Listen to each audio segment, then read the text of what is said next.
और उसके हिसाब से हम लोग मिलकर काम करें। वैसे तो कहने को बहुत सारी बातें हैं, आप लोग आज 2 दिन में एक अच्छी चर्चा भी करेंगे। मैं बाद में आपकी चर्चा के विषय की जानकारी भी लूंगा, पर मैं अधिक ना बोलते हुए आपको इन शब्दों के साथ बहुत-बहुत धन्यवाद देता हूं कि वास्तव में आपने मुझको अपने बीच में बुलाया और एक कुछ समझने का मुझको अवसर दिया। मैं आपका एक बार फिर से बहुत-बहुत धन्यवाद देते हुए अपनी बात को समाप्त करता हूं। धन्यवाद। जय हिंद, जय Bharat. Thank you so much, Minister Sir, Honorable Minister Sir. Indeed, your presence and valued participation is key to the success of the 11th AAAPG 2021. And thank you so much for those encouraging words, because your participation and encouragement will steer us to achieve the conference's mission to connect professionals all over the world, to catalyze relationships that transform the delivery, affordability, and research in the field of petroleum, geochemistry, and exploration. Thank you so much, Honorable Minister Sir, for having joined us this morning. Looking forward to your presence and encouragement in the later half of the event as well. Thank you so much. And now thank you, sir. And I would now invite Professor Zhang Shui Chang, Executive Chairman, International Executive Council, AAAPG, for his address. Over to you, Professor Zhang. Thank you. Distinguished delegates, ladies and gentlemen, good morning. The 11th International Conference on Petroleum Geochemistry and Exploration in the Afro-Asian region, which is hosted by Afro-Asian Association of Petroleum Geochemists and organized by India chapter, successfully opens today by virtual. Firstly, I should like to take this to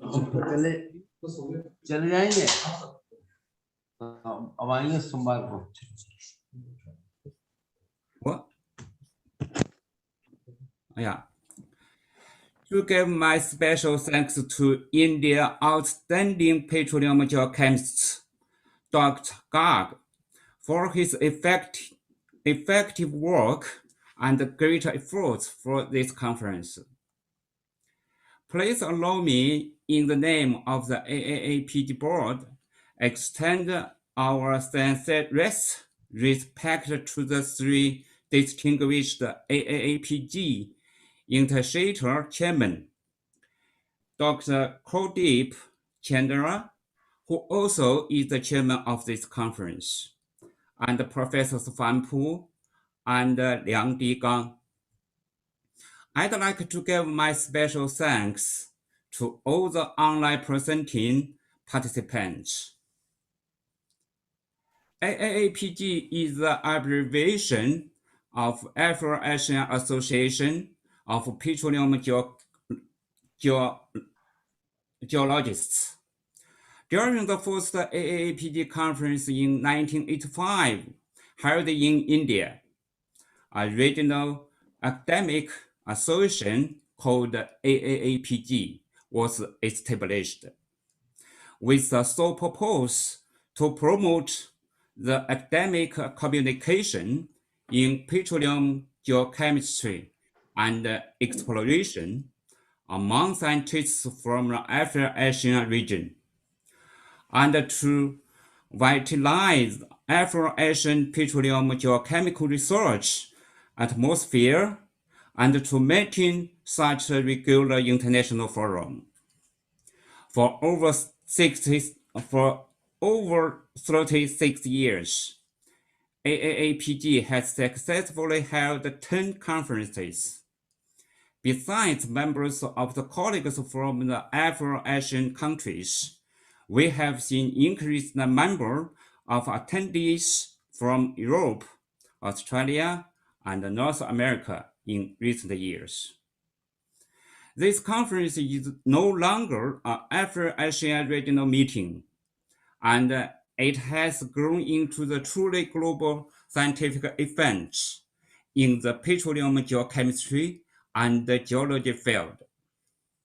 We are pleased to see that petroleum geochemistry is playing a more and more important role in the fields of petroleum source assessment, frontier exploration, basin modeling, petroleum system, and shale oil and gas exploration and development. Today, experts and scholars around the world gather here and communicate with each other, centering on such topics as development of geochemistry and case study, source rock system, hydrocarbon accumulation, shale oil and gas resources, new technology, and new method of geochemistry, and in jointly discuss the new challenges faced currently, new countermeasures, and the future development direction. Meanwhile, the colleagues in petroleum industry also urgently expect the voice rich of wisdom from geochemistry colleagues around the world, and share understanding and thought on the petroleum geochemistry and exploration, future development tendency, technology innovation, and application through such the platform of knowledge exchanging and experience sharing. Distinguished guests, colleagues, and dear friends, please make the best out of the next 2 days to exchange scientific ideas, to build collaborative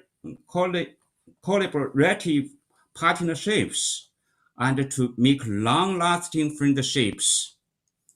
I wish the 11th AAAPG Conference a great success. Thank you. Thank you very much.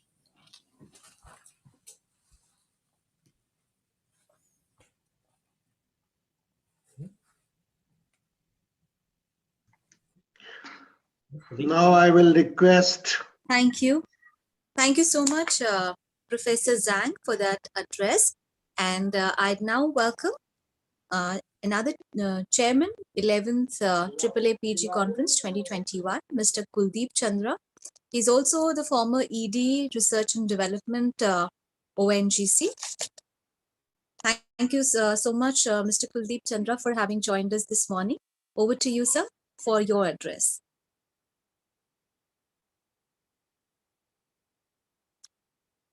Kuldeep, sir?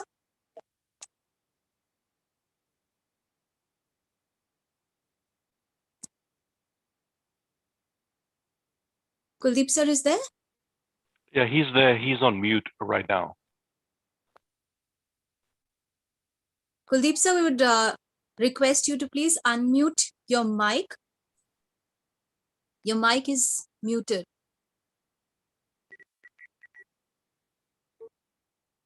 Kuldeep, sir? Okay. You listen now? Okay. Yes, sir. Okay. Yes, sir. Yes, sir. Yes, sir. Yes, sir. Okay. Yes, sir. Good morning to everyone. The chairman of the session.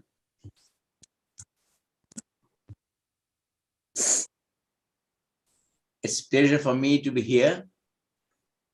I, on behalf of the Indian chapter of Association of Associate Petroleum Geochemists and the Energy Environment Foundation, the organizers of the 11th AAPG Conference, and of my own behalf, extend very warm welcome to all the dignitaries, delegates, honored guests, distinguished speakers, and young students for their participation in this conference. The present conference is organized in accordance with decision of the meeting of International Executive Council on the 11th May 2019, chaired by Dr. Chang Zhuiling during the 10th AAPG held at the Guangzhou Institute of Geochemistry of Chinese Academy of Sciences, organized under the eminent leadership of Dr. Peng Pen.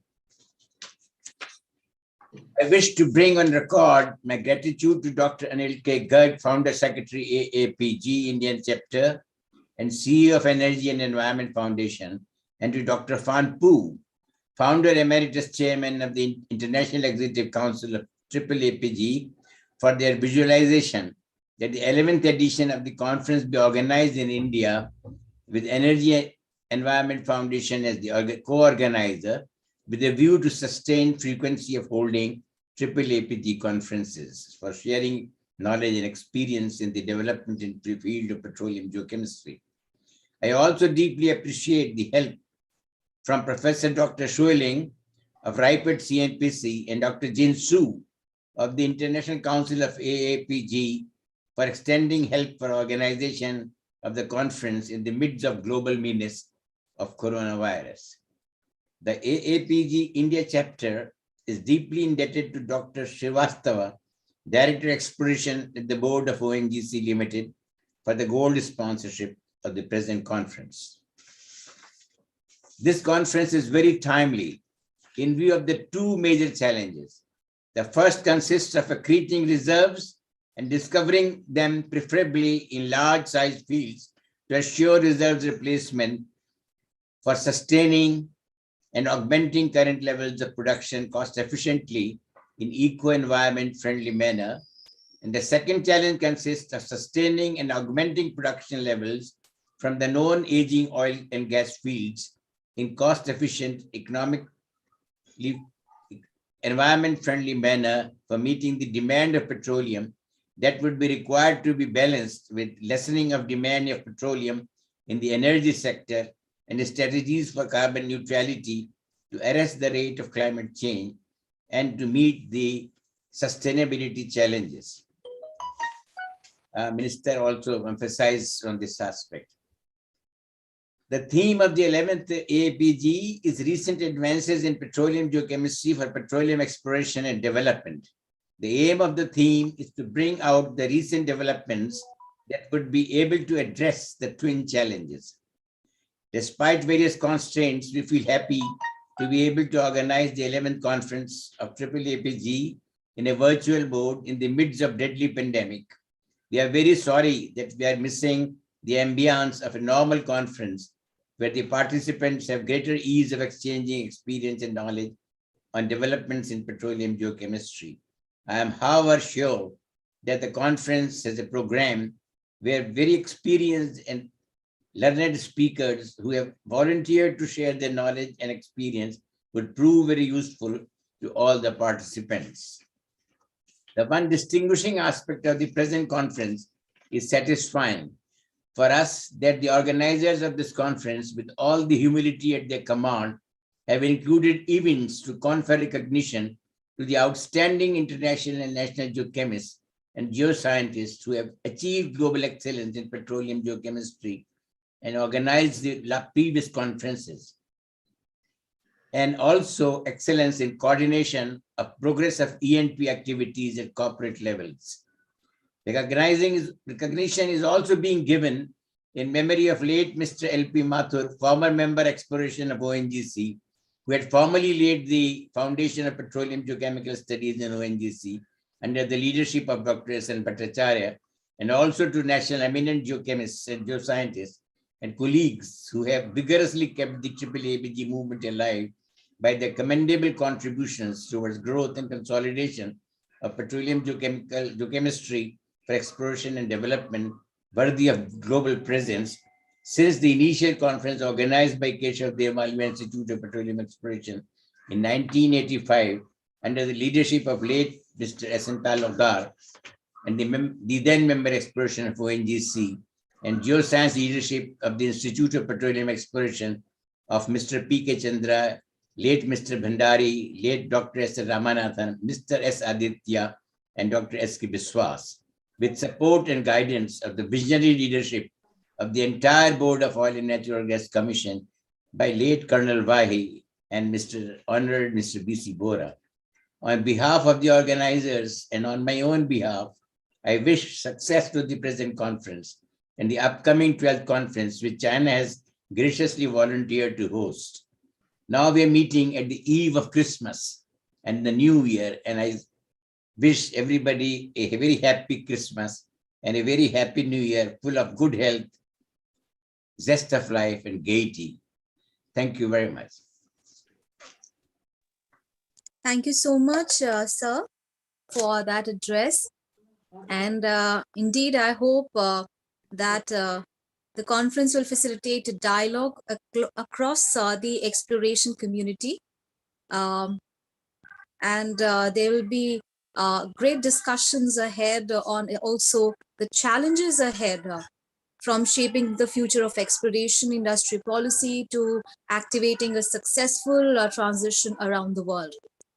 Thank you so much, sir, for that address. And I now welcome Professor Fan Pu, Honorary Chairman, AAAPG, for the special address. Over to you, Professor Fan.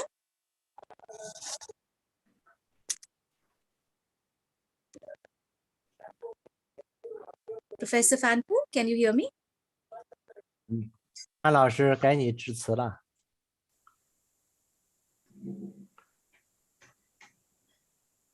没致辞了。谢谢他的报告。云 Please go 鹏 ahead. 给他说，他范老师，的报告现很好，在谢谢。请你讲话。你讲话致辞。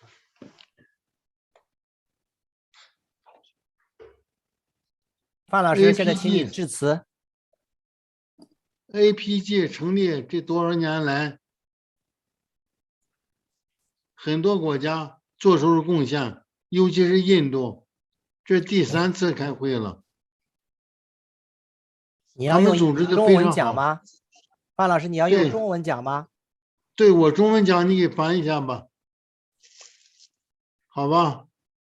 Okay, so Professor Fan Pu will give address in Chinese. I will give a translation. Try. 好，你讲吧。对，你给说一下。Sure, sir. Please go ahead. 就说这个 APG 成立以来呀，印度为这个 APG 的贡献发展做出很大的贡献，这是第3次会。 Since the foundation of AAAPG, India has contributed a lot to this organization, and it's the 3rd time for India to organize the AAAPG conference. 好，你讲吧。印度的科学家在石油地质化学勘探方面做出了很大的贡献。 他们的工作取得了很大成绩。And the India scientist has contributed a lot in the research of organic geochemistry.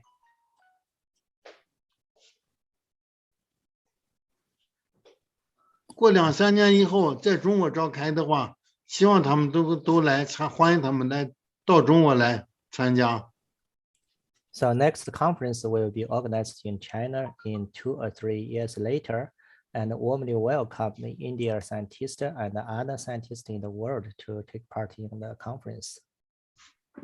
尤其是这个国际的 APG 的理事们，他们都组织了每一个理事都组织了会议，欢迎他们到中国来。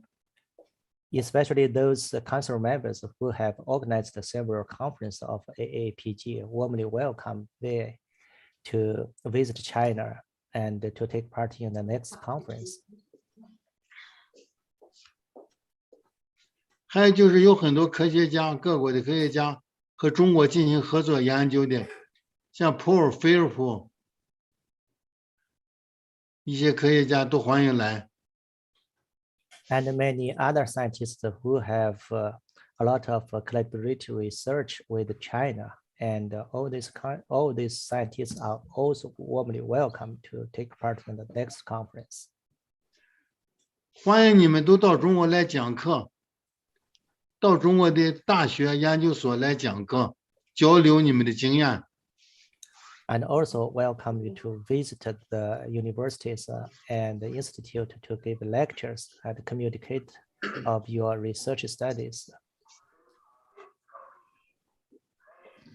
谢谢你们参加会议的每一个科学家，集中了很大精力来听这个报告，做了一个。你继续，没事儿。Thank you, every participant of this conference. This conference, you have contributed a lot to the development of AAAPG and the conference. 祝贺大会成功。I wish the successful meeting of this conference. 谢谢王云鹏教授给予的翻译。Okay, thank you for the organization and the translation. Thank you. Thank you so much, sir. Thank you so much for that address. And now I would invite Mr. Rajesh Kumar Srivastav, Director Exploration, Oil and Natural Gas Corporation Limited, for the industry address. Srivastav, sir. Thank you, Aishwarya. And good morning and welcome. Warm welcome to all. Honorable Member of Parliament, Lok Sabha, Shri, and former Minister of Petroleum and Natural Gas, Shri Santosh Gangwarji. Former Secretary Power, Government of India, and Chairman Energy and Environment Foundation, Shri Rajdanji. Professor Fonpu, Honorary Chairman AAPG, distinguished luminaries from academia and industry, geoscientists, ladies and gentlemen, and all those who are participating in this virtual conference. It is indeed an honor and privilege for me to be amongst this elite company of seniors, industry veterans, and distinguished geoscientists to deliver an address related to geochemistry, where former ONGC stalwarts like Kuldeep Chandraji is present. His work on petroliferous basins of India is a treatise for explorationists, not only in ONGC, but in industry and academia. For an explorationist, geochemistry is a tool which provides the very first insight on hydrocarbon proclivity of the area by characterization of the source rocks, timing of generation, migration, and accumulation relative to the trap formation. It not only helps in establishing genetic correlation among hydrocarbons with source rock, but oil to oil and oil to source rock correlations using biomarkers, stable isotopes, and multivariate statistics have proved useful to understand operative petroleum system in the area, and thus becomes an invaluable tool for an explorationist to guide him to pursue a play-based exploration approach. On production front, it helps to solve some of the issues related to the flow assurances. By having the knowledge of the crude characteristics and the crude composition, it helps in devising the formulations like the type of PPDs which is going to be used, demulsifiers, etc., which assures a sustained supply, uninterrupted supply without any disruptions, etc. Now, conventionally, when we talk, conventionally this surface prospecting for hydrocarbons is carried out through various methods, primarily through adsorbed gas surveys from the soil samples, which are taken from 3 to 5 meter depth, passive methods of adsorption of the hydrocarbon from the subsoil with artificial sorbents, active sorption method, free gas in oil, and airborne geochemical methods. In ONGC, surface prospecting of hydrocarbons is done through adsorbed survey. Carry it out and combined with geophysical survey on the grid so that the navigational data is also available to give the reference, and then those anomalies in terms of the C2, C3, C4, and C5 are also mapped, and then its relation to the structure or the stratigraphic trap is also seen. Now, for modeling subsurface accumulations, the chemical kinetics plays a very, very important, is a vital input in petroleum system modeling of a basin. Pyrolysis experiments which provide kinetic parameters for proposing kinetic model, which gives in how the source rock is getting mature, what is the timing and other things. So there has been advancement from generation of bulk kinetics to multivariate kinetics on sedimentary organic matter. In ONGC, customized bulk corrosion kinetics have been generated on immature source rocks at different stratigraphic levels of category 1 and 2 basins. Studies on understanding the kinetics of specific biomarkers are underway. On asphaltene kinetics, oil asphaltene kinetics have been reported to provide indication about hydrocarbon generation characteristics of related source rock. And so these have been studied in oil samples of Assam and Assam-Arakan basin, where the source rock is not properly established. New technologies that have improved the geochemical characterization of oil and bitumen in recent past include comprehensive two-dimensional gas chromatography coupled to a time of flight mass spectrometer, ability to acquire full mass range spectra, fast acquisition rates, particularly valuable for separation of co-eluting components. Induction of GCTOFMS, flight of mass spectrometry, is in progress in ONGC. Similarly, another new tool, ICP tandem mass spectrometer or triple quadrupole ICP-MS, has been used to overcome limitations like low sensitivity, severe polyatomic interferences, and or abundances in quantification of several elements, including P, S, first row transition metals like AS, Se, Re, Pb, lead, and uranium in crude oils. So quantitative estimation of elements in these oils constitute a powerful geochemical tool, complementing organic geochemical analysis and allowing deeper insight into processes of oil generation, migration, and maturation. ONGC is equipped with ICP-MS technology. Efforts in ONGC are also concentrated towards exhaustive interpretation of biomarker data for recognizing source fingerprints in oils for refined oil to source correlation using high resolution mass spectroscopy and stable carbon isotopic techniques. A new method for separation and enrichment of source and age-specific biomarkers whose presence is otherwise masked by other abundant biomarkers has been developed in-house and patented. This methodology is based on size exclusion chromatography and which is useful for finer oil and source correlation. And techniques for fingerprinting biodegraded crudes. This is another challenge. This is an area which poses a lot of challenges in identifying exact biomarker and generation and other related issues.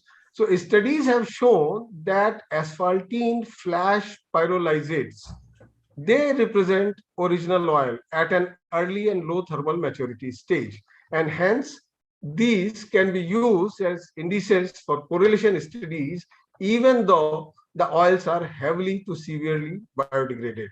This technique of studying biomarker fingerprints of hydrocarbons occluded in the asphaltene fraction of biodegraded oils has been applied for correlation studies of biodegraded oil in Cambay Basin. This has been studied. Thermal maturity of a sedimentary organic matter, again, is an important stage to know, where the stage of maturation of source rock is to be calibrated and gives an indication of the heat flow of geological model in petroleum system modeling. Apart from the conventional thermal maturity proximity night reflectance measurements, geochemists have assessed the utility of new parameters to assess the thermal maturity of organic matter. Example could be Raman spectroscopy, and ONGC is also in the process of procuring Raman spectrometer. Thermal maturity of oil and condensates, another key parameter in geochemical characterization of oil and its thermal maturity. Conventionally, used thermal maturity indicators have limitations in assessment of maturity beyond the peak oil window stage. And R&D efforts have been developed. There are two of them in-house. Novel technologies have been developed using attenuated total reflectance Fourier transform infrared spectroscopy and fluorescence spectroscopy using total scanning fluorescence spectrometer. These developed methodologies are applicable, and innovations have been separately submitted to CIPC for filing patent. These discussions or the parameters which I mentioned are merely an indication of the role of the geochemistry and the importance of geochemistry for an E&P personnel or an industry. So there are numerous studies like tracing of wild migration pathways, compound specific isotope analysis, chemostratigraphy, which are helping effective exploration. I am sure these would be matter of discussion and deliberations in the conference in the coming days. With this, I wish all the best and great success of this conference. Once again, I thank the organizers for giving me this opportunity, and thank you and all the best for coming Christmas and Happy New Year. Thank you. Thank you, sir. Thank you so much, sir, for that very extensive and a very important industry address. Thank you so much, sir. And now I would invite Razdan sir. Indeed, Razdan sir has been a constant source of encouragement to EEF, and he's been steering us in the right direction to really help us achieve excellence. So I now invite Mr. Anil Razdan, former Secretary Power Government of India and Chairman Energy and Environment Foundation, for the special keynote address. Razdan sir.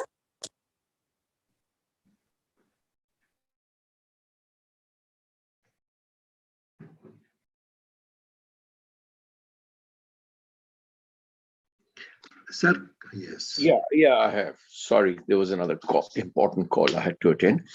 A very warm welcome to all participants, and it is my pleasure to have been given this opportunity to speak to such a galaxy of learned geochemists, and I've been called upon to speak on a theme.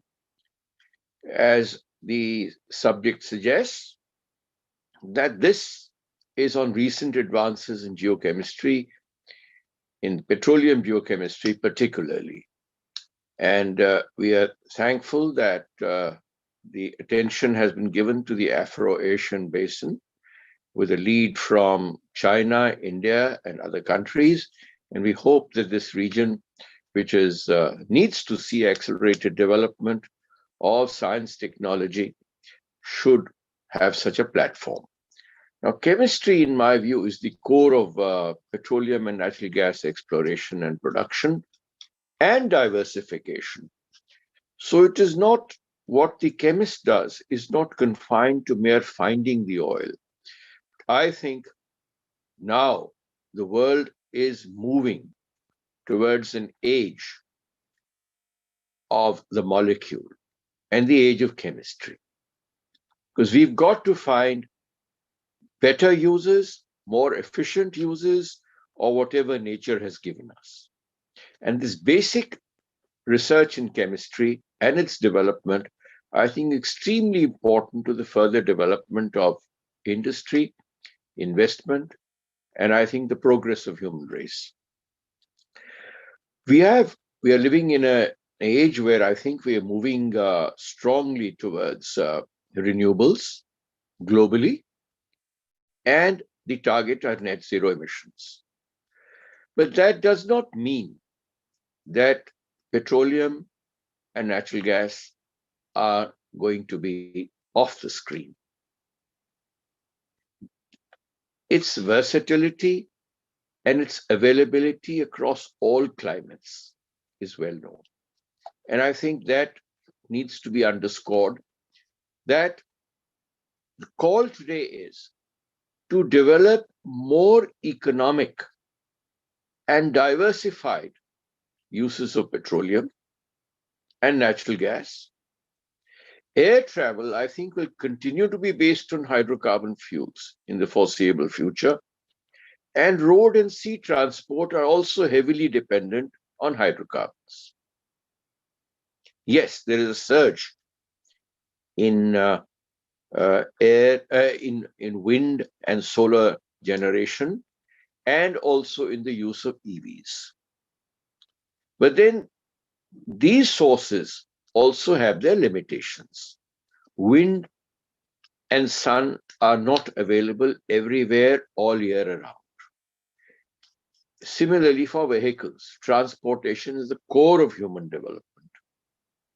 And I think hydrocarbons with lesser emissions will continue to occupy a major chunk of transportation for some time to come.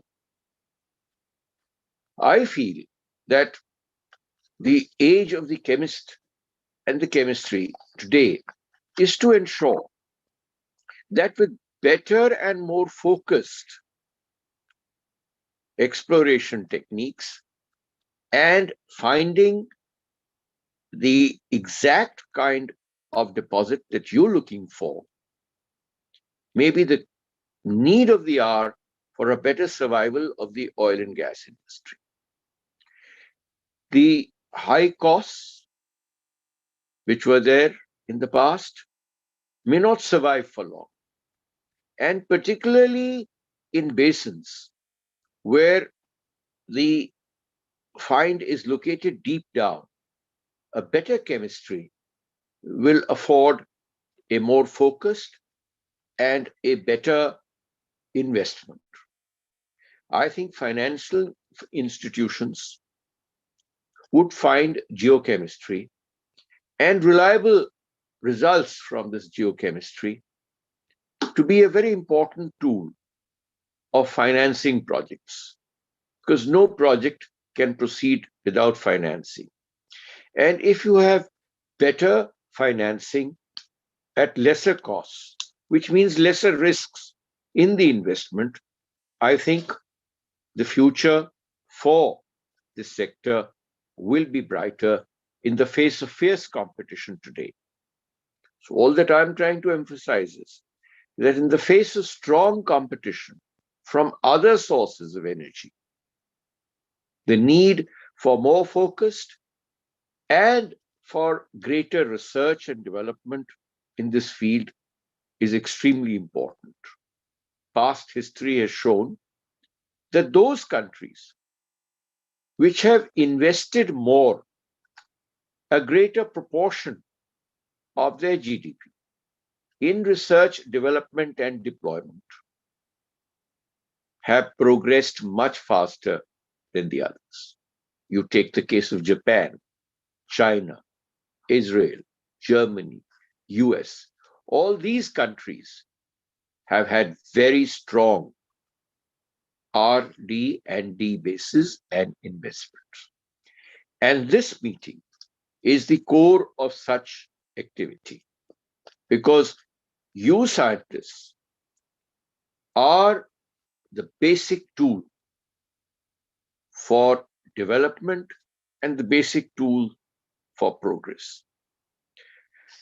In countries like India, where we have to go into deeper basins, the limitation is getting to be the higher cost.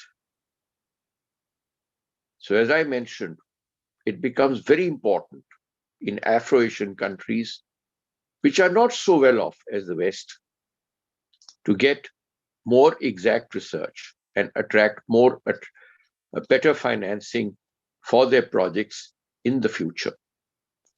It's a galaxy of experts today, and I'm so delighted to hear the extensive work which China and ONGC in India and others are doing in this field.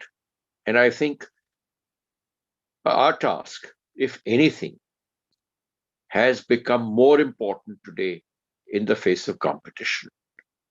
And the kind of encouragement that successful research and successful development will give will provide the right impetus to an industry which, in the view of some people, is facing a question mark. But I would say the downstream activities like household commodities, plastics, textiles, etc., as human population is growing and the standards of living are growing up, We need these substances. Instead of cutting down forests, wood, and the land for agriculture is limited. It is heavily dominated by demand for food. So these substances, downstream activities, diversification is all in the hands of chemists like you. You've got to widen your spectrum of activity so that it moves, in my view,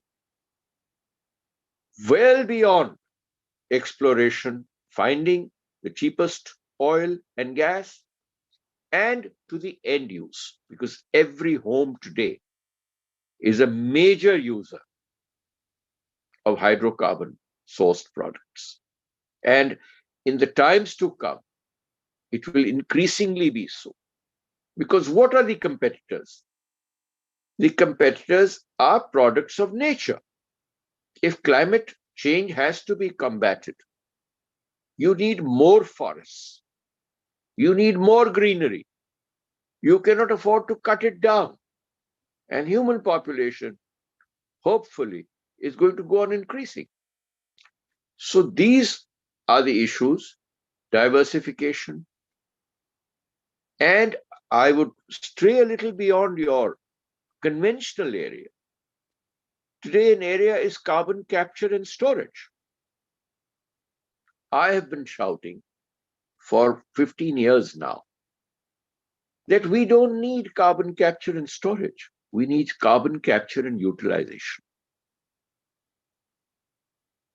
And all the emissions of carbon, again, it is in the hands of the chemist to find appropriate fix and utilization and not shove it under the belly of the earth. This is the challenge for scientists, and you are well equipped. In my view, though your initial charter was exploration, to go well beyond this, meet the call of the day, diversify your activities, and study the entire useful utilization of the value chain of this precious hydrocarbon, which has contributed more than any other source to human development and economy. Thank you very much. I wish all of you great success in this conference. And I'm thankful to the organizers for having organized this very useful and highly professional event. Thank you very much. Thank you so much, Razdan sir. Indeed, Razdan sir foresees a bright future in this field. And before we move ahead, it is very important to salute the excellence, indeed, the experts who have contributed in making petroleum geochemistry and exploration of hydrocarbons field a better place with their hard work, with their intelligence and the application of knowledge. Yes, we are talking about the Energy and Environment Foundation Global Excellence Awards 2021 in petroleum geochemistry and exploration of hydrocarbons. So it is time to announce these awards, and I'd request the winners to give 1 minute a brief acceptance speech. So I'd request Chairman, Energy and Environment Foundation, Anil Razdan sir, former Secretary, Power Government of India, to honor the outstanding eminent personalities by presenting the prestigious Energy and Environment Foundation Global Excellence Award 2021. And the prestigious Excellence Award is given to, in the field of petroleum geochemistry and exploration of hydrocarbons, to Mr. Kuldeep Chandra, Chairman, AAAPG India Chapter and former ED R&D ONGC. Congratulations, sir. So Mr. Kuldeep Chandra is basically a petroleum geochemist. He was responsible for raising the quality of research work in petroleum geochemistry at the international level. He was also the chairman of the first and the present AAAPG Conference. He is a member of International Advisory Council, AAPG, Mr. Chandra was Executive Director R&D in ONGC and Head KD MIPE Dehradun. So Energy and Environment Foundation recognizes his excellent contribution in the petroleum geochemistry and exploration of hydrocarbons and confers him with the Energy and Environment Foundation Global Excellence Award 2021 in petroleum geochemistry and exploration of hydrocarbons. Congratulations, Kuldeep Chandra, sir. Over to you, sir. Thank you very much. I feel humbled, and I'm myself the organizer of this conference, and I never have thought that the organizers would give me this recognition. There is I think what Mr. Srivastav has spoken and what Mr. Razdan has spoken gives a total holistic view for growth of geochemistry. And we are sure that we will be able to do it, meet the expectations of visionaries. Thank you very much. My congratulations to you, Kuldeep Chandraji. We're only returning a long-standing debt for your dedication. Thank you. Congratulations, sir, once again. And now let me announce the Energy and Environment Foundation Global Excellence Award 2021 in Petroleum Geochemistry and Exploration of Hydrocarbons. And the next winner is Professor Fan Pu, Longzhou branch of Academia Sinica in China. Now, Professor Fan Pu is the honorary president of AAAPG and the chair of the 2004 second AAAPG Conference. He serves as the honorary member of the Chinese Association of Petroleum Geologists of Chinese Petroleum Geology, deputy director of Advisory Committee of State Key Laboratory of Organic Geochemistry, and deputy director of Academic Committee of State Key Laboratory of Petroleum Geochemistry. 6th AAAPG Conference 2004 Beijing, Emeritus Chairman. So Energy and Environment Foundation recognizes his excellent contribution in the petroleum geochemistry and exploration of hydrocarbons and confers him with the Energy and Environment Foundation Global Excellence Award 2021 in petroleum geochemistry and exploration of hydrocarbons. Professor Fan Pu, very many congratulations to you, sir.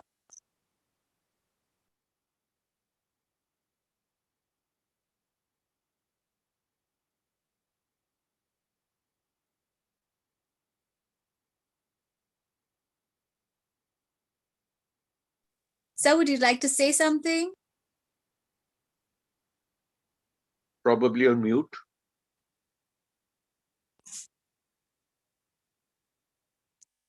Professor Fan Pu?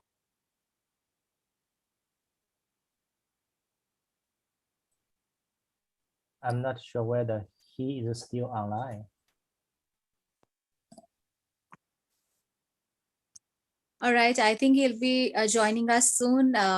So as soon as he joins in, I'll again announce the award. But at the moment, let's move on. Let me announce the next award. And the award is being given to Professor Dr. Simon George, Professor of Organic Geochemistry, Macquarie University, Australia. Now, Professor Simon George is the leader of Organic Geochemistry Group and the head of Department of Earth and Environmental Sciences in Macquarie University in Sydney, Australia. He was the acting head of the EPS department from January 2014 until 1st of February 2015, and was the deputy head of the EPS department 2018-2019. He was also the director of the Macquarie University Marine Research Center 2015 to 2019. He is the director of the Bachelor of Marine Science 2020 to present. Now, Dr. Simon George has more than 30 years experience in organic geochemistry, including 15 years specializing in petroleum geochemistry at a CSIRO. Organic geochemistry involves the study of the chemical and isotopic signatures in rocks and sediments. And Dr. Simon George has done excellent research work on biomarkers, our hydrocarbons and asphaltenes for the exploration of hydrocarbons. And he was responsible for the organizing the third AAAPG Conference in 1992 in Australia, along with the late Dr. R.B. Jones. So Energy and Environment Foundation recognizes his excellent contribution in the petroleum geochemistry and exploration of hydrocarbons and confers him with the Energy and Environment Foundation Global Excellence Award 2021 in petroleum geochemistry and exploration of hydrocarbons. Professor Simon George, please. Congratulations, sir. Thank you very much. I am very grateful for that speech. Many thanks. And I'm very grateful to the Energy and Environment Foundation. I have to say, I feel I'm a slightly bit of a fraud here. This is the third only AAAPG conference I've attended. The third one in Australia in 1992 was my very first Australian Organic Geochemistry Conference, which was run actually by Basil Johns, who showed great leadership very early on in petroleum geochemistry in Australia.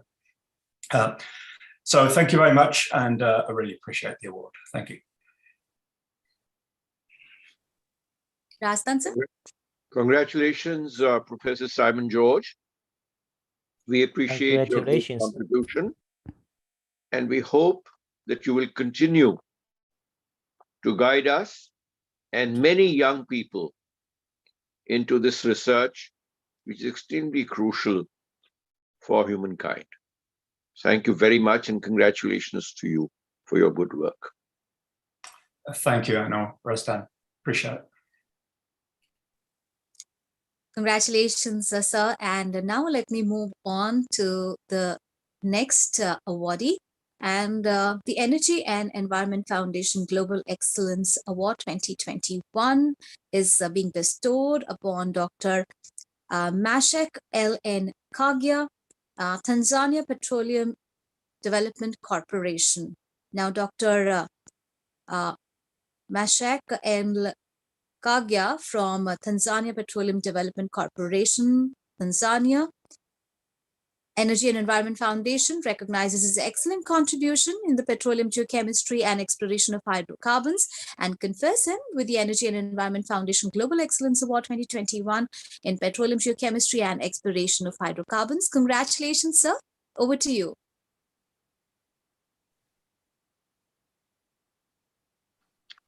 Ashwarya, he may not be here.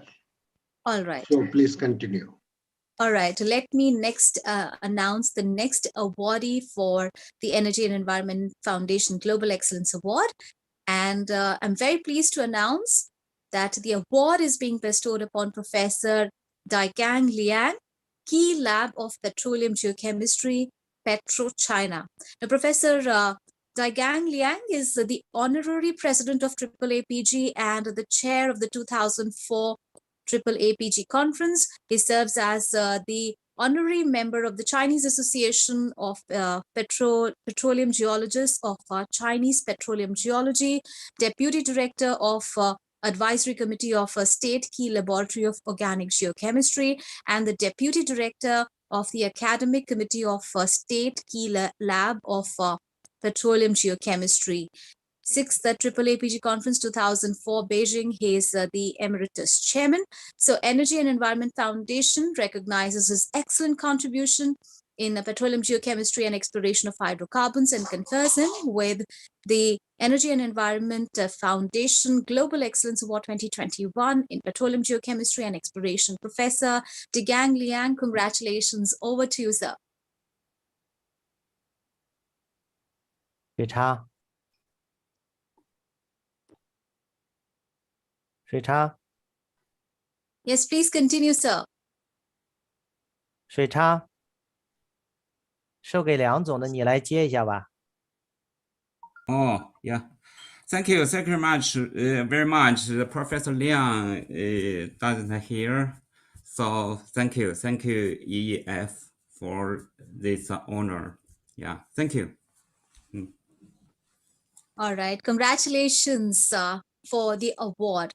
Now let me announce the next awardee for these Global Excellence Awards, and we have with us Dr. Chukwuema M.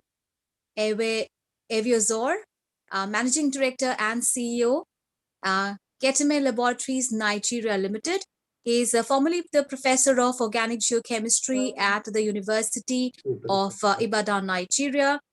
He founded. Hello.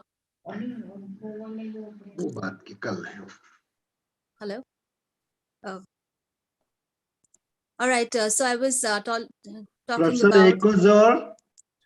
I'm here. Yeah, Are you please. hearing? I'm here. Are you hearing me? Yes. Yes. So let me tell you a little bit about his achievements. He founded the Gitami Geochem close to when he was retiring from Nigeria's premier university after 22 years of service. And Professor is an acknowledged authority on the petroleum geochemistry or geology of Nigerian sedimentary basins, having published extensively for over 3 decades locally and internationally on the formation and occurrence of petroleum in the Niger Delta and also on the inland basins as well. And he is also skilled in the relevant chemical analytical applications for soil or rock and fluid, especially gas chromatography and gas chromatography or mass spectrometry as well. So Professor, very many congratulations on winning this award. Energy and Environment Foundation recognizes his excellent contribution in the petroleum geochemistry and exploration of hydrocarbons and confers him with the Energy and Environment Foundation Global Excellence Award 2021 in the petroleum geochemistry and exploration of hydrocarbons. Dr. Ekwazor, congratulations, sir. Thank you very much. It's a great pleasure for me, quite humbling also to be cited as this. And I didn't expect this as such. And I want to thank the Energy and Environment Foundation. And especially I want to acknowledge Dr. Anil Garg. I've known him for quite a while. And having been an organizer of a past AAAPG, I know what it takes to do this. And to add to it, this award ceremony, I think is a wonderful job that they have done. And I want to congratulate them. I want to thank you for this recognition. And I hope that it will inspire more Nigerians and Africans to participate in the AAAPG events. Thank you. Rastan, sir. Congratulations, Professor Ekwazor. We are Thank really you. grateful to you for your participation and your contribution. And as you rightly said, Nigeria is one of the storehouses of hydrocarbons. And we leave it to you to exhort other universities and countries in Africa to progress further, develop this, and also develop themselves and gain the economic benefits of this natural resource. Congratulations to you, sir. Thank you. Congratulations, Professor. And now let me announce the next awardee. The award is being bestowed upon Professor Shui Chiang Zhang, Key Lab of Petroleum Geochemistry, PetroChina. Now, Professor Shui Chiang Zhang, the Executive Chairman of AAAPG, is dedicated to the evolution of paleoecology, molecular fossil, and marine petroleum system study. His research over 30 years has integrated geological information with the data on molecular fossils and their stable carbon to reconstruct ecological system, degradation, and diagenesis processes of microbial, bacteria, and plankton inhabitants in the ancient oceanic environments. He is the PI of National Key Research and Development Plan, prediction of formation and distribution of petroleum resources in the ultra-deep regions and Proterozoic age. He is especially recognized for identifying the high oxygen level and orbital forcing of climate 1.4 GA based on the geochemical record of xylomaling formation in the Mesoproterozoic North China. He has also discovered the oldest known dinoflagellate fossil, which was previously believed to only exist in the Triassic or younger strata in the Cambrian organic rich rocks, and had successfully extracted a source indicating molecular biomarkers from the fossil. 8 AAAPG Conference 2012, Hangzhou. So Energy and Environment Foundation recognizes his excellent contribution in the petroleum geochemistry and exploration of hydrocarbons and confers him with the Energy and Environment Foundation Global Excellence Award 2021 in petroleum geochemistry and exploration of hydrocarbons. Congratulations, Professor Zhang. 水昌，你说两句。 Thank you very much. It's a great honor for me, and also great encouragement for me. Thank you to EEF and my friends in India. I will continue to work hard for AAAPG. Thank you very much. Last answer. Congratulations, Professor Zhang, for your excellent contribution and also your organization ability for steering the 2019 conference and event. And we know that China is a global leader today in development and research.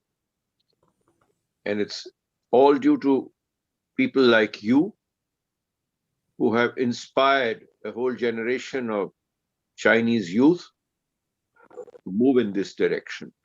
Our congratulations to you and wish you many years of successful research. Thank you very much. Congratulations, sir. And it is time for me to announce the next award. And the award is being bestowed upon 还要给我 Dr. 发奖。 Eddie Subroto, Department of Geology, Institute Technology, Bandung, Indonesia. So Dr. Eddie Subroto was chairman AAAPG Conference and organized 9th AAAPG Conference in 2016 in Indonesia. Energy and Environment Foundation recognizes his excellent contribution in the petroleum geochemistry and exploration of hydrocarbons and confers him with the Energy and Environment Foundation Global Excellence Award 2021 in petroleum geochemistry and exploration of hydrocarbons. Dr. Eddie Subroto. Congratulations, sir. To the Energy and Environment Foundation for giving me the Global Excellence Award 2021. Thank you very much for this one. I appreciate the award. Thank you very much. Last answer.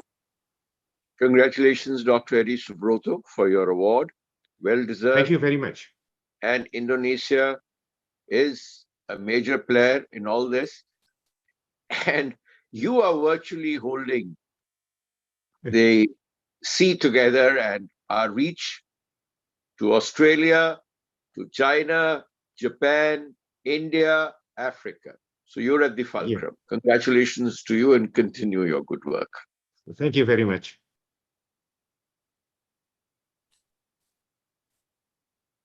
So, Ashwaya. Congratulations, sir. Let me next announce the award. And we have with us Professor Richard Paul Phillip, School of Geology and Geophysics, the University of Oklahoma, Norman, USA. Congratulations, sir. So Professor Richard Paul Phillip is a Doctor of Science and PhD from University of Sydney, Australia. He was Principal Researcher at University of Bristol, England, University of California, Berkeley, USA, CSIRO, Sydney, Australia, and the Professor at the University of Oklahoma, Norman, USA.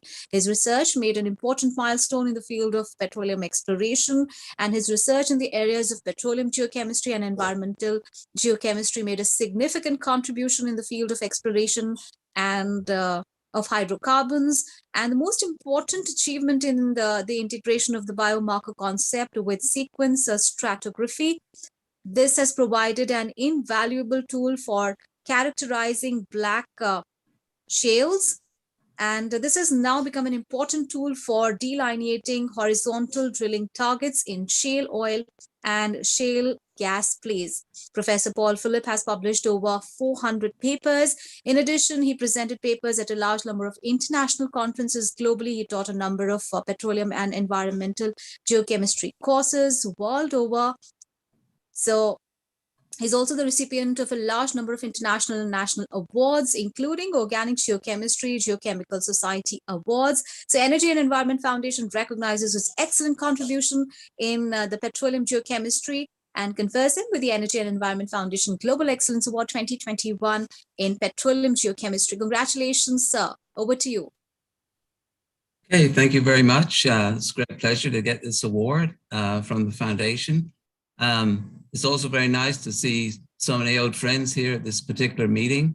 A lot of people that I've met over the years at the previous AAAPG meetings. And I feel a little bit like the odd one out here because I think everyone else that's won the award so far has actually organized one of these meetings. I never had the pleasure of doing that, but I certainly appreciate all the hard work that goes into it. And again, I'd like to sort of congratulate Dr. Garg on all the effort that he's put into organizing the meeting this year again. So thank you very much.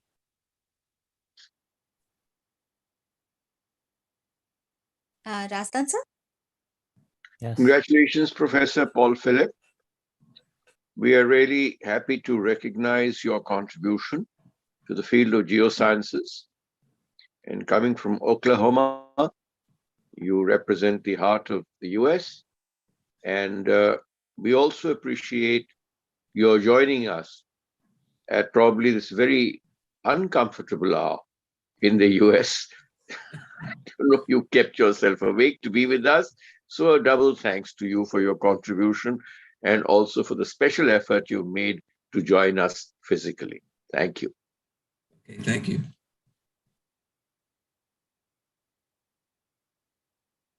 Congratulations, sir. Now, it is also indeed our pleasure to having been joined in by Mr. Vikas Chandra Bora, former chairman ONGC. And Mr. Vikas Chandra Bora was the former chairman and managing director of Oil and Natural Gas Corporation Limited and Oil India Limited. He has got extensive experience in the upstream sector of the petroleum industry, both in India and abroad, and is now a consultant to various companies and also to the government of Assam in energy related areas. He is a fellow of the Institution of Engineers, India, and also a member of the Society of Petroleum Engineers, USA. Mr. Bora was also an independent director on the board of GAIL India Limited and Petronet LNG Limited. Mr. Bora has more than 45 years of experience in oil and gas sector, both within and outside India. He was actively involved with a number of important committees and task forces of the government of India related to hydrocarbon and energy industries to help the government to decide on various policies on oil and gas sector as well as the public sector in general. He's got many international awards and recognitions and national honors, including Lifetime Achievement Award of Petrotech Society in 2012. He demonstrates a greatness through true humility. He's a visionary leader. So Energy and Environment Foundation is very pleased and is recognizing his excellent contribution in petroleum exploration and production and confers upon him Energy and Environment Foundation Global Excellence Award 2021. Congratulations, sir.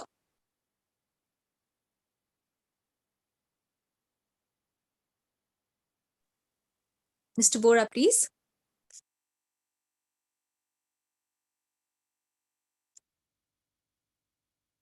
Is Mr. Bora with us at the moment? Yes, sir, it is mute.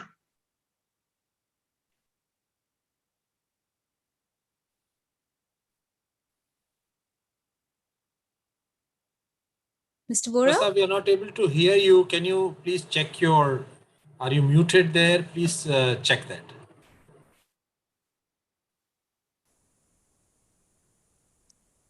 So you need to unmute yourself. Unmute the mic, please.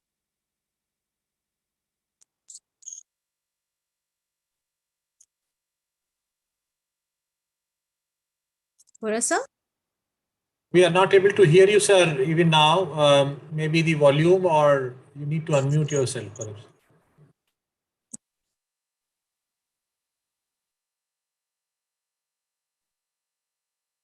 Aishwarya, please, next. All right, I I guess. congratulate Mr. Bikash Bora, a father figure for all of us and a great contributor to the sector. We wish you many more fruitful years of research and guidance to us, which is extremely precious, Bora Saab. You've been a mentor to so many of us in the sector, and we continue to look forward for your vision, guidance, and sagacious advice. Congratulations, sir.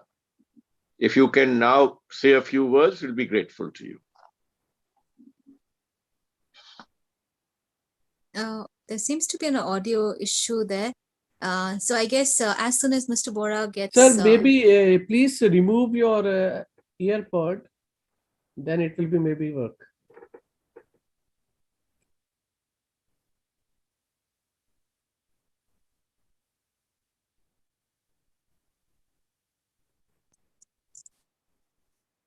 I think he's still muted. Yes, I think maybe there's need to disconnect some other device from it. So I guess we can move ahead at the moment, Yes. and as soon as Mr. Bora mic is working, then we can probably listen to him. So let me next announce the award. And the next award is being bestowed upon Dr. A.K. Balyan, former MD and CEO, Petronet LNG Limited. So Dr. A.K. Balyan was a former MD and CEO, Petronet LNG Limited. He's an experienced leader, a dynamic professional with over 40 years of work experience in upstream oil and gas and energy industry. Skilled in project development and execution negotiation, particularly in gas LNG long-term contracts, operations and management of terminals, petroleum with the downstream linkage to petrochemicals, strong professional with a PhD focused on polymers from Germany, expert on HR interventions in an organization, management and leadership. Dr. Balyan was director HR of ONGC and experienced geochemist. He was associated with AAAPG Conference since its inception in 1985 in Dehradun. So Energy and Environment Foundation is recognizing his excellent contribution in petroleum geochemistry and exploration and confers upon him the Energy and Environment Foundation Global Excellence Award 2021. Dr. A.K. Balyan, very many congratulations, sir. Thank you very much. I'd like to thank the Energy and Environment Foundation for considering me for bestowing this prestigious award, which I humbly accepted. And I dedicate this award to all the seniors, mentors who have shaped me in my professional career. And I'm happy that some of them, starting from Mr. Kuldeep Chandra, who is here, the chairman, Mr. S.N. Bhattacharya, Shri S.K. Biswas, Mr. S.N. Talukdar, and many who have really shaped me into a geochemist in my early professional careers and created that interest in me to work for oil and gas exploration. I thank all of them and dedicate this award to all of them. Thank you very much to the Energy and Environment Foundation. Rastan, sir? Thank you, Dr. Balyan, for accepting the award, and your contribution to the sector has been great, diversified, and continues to be great. You're an excellent human being besides all this, besides being a geochemist, and we congratulate you and wish you many years of successful work and guidance. Congratulations. Thank you very much, sir. Thank you very much.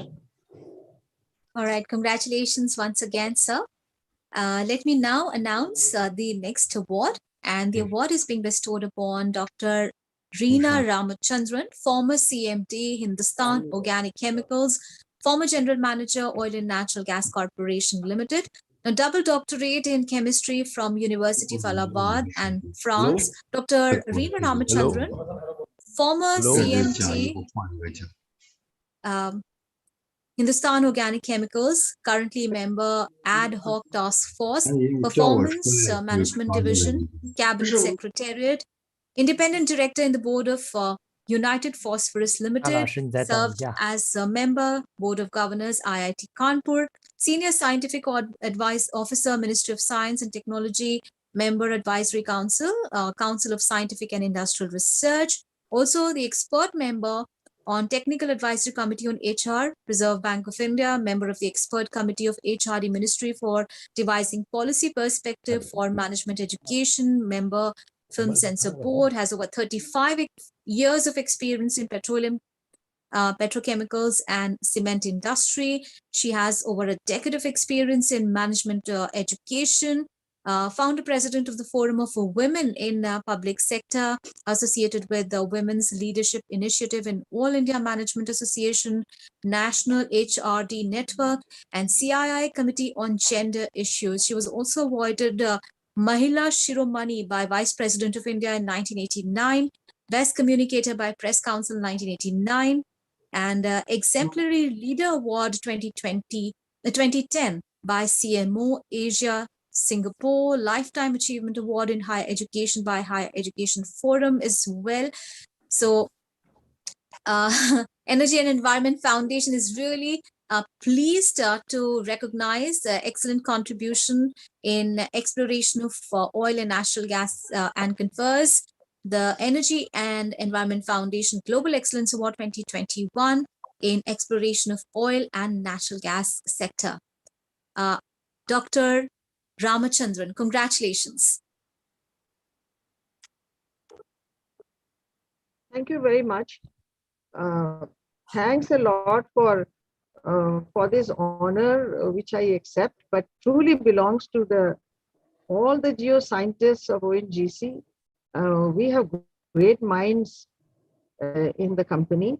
And I also see in this conference right now, several of my colleagues, Mr. Kuldeep Chandra, Mr. Kalyan, and also, of course, I work together along with Mr. Anil Dasdhan, who happens to be the chairman of the Energy Environment Foundation.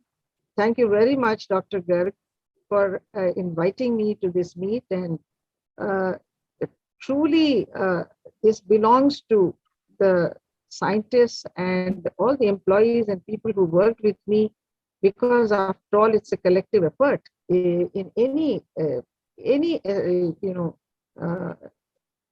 achievement one has. And geochemistry is not a new science. Actually, it's all connected with how we use it, apply it, and the technology. And though I'm supposed to speak very little, but it's very interesting, would like to share and very interesting experience that I've had. One, of course, everybody knows about what happened with the shale development and the energy. It disrupted the entire world market, petroleum market. And today the US, which used to be the net importer of energy at some point of time, with this became a net exporter of energy. Another incident was connected with the Shell CEO at that time, called Mr. Engelshoven, whom I had a chance to meet in Amsterdam. And I happened to meet on a day when the previous day he had received a great news of having discovered a huge oil gas field in Malaysian sector. So, and there he explained as to we should never give up anything if we don't find anything right now, because it's the same area where they had left after drilling several dry holes and went back and reinterpreted the data and also new tools which were available. So the short point he was trying to explain was that everything depends on how the data is generated, data is analyzed, interpreted, and used for the purpose that it is meant for. And with these words, I'd like to thank once again the organizers for having given me this opportunity. First of all, I'm thankful that I had the opportunity of working and being associated with ONGC for several years. And thank you very much for this honor, which truly belongs to the geoscientists of ONGC. Thanks a lot once again. Right. Congratulations, ma'am. Rastan sir? Congratulations, Dr. Reena Ramachandran. And we are really honored to bestow this award on you. You represent the finest specimens of the ONGC fold, diversified. And I like your message that I think is a true message to all young scientists and engineers. Never give up. You fix your target and you achieve it, no matter what be the odds. The ultimate aim is to achieve success. And the Malaysian example that you gave was an excellent example. And that's the message that I think everybody needs to follow. Thank you very much for accepting this award. And we wish you many years of good research. Thank you. Congratulations, ma'am, once again. And I believe that... Can you hear me now? Yes, sir. Yes, sir. So, Yes, Mr. Bora's mic is... Sir, your mic is muted. Congratulations, sir, on winning the award. Please unmute yourself. Again, we could hear him. Yeah, but now his mic is muted. Sir, your mic is mute. If you could just unmute your mic and... Can you hear me now? Yes, sir. Yes. Congratulations, okay, thank you. I think I'll be very brief. Thank you very much. I'm really humbled and for the honor bestowed on me. As Mrs. Ramachandran said, I think that I'm also one of the odd one out in the sense that I'm not a geoscientist nor a geochemist. But whatever little I had contributed was only because of the efforts of the great scientists of ONGC. And I'm sure they will do well in the future. And it is very important that this conference is being held for the third time in India, particularly when we are looking for, adding more reserves of oil through exploration, and also for improving the production from the existing fields. I am sure this conference on the next 2 days, 22nd and 23rd, will provide some links to find new oil in this country, because I think our frontier basins have to be brought into producing basins as soon as possible. And special efforts are required for that. I'll talk about it tomorrow when I speak again. Thank you so much once again for the award, and I am deeply honored. Right. Congratulations, sir. Razdan, sir? Congratulations, Bora Saab, for your continued guidance and your great contribution that we all appreciate. Thank you. And thank you very much. We all look upon you as a father figure for guidance, and your sagacious words will ring, I think, strong in many an ONGC and plus oil sector. Thank you very much and wish you many years of guidance. Thank you very much. I'm grateful. Right. Hello? Congratulations. Hello? Hello, I saw Professor Fang Pu was online, is online now. So Yes, how about, yes, how about to move to him? Yeah. Yes, Professor Fang Pu, congratulations on winning the award. Would you like to say something? 范教授，祝贺你获得这个杰出贡献奖。你现在能说几句话吗？范老师，范老师，范老师 is muted. No, we can hear him. 范老师，他没有开话筒。范老师，感谢印度能源和环境基金会给我颁发这个奖，非常感谢，感谢盖尔。Thank you very much for the Energy and Environmental Foundation to award the Global Excellence Award to me. Thank you very much. 你继续说吧。你说。范老师，你继续说。感谢这个呢，他这个环境和能源这基金会发给我这个奖。我已经给你翻译了，你再说。非常高兴。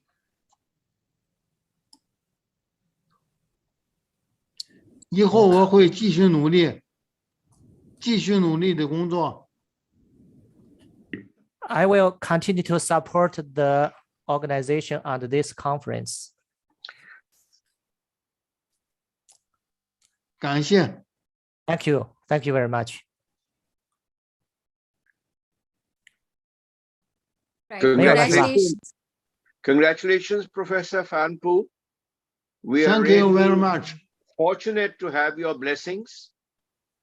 After 33 years of having chaired the second AAAPG at Beijing in China in 1988.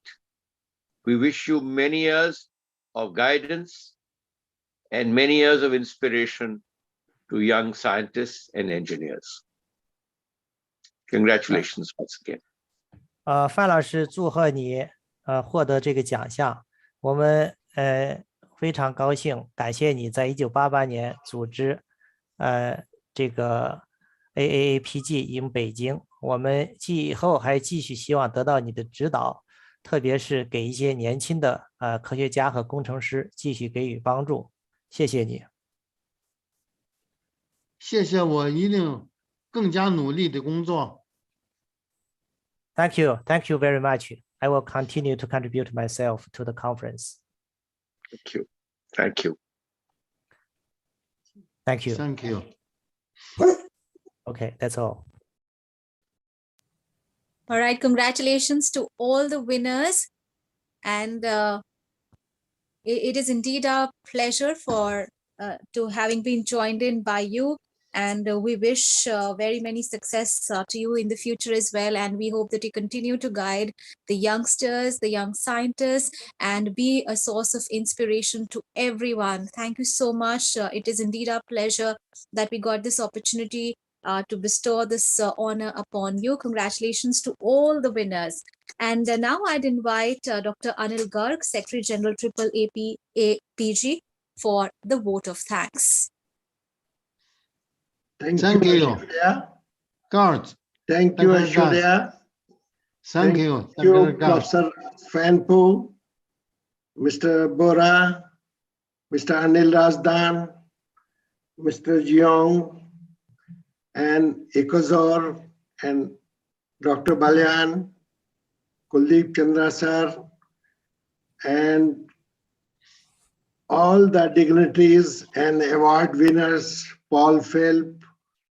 So this is my pleasure to say a thank you, because in all the three conferences, starting from 85 to this, and fifth conference also, I was secretary, I was organizing secretary, and you have shown confidence and cooperation in times to come, in Beijing also. So thank you very much. Thank you, Mr. Srivastava, Director Exploration, for supporting us and giving a luminary address and gold sponsoring by ONGC, and all the distinguished speakers, Mr. Simon George and others. Thank you very much. Thank you very much once again. Thank you, Garg sir, for giving opportunity. Thank you.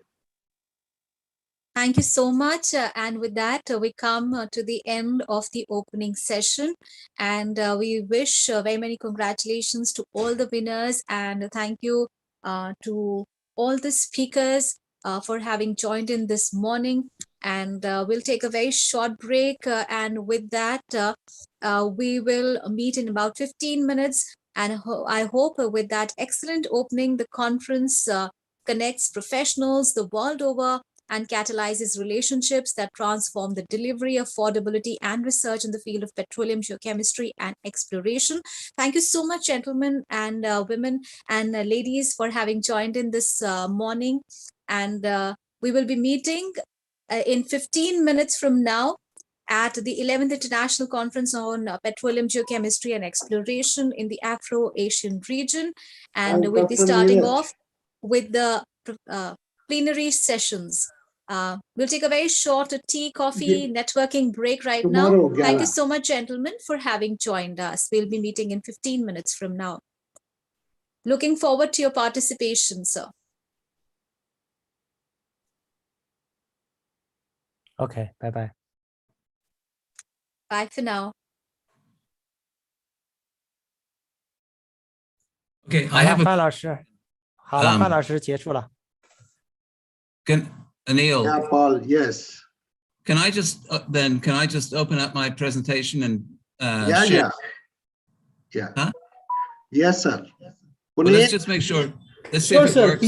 Please you share screen. Present your presentation. Okay, and so I just share the screen and oh, what happened there? Yes, we can see. You can see it? Yes, sir. It's fine. Yes, sir. It's fine. Please go ahead. Okay, I can see it now as well. Okay, so I'm just going to leave it like that. Okay? Yes, fine. Clear. Okay, so I'm going to just go out a moment and I'll be back in 5 or 10 minutes. Yeah. Okay, good. Thank you.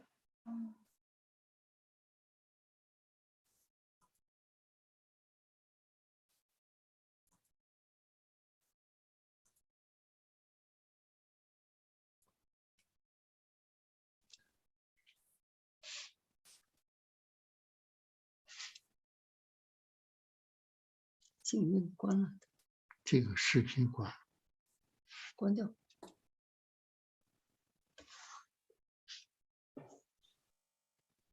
下来就对了，你这重复就没意思。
हमें है उजाला अंधियारा मिटाने का, हमें है हौसला नई उमंग बनाने का, हमें है एक जोश हर मंजिल पाने का, हमें है एक जज्बा हर जिंदगी सजाने का, हमें है जोश हर मंजिल को पाने का, हमें है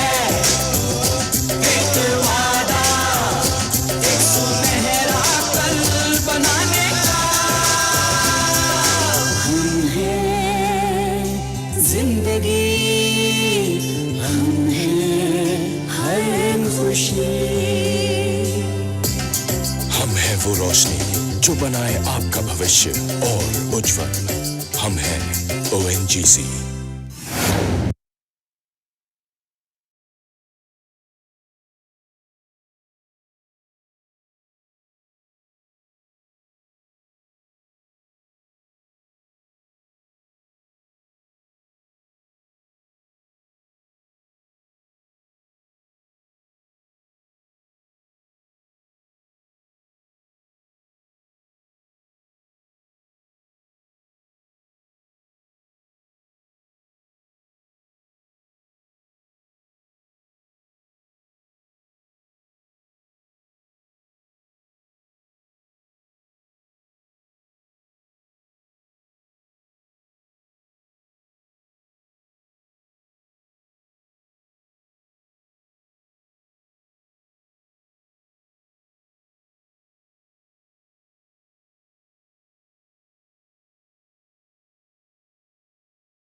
So, hello, Paul.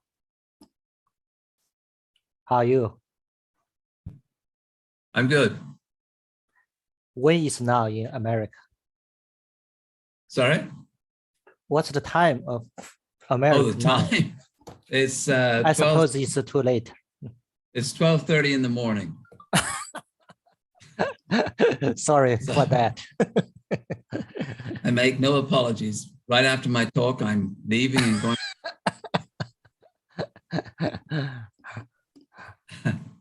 It's okay. I managed to stay awake, so I'm ready for it.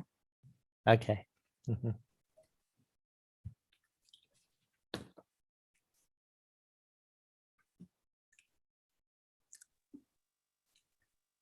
Razdan sir?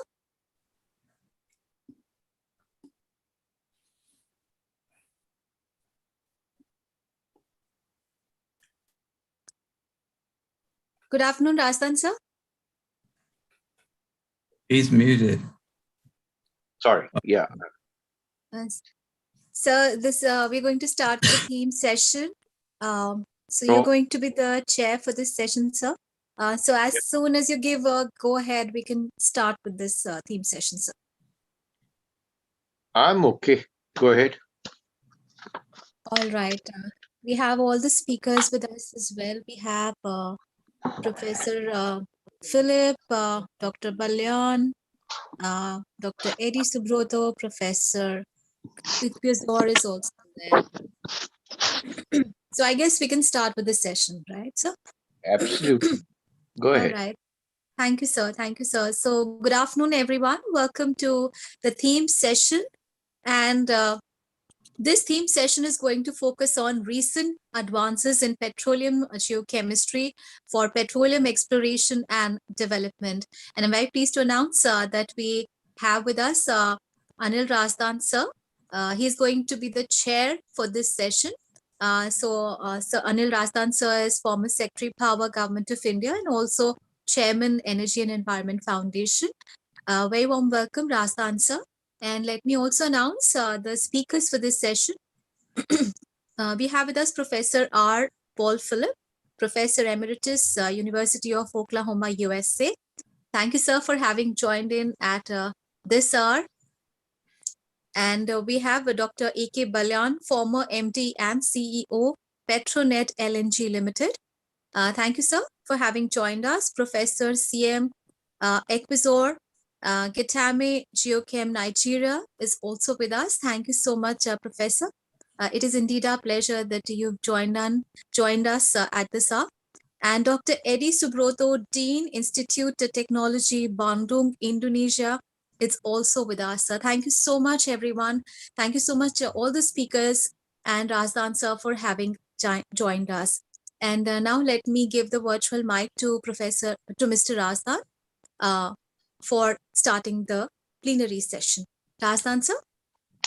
Yeah. Thank you very much. Can you hear me? Yes, sir. Yes, sir. Me too. Well, thank you very much. It's my pleasure to welcome you to this first technical session. We had an excellent session in the morning, and we're grateful to people like Professor Paul Philip, who is well past midnight into the present day, of course. So you are participating with us on the same day. Earlier, you were in the earlier day, I thought. That's true. And it's my pleasure to also welcome Professor Simon George, Mr. Eddie Subroto, A.K. Balyan, and our distinguished friend from Nigeria, Kuldeep Chandraji. Now, it's my pleasure to ask the first speaker to speak, and I think we begin with you, Professor Paul Philip, so that... Okay. All right. Thanks. Now, the slide is on the screen, right?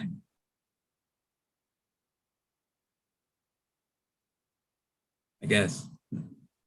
No, please share your screen. I need to share the screen again? Yes, we can't I think see. so. Yes, we can't see.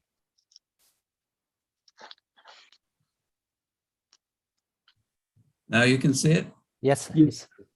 Okay. That's fine. Yes. Okay, good. Okay, well, once again, thank you very much for asking me to make this presentation. as I said a few minutes ago, it is 12:30 in the morning here, so I make no apologies for the fact that once I finish my talk, will be leaving you and going to bed. I think it's the first time I've ever given a talk at this time in the morning, but anyway, we'll plow through it, and hopefully you'll find it enjoyable. And as you see there, the title of the talk is The Evolution of Petroleum Geochemistry and Application to Exploration and Production. And this is like, in some ways, a little trip down memory lane, plus some new ideas and some things to think about for the future. And it's nice, I think, to start with a slide like this, because many years ago, King Hubbard, who was a famous geologist, predicted that oil was going to run out by the 1970s. And as you see from the three slides at the top here, or the three diagrams at the top, this is obviously continually being pushed to higher and higher dates. Another publication came out a few years ago that said peak oil was going to be reached around 2000. And hold on. There we go. And then a more recent one is sort of pushing the peak out here even to 2050. So, you know, as conditions change and as we come up with more and better techniques to explore and produce oil, that peak position is going to continually change. At some point, it will run out, but I don't think it's going to be in our lifetime. And of course, geochemistry, along with many other disciplines, has contributed to extending the peak oil production timeline. And petroleum geochemistry has been with us in one form or another for many thousands of years. And surface expressions of oil and gas accumulations for many years were used to indicate drilling targets. But a lot of the drilling activities started to take place in the mid-1850s, although where wells were being drilled in Poland, India, many wells in China, as well as the US. A lot of these wells were primarily drilled as water wells, but later were found to contain oil. But today, of course, a combination of geology, geochemistry, geophysics, satellite imaging, and many other technologies are used to indicate potential drilling targets. And then, of course, as was mentioned in one of the presentations earlier today, many of these conventional oil and gas plays were reevaluated as unconventional resources, and that led to another surge in oil and gas in the late 1900s, the early 2000s. And so, you know, just to reiterate the point that I made there, many years ago, probably in the mid-1800s or before that, you'd find a seep, and that's where you drill the well. And of course, the gas seeps are a little more difficult to find, but if you put a match there, you're going to find the gas. But of course, that's not a very accurate way of predicting the best place to drill, simply because oil and gas doesn't necessarily migrate directly to the surface. It takes a tortuous path to the surface, and it may find the surface many miles from where the underground accumulation is actually occurring. These are just a couple of pictures that I put in here showing some of the early days of oil exploration. This is actually a picture of a well in India that I'd found doing a Google search. We had the Drake well in Pennsylvania that was drilled in 1859. This is a picture from Oklahoma many years ago, where obviously the density of the wells is very high there, not something that you'd see today. And here's just a typical picture of a fracking operation. This again is in Oklahoma. A lot of sand trucks, a lot of water trucks there, the wells in the middle. This is obviously a big fracking operation that's going on here, which is quite common in many parts of the world, and particularly in the US today. But let's go back to say a few things about the history of organic geochemistry. I think most people would agree that the modern geochemistry that we're familiar with really started with the work of Tribes. Tribes, obviously, many people will refer to him as the father of geochemistry. And he was the one, hopefully everybody knows this, but he was the one that identified the porphyrins in crude oils, leading him to introduce this idea that crude oils had a biological origin rather than an abiogenic origin. And the formation conditions didn't necessarily involve super high temperatures.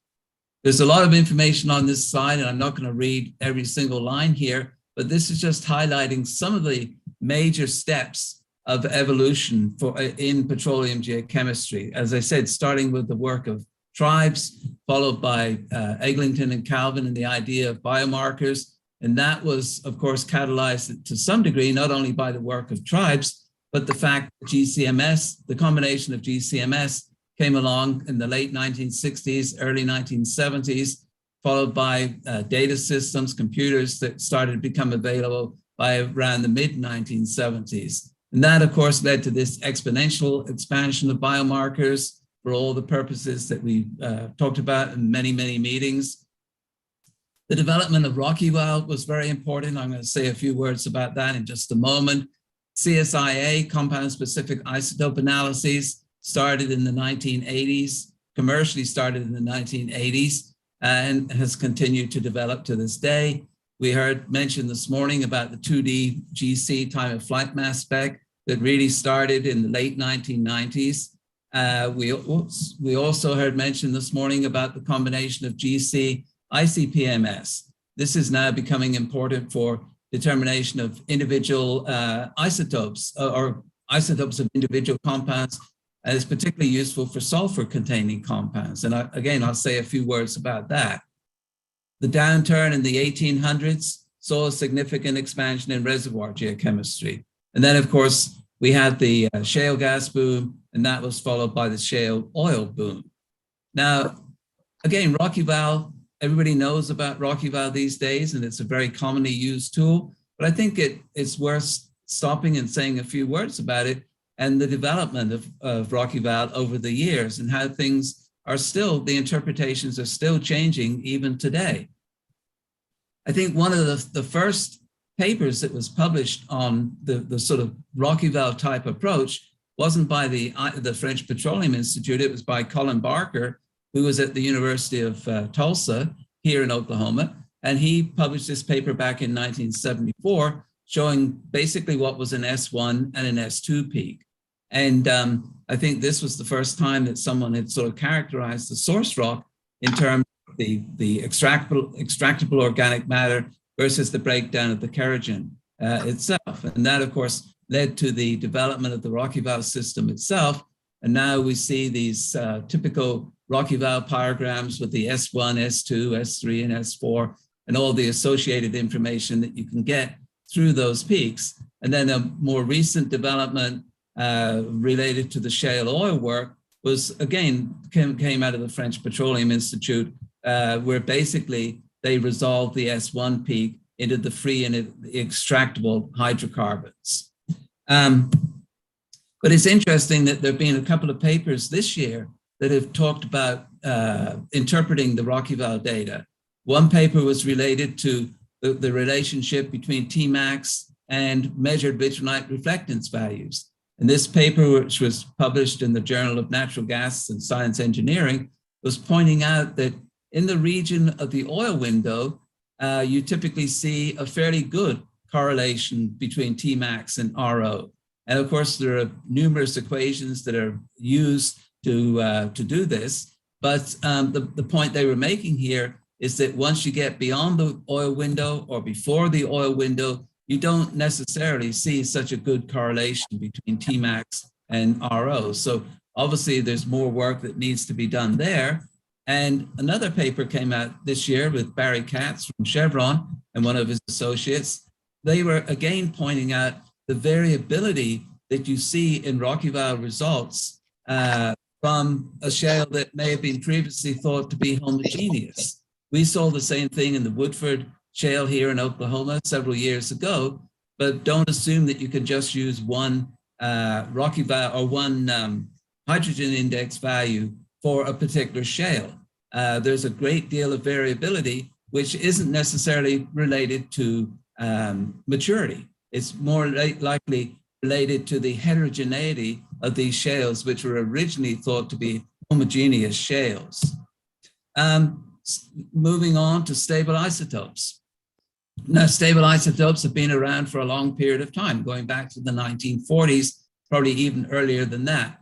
But I think the first paper that was published related to stable isotopes in geochemical investigations was by Silverman and Epstein, where they proposed using the isotopic composition of oils and extracts from source rocks for correlation purposes. And another early paper also used isotopes for predicting migration distances, not very successfully, but they tried. We all know that you can use stable isotopes, the bulk values, to differentiate oils coming from different sources. Just looking at the Monterey crude from California, comparing that with the North Slope oil, big difference in those values, telling you there's a great difference in the type of source material there.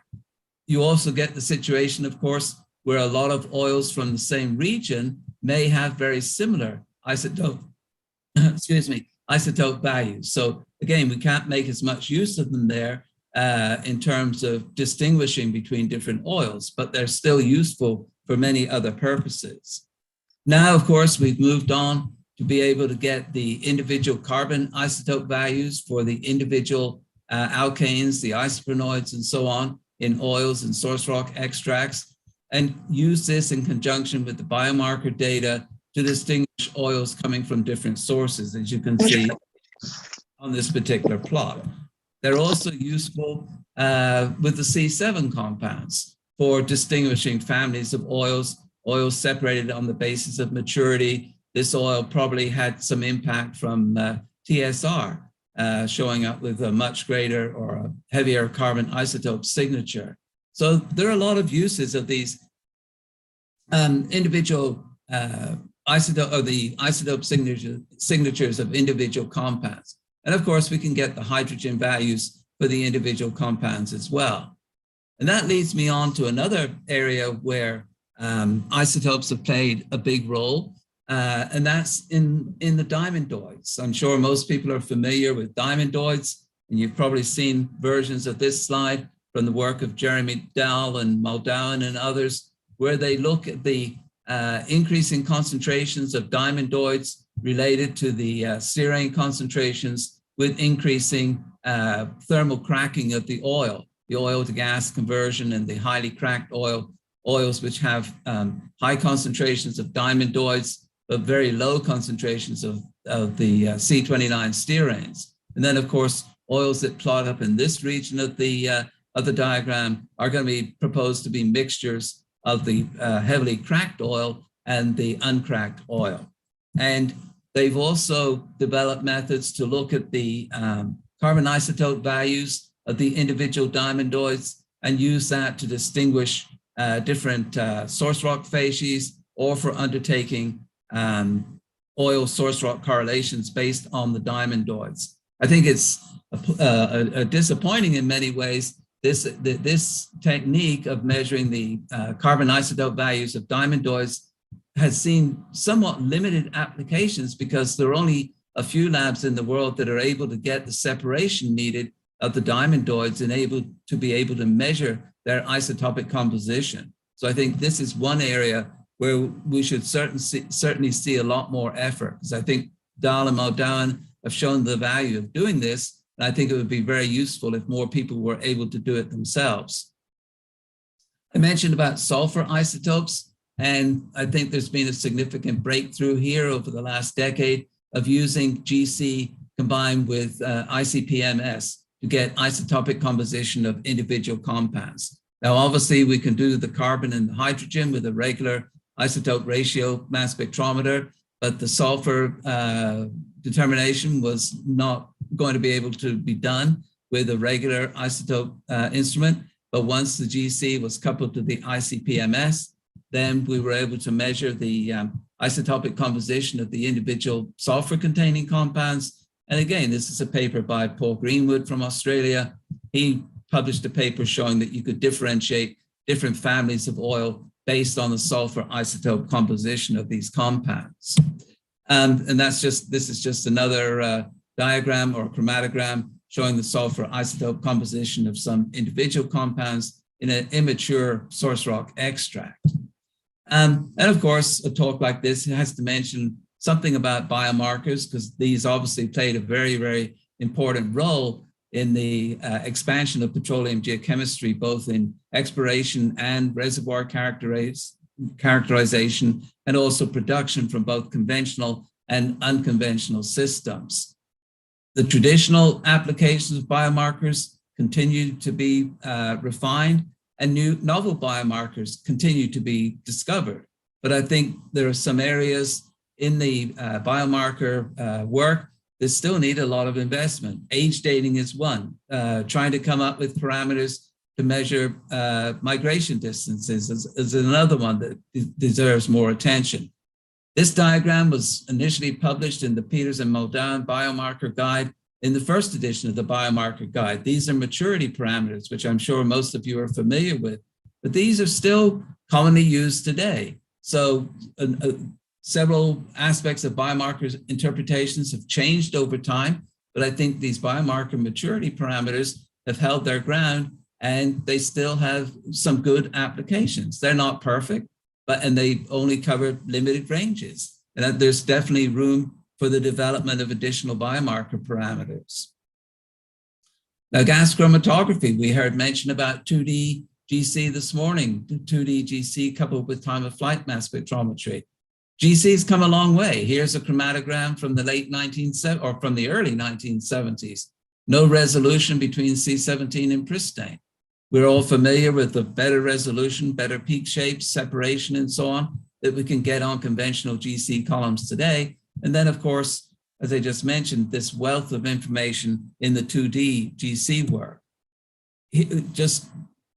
I'm sure there are a lot of younger students watching this today, or hopefully watching it today, but they may not realize what a MID chromatogram looked like in the 1970s before data systems came along. Here's one of the early chromatograms from the work of Seifert and Muldown.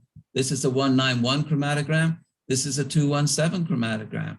Very different from what we see today, as shown on this example of a 217 chromatogram, very complex mixture of stearanes, good peak shapes, good resolution. But with the GC MS, of course, we can take that a step further and separate the individual members of this very complex stearane mixture. So those developments occurred many years ago, but they're still widely used today. Age dating, as I mentioned a moment ago, is something I think we need to pay more attention to.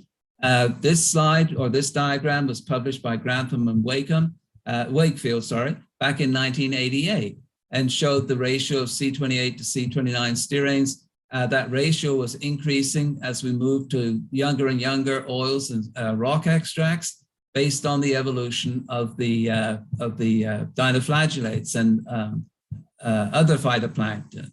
So that one has been used very extensively. It does have limitations, but now we have a whole table of compounds that can be used as age dating biomarkers over different periods of time. This is just a summary. The most recent sediments are here. The oldest ones are on the left-hand side.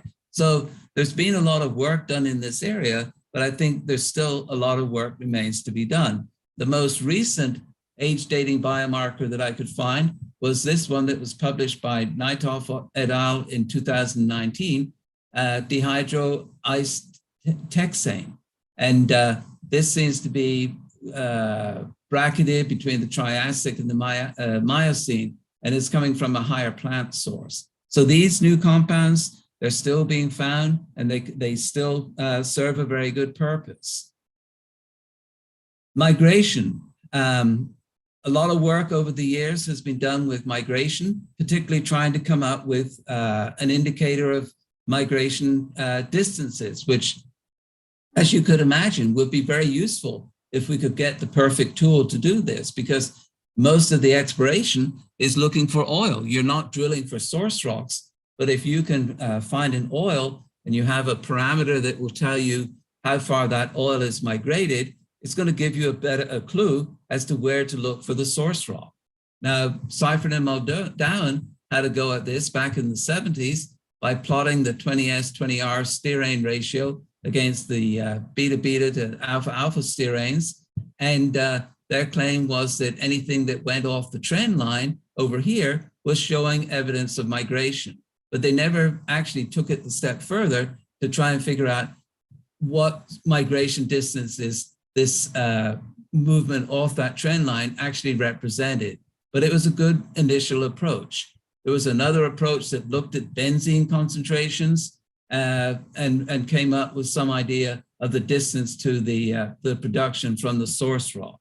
And then, of course, there was Steve Larder's famous paper in 1996, which was looking at the two isomers of the benzocarbazols and came up with a calibration curve for predicting migration distances in certain basins. This again seemed very useful at the time, but as years went by, a number of problems were found with that approach, and it still provides useful information on relative migration distances, but not the absolute migration distances that one had hoped for.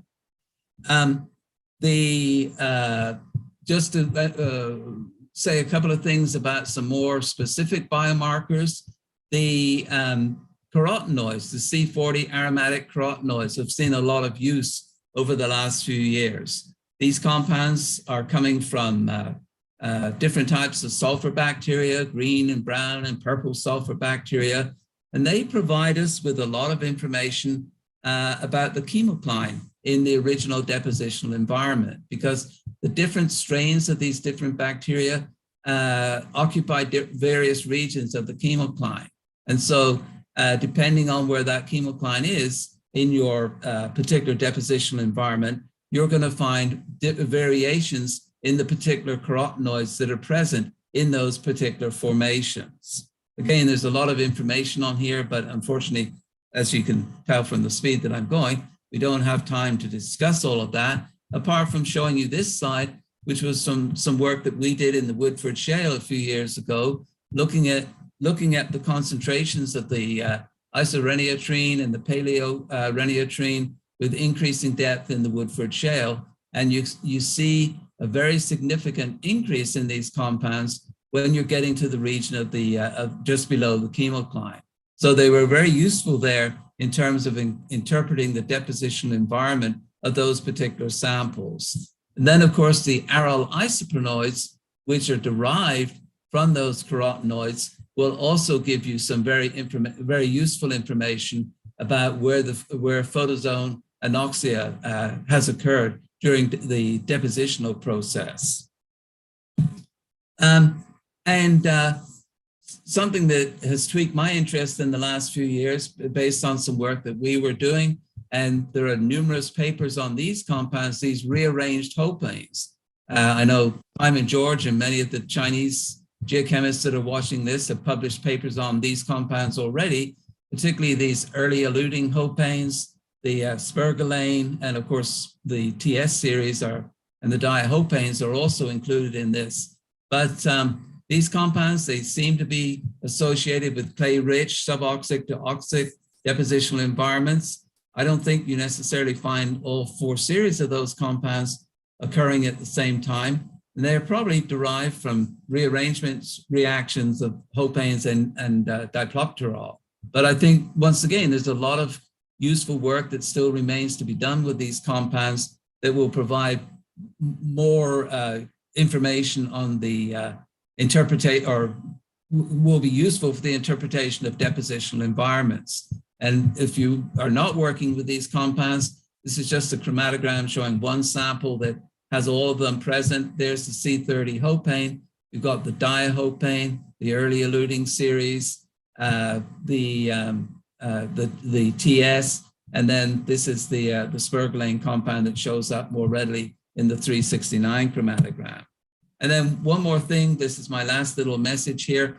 I think we've underutilized the aromatic compounds. I think people in general have shied away from the aromatic compounds because these are very complex mixtures, and it's easier to look at hopanes and steranes than it is to interpret the complex mixtures of phenanthrenes, anthracenes, dibenzofurans, dibenzothiophenes, and so on. But here's a paper that was published recently in one of the ACS journals. In last year it was actually. But this is just ratios of dibenzofurans and furan to dibenzothiophen, dibenzothiophen to furan plus dibenzothiophen, and coming up with information about oxidizing and reducing conditions in the depositional environment. So I think, there are a lot of opportunities there. We have so many aromatic compounds that we could be working with. They're not true biomarkers because they don't they've undergone aromatization, and some of them are formed from thermal rearrangement and so on. But again, we can work with that and unravel their origin and the information that they're giving us. So that was a very rapid go through of my take on the evolution of some aspects of the evolution of geochemistry. But I think there's still a lot of questions and a lot of areas to develop, particularly with migration distances, age dating, incorporating the carbon, hydrogen, and sulfur isotopes of individual compounds, and greater utilization of the aromatic compounds. And I think also that there's room for geochemists to pay more attention to the actual, some environmental aspects of the hydraulic fracturing, particularly water usage. In these days of water shortages worldwide, not just in the US, tremendous amounts of fresh water are used for those fracturing processes. And this is probably, I mean, yes, we might need the oil, but is that a good use of water? Are there other ways that we can do this with, and also more recycling of the water? And there are other geochemical questions that could be addressed there as well. And then, of course, there's the whole issue of climate change. This was addressed briefly this morning, and I think there's still there are a lot of areas there where the geochemists can play a role in that area. So let me stop there. Hopefully, I didn't go too far over my time, and hopefully, I've given you a few things to think about.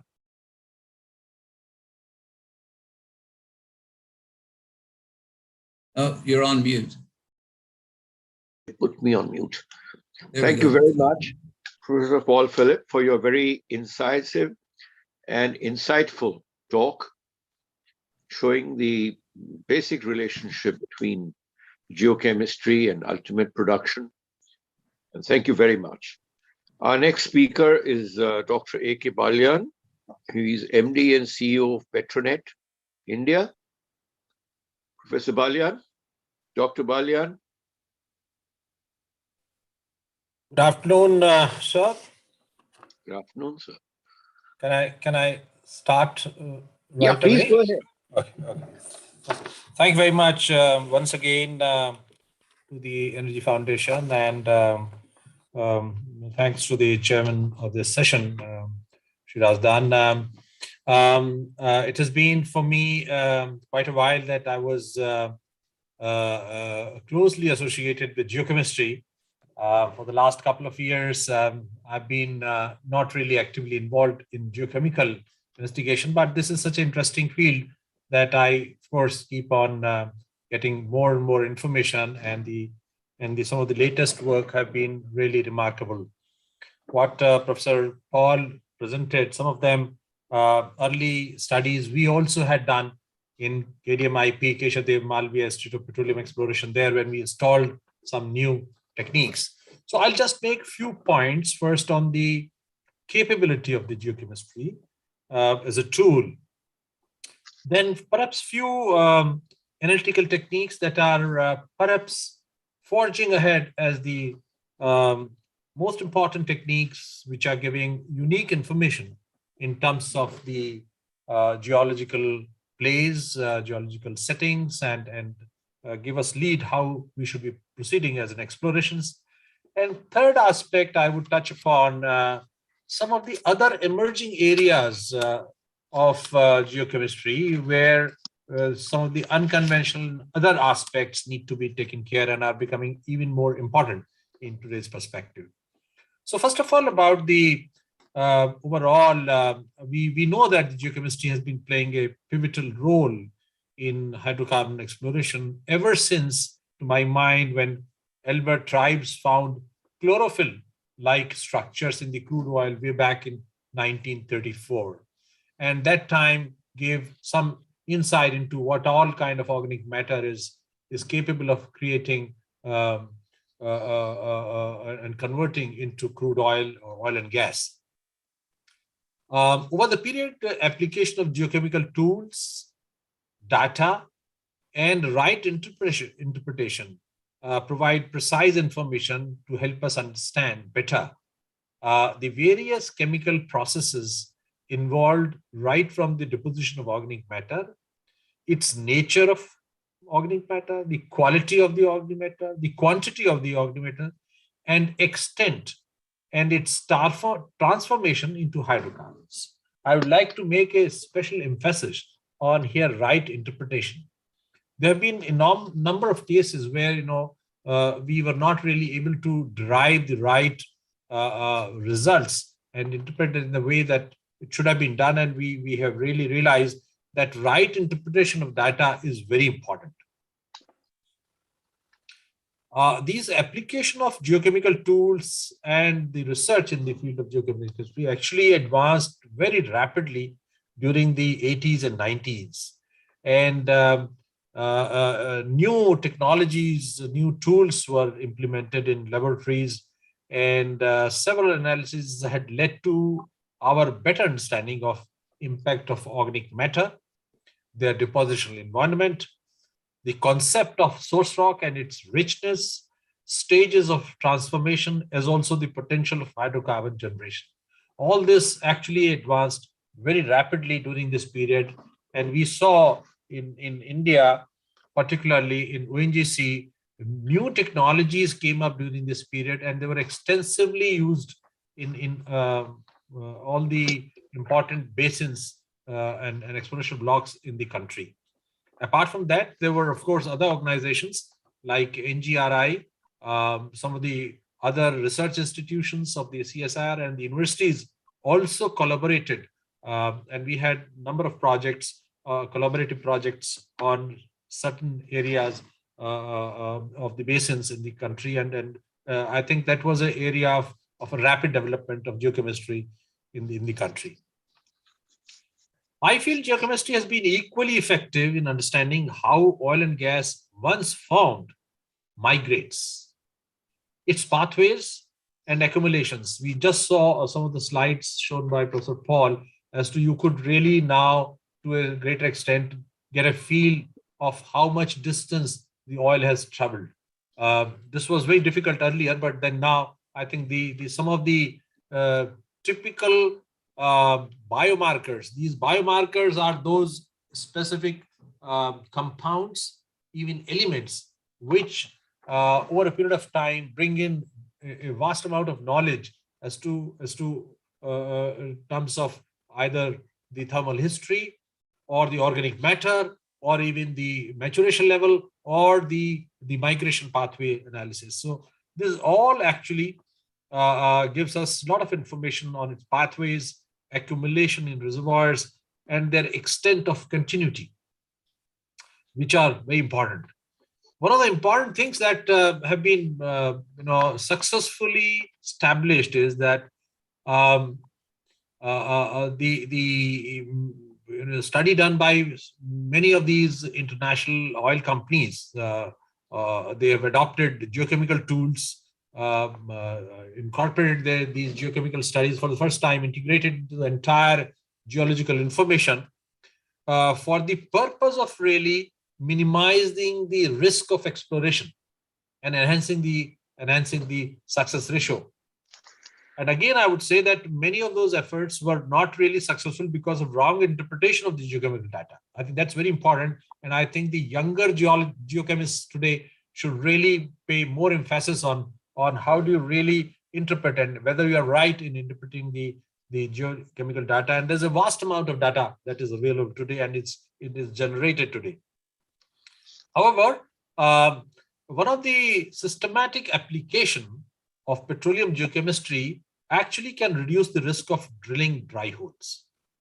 In a very interesting study by Slujic and Parker, they have shown that the impact of inclusion of geochemical studies in the overall exploration process increased the exploration efficiency to 63%.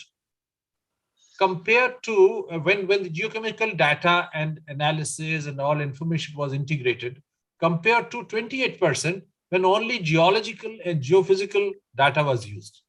So it has really been demonstrated that inclusion of geochemistry and geochemical information and data and taking a holistic picture of all information is really, really very helpful, directly connected to the success ratio and improves vastly the exploration efficiency. This integration of geochemical data also is important, and we collect a lot of information about reservoir fluid analysis, whether it is water, oil, or gas. We integrate a lot of biomarker data, and this is one area which I think I like to make emphasis. Biomarker study has really developed and merged into a major area of geochemical studies focus area, and is providing wonderful, useful information. And we see some of those slides shown by Professor Paul, that whether it is a particular element or a ratio of two elements, the isotopic ratios, or whether it is a one component of the entire complex, so to say, likely precursor of the oil, the hopanes, the steranes, complex structures, very high molecular weight, but then they carry along with this the presence and some of the ratios, very clear signatures of the process, and that we can decipher the maturity levels of the oil, gas. We can evaluate the quality of source rock. We can evaluate the migration pathways and the distances covered, and many other informations. When we create all this data, including the well data, and then data like salinity and all, we can create a regional picture of a basin which is under exploration. And this input from geochemistry is wonderful and is a direct help for any explorationist to really understand many things regarding the generation potential, quality of the source rock, maturation status, and also undertake further studies on some of the kinetic processes in the. So there are regional pictures gives you much better understanding of all what is happening in a basin. Some of the latest techniques that have come up, and they were also dealt with by Professor Paul. For example, the normal gas chromatography. Now, this is one of the things that we started using way back in 60s and 70s, actually. But over a period of time, the resolutions of gas chromatographic separations, the techniques have vastly improved, and then the many different techniques were combined together to really get more useful information. Like GC, when you compound separate, you can really undertake the mass spectrometry, and then you have another one. So whether GCMS or GCMS-MS, these kind of improvement in technologies have really helped in a better way, in much better way, to really understand the geochemical processes, the migration pathways, etc., and the accumulations on that, the nature of source rock and all. One of the areas that has been a focus has been that when we do sample collections, there are always possibilities of sample contamination, and therefore there could be a problem in really interpretation. The results could be different. So how do you really create processes, systems where we can identify and eliminate the impact of contamination? Those things have also come in, which now gives us much improved interpretation of the data, and eliminates any kind of or minimizes, I would say, any kind of contamination. We have also seen improvement in our information, knowledge, and generation of data with the emergence of laser ablation technology, ICP-MS technology, which gives very precise information on that. Another area where geochemistry perhaps is very useful is that wherever they do not find any useful markers like chemostratigraphic fossil indices, there I think the chemostratigraphy is perhaps the most useful one. So even if there is a gap in the other geological information, geochemistry can bring in to fill up that gap there. And that's very important, very useful actually, and have been applied in several basins there. In the isotopic thing, we see that now there's emergence and a breakthrough kind of a technology which has come up is the radiometric correlation, which is a new thing here. And it is going to be, in my opinion, more and more used in coming time. We had in 1980s a mass spectrometry, which is now totally different. The technologies over the last 20 years, 25 years have totally changed.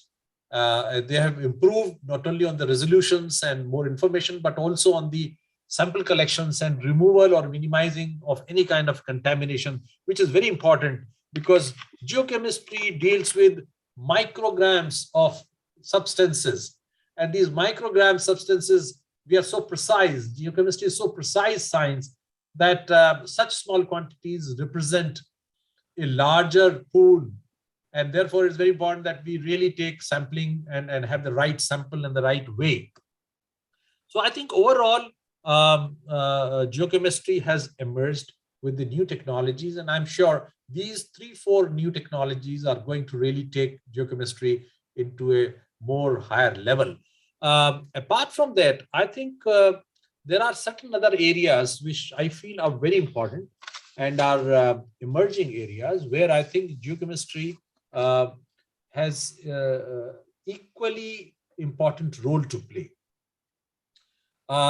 In the microbiology area, petroleum microbiology, whether it is aimed at enhancing the production by microbiology, MEOR we call it, microbial enhanced oil recovery, or it is bioremediation to deal with the problems in the oil sector in terms of spillage and other things, or it is production of biofuel from algae and other things. I think these are the areas, to my mind, in the coming time would gain more importance. And I think the geochemistry today should have a good focus on these areas as they are the emerging areas. Even in some of the unconventional geochemical applications, I think looking at uranium extraction through a leaching process is a very much feasible now. A lot of experiments, pilots have really shown that in situ leaching through a chemical process is possible to extract out uranium, which may be even a low-grade uranium, but still very useful. Overall, I think I like to sum up with a few comments. Number one, I think we need to really identify and focus when we are working with a large amount of basic research being done, huge amount of data is being collected. I think there should be a concerted effort to use it and apply it in the oil and gas industry, aimed at particularly how to produce more oil at a cheaper cost. And number two, produce perhaps cleaner oil and see that we are not seen as a polluting industry. I think that's one thing that I would like that this direction, this aspect to be highlighted to all the geochemists, that this is to be taken up very important, minimizing the risk of exploration, producing more oil at a lesser costs. I think this is a challenge, and I think geochemical tools, information, integration of the data can really address this issue in overall. The second important challenge that I think is the decarbonization. I think geochemistry can be of very good help in really addressing the decarbonization process, which is so important today, and carbon capture technologies. I was recently looking at a new initiative that is coming up, which applies geochemistry in coal also. And there is an initiative now to use coal in a more cleaner way, And what could be a better, cleaner way than to really gasify the coal? But when you gasify the coal, you get enormous amount of products, useful products. But if you can really usefully capture the carbon dioxide that is produced and use it, I think it would be a great success and new initiative where I think geochemistry can really, along with other disciplines, help in the carbon capture. We know in many of the fields, carbon dioxide could be injected back into the reservoir, and how it can be done in large scale. So if we can capture carbon dioxide from the other areas and use it gainfully, I think this would be a great success and perhaps a contribution in the field of oil and gas and energy as a large. So I think just to summarize, geochemistry has really grown. It is growing. The new technologies which are becoming more and more refined, and combination of technologies put together are giving us geomarker, biomarker based information which are very specific and very useful in geochemistry. And I think that is an emerging area. We can really be proud that geochemical data integration into exploration can really reduce the risk of exploration and enhance the success ratio. I think this amply clarifies the importance of geochemistry. And that in the emerging areas, I think geochemistry need to diversify and include those areas which are gaining importance and are in the light of the climate change and in the energy transition trends that are happening worldwide, and India is no different than that. We have an important aspect to how do you address decarbonization. I think if these areas can be done, I think we'll be contributing as geochemists a great amount of value to the humanity. I would stop at this point in time, Mr. Chairman, and I thank you once again for giving me an opportunity to speak at this August forum. Thank you. Thank you, Dr. Balyan. I'm glad that you raised the issue of decarbonization, because that seems to be the biggest challenge for the industry at the moment. And that is where I think the geochemists come into picture, because without them, technology will not move ahead. And the future of your industry, I think, lies in separating the carbon, not storing it, but utilizing it, as I mentioned to you. Because carbon, in my view, is an extremely useful element. And it just cannot be termed as a nuisance. It has to be migrated and settled in a useful form. Because as I said in my opening remarks in the morning, I sincerely believe that with the growing population across the world, you cannot continue to poach upon natural resources. You have to utilize the existing resources and do this chemical engineering and technology. That's right. Because I did not elaborate too much in the morning because of paucity of time. But I would say that,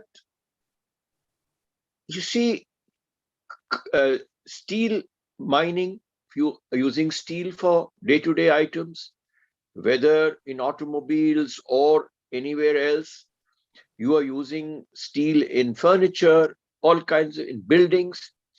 We've got to see how we can bring about plastics and use them into static uses rather than combusting uses. Because after all, carbon is an element of nature, and we embed it back into nature. Unless it is combusted, it does not emit carbon dioxide. Correct, very correct. Carbon in the atmosphere, which is harmful, not carbon in the soil or in static uses. Absolutely, absolutely. That, I think, is something that your august body needs to look into. Exploration is only a very limited part of it.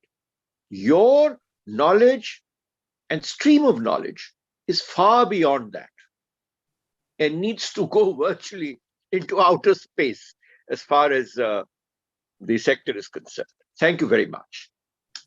Our next speaker is Professor C.M. Ekwezo, and he is a very renowned geochemist from Nigeria, and he's running, I think, a commercial undertaking also by the name of Geochem. Professor Ekwezo, kindly go ahead with your presentation. Thank you very much. I'll try to share my screen, and if you just let me a few minutes, I'll get it on.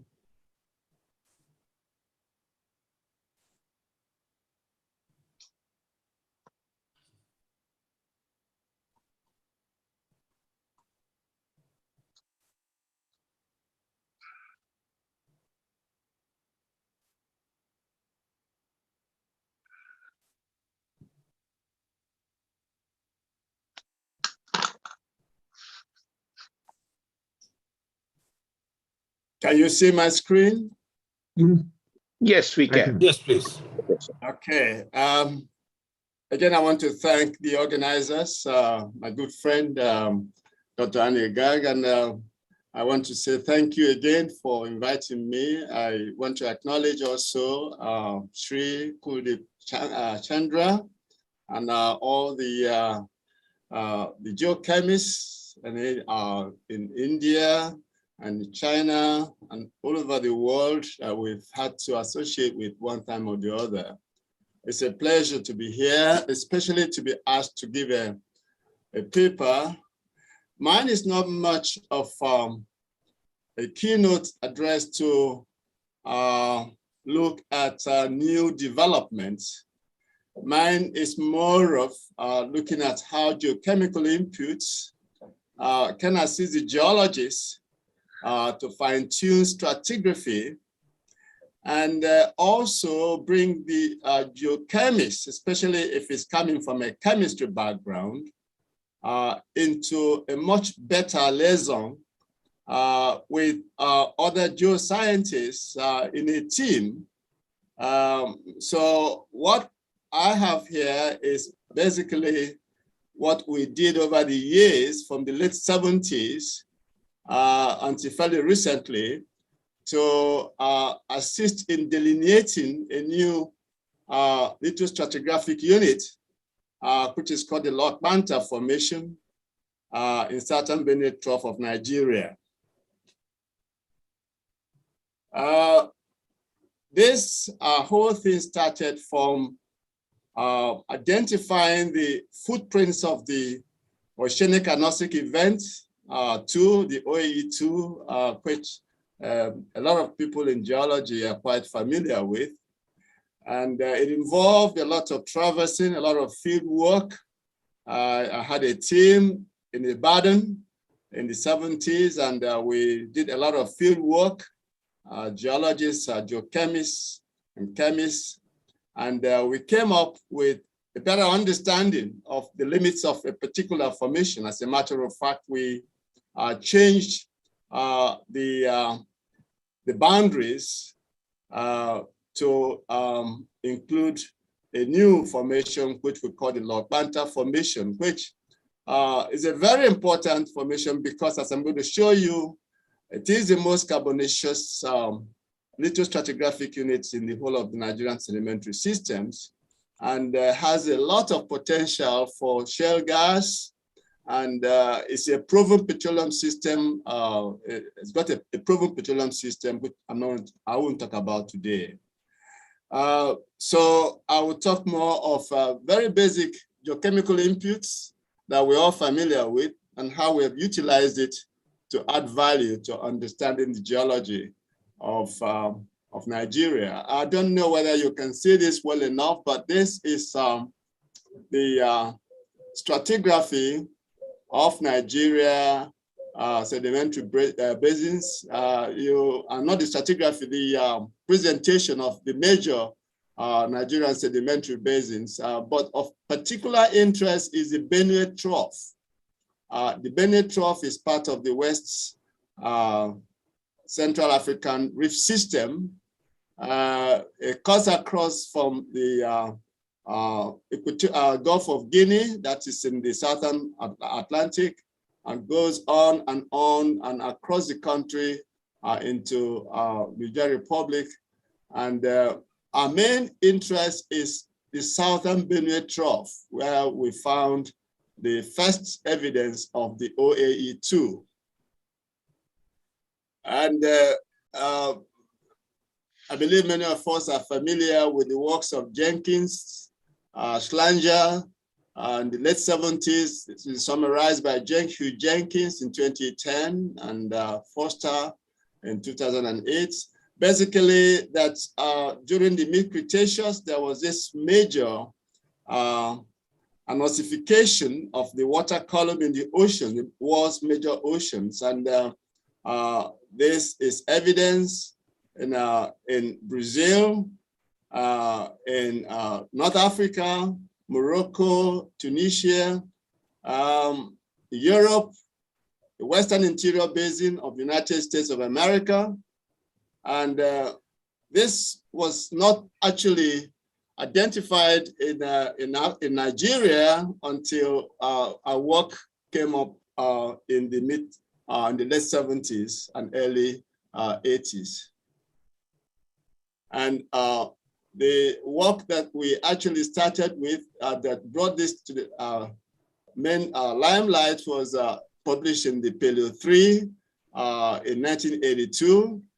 And what we did was that, now that's the Atlantic Ocean here, we studied the upper Cenomanian to lower Santonian rocks across the Benue Trough. And particularly, we're interested in the southern Benue Trough, and which included what we call the Calabar flank, and then the Abakaliki Basin, and then the Anambra Basin. What was actually very intriguing was that we found in the early Turonian, at that time we thought it was early Turonian, but later on we discovered that it actually is Upper Cenomanian, which is a bit earlier, that there was this set of rock samples that had very huge amount of organic carbon, up to 7.4. These were from outcrops. And these samples were also having huge amounts of what they call planktonic foraminifera. This is an indication that they came from fouled up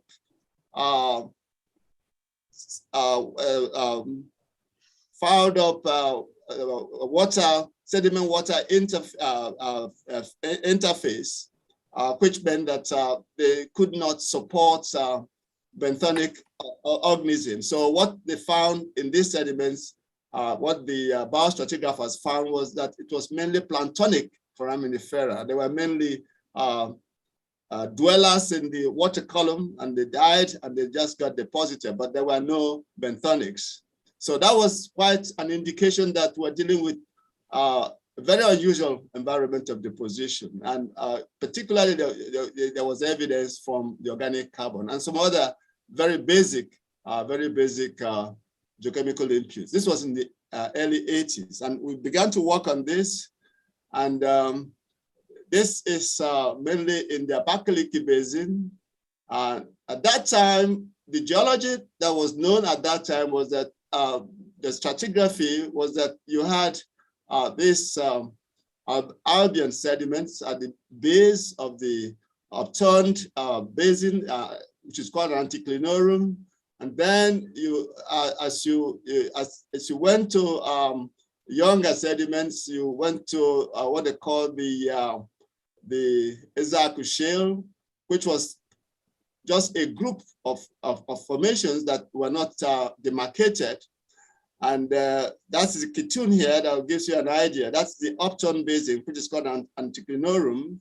And then you had this Ezaku Shale, which is the main target. That was where we found these very, very carbonaceous sediments. And the stratigraphic demarcation at that time, when we started our work, was that the Ezaku, that is the Ezaku group here, had Ezaku shale, and then Ezaku shale was supposed to be Turonian. It was sandwiched by the Asu River group, which was Sediminian to Albion, and then the Ogu shale. But the Ezaku shale was our main target, because that's where we found these carbonaceous sediments. And so we did a lot of field work. I'll just show you a few of the things. But the main thing is that the Ezaku shale, we found this very, very rich sediments. We call it the Lokbanta facies. And to give you an idea how significant this was that the Lokbanta facies, the genetic potential of the sediments from the Lokbanta facies was up to 25 kilograms per ton, compared with other sediments in that southern Benue Trough. You can see how it compares with the Ogu Formation and the Goro Formation. So it was quite clear to us that we're dealing with something that was quite unusual. And even more so, if you compare this Lokbanta facies with other similar aged sediments in the upper Benue Basin and in the Bornu Basin. And then we did some core holes in the Lokbanta area, and this will give you an idea again of how very rich these sediments were. If you look at core hole number 2, which was drilled south of where we found the sediments initially, you look in at about 30 meters of cored material, but the genetic potential are ranging from something like about 10 to 30 kilograms per ton. This is quite big. In Nigeria, we were used to the Niger Delta. The Niger Delta, where you are looking at genetic potential of only 1 to 2% or sometimes 3%, and hardly above 4 or 5%. I mean, kilograms per ton. But here it's quite huge, and we did initial characterization to show that these were mainly type 2, mainly 2 to 3, but mainly close to type 2 organic kerogen, which was again one of the things that made it very significant, because obviously we hadn't seen this kind of thing before in the Nigerian system. Now, I just want to show you quickly the outcrops, what they look like. You found a lot of intercalations of marl and shale, and then the major thing is that these sediments that were very rich had very, very few macrofossils. The macrofossils that were found at all were like ammonites that were really stressed, and then mostly you found macrofossils of the nature of Inoceremus. These are very, very hardy organisms that exist only in very, very, that can survive very foul environmental deposition. So we found an outcrop of a type locality that where we were able to characterize these sediments very, very precisely. And we did an organic carbon mapping, and this gives you an idea of the kind of organic carbon we're dealing with. The reds are very high organic carbon. You have up to something like 4% and above 7%. and these are concentrated at the nose of the Abakaliki anticlinorum. We had some interface with a biostratigrapher who was able to show us that the Lopanta area actually fell into the upper Cenomanian to early Turonian segment. That's about 96 million to 92 million years, which clearly show that we're dealing with the OAE2, because that's about the kind of time window that is been established to occur. And so we did a lot of traverses in the eastern and the western part of the anticlinorum, that is going this way and coming this way. And what I want to show to you is that they all clearly show that there was a distinction between where you have these unusual carbonaceous sediments, which you can actually pick up from the organic carbon. These are organic carbon values, some of them up to 7.4%, compared with the shales or the sediments that were below or above them stratigraphically, which had very low organic carbon. And so we were able to demarcate this area, this regional area, and we're able to find that we could distinguish the Lopanta formation based on organic carbon and other indices from the south to the north. And then we can show clearly that what was thought to be the Ezako was actually much lower. So we were able to show that, there is an Ezako formation as a Lopanta formation, quite distinct. And formerly the geologists lumped all of them together as the Ezako formation. And then we did that further down south to the Calabar flank. Remember, this was where we found the carbonaceous series, but we went down south and found it also here and did the same kind of profiling and found that, again, you can see the carbonaceous organophases in the south. And we were able to show also that the well-known, the Cenomanian-Turonian boundary events, which is usually understood from what they call the isotopic ratio excursion, also occurred in the Benue Trough. I don't have much time to talk about this in detail, but it is well known that there is an excursion in the carbon-13 values in going from the Cenomanian to the Turonian, where the OAE2 occurred. This has been found in the US, in Pueblo, Colorado, found in Morocco, found in Venezuela, also now found in Nigeria. So we could use this to determine the boundaries of this carbonaceous phases in the Benue Trough. So what we then have is this. Now we've now changed the stratigraphic, we've revised the stratigraphy of the Southern Benue Trough, and then we have now changed it. Formerly, the whole of this was supposed to be the Ezako formation, but now we now have the Ezako formation followed by the Lopanta formation, which is this highly carbonaceous series. And so we were able to go to the map of the area, and then we demarcated it. Now we have the Ezako formation, well, the Asu River group, which is the core.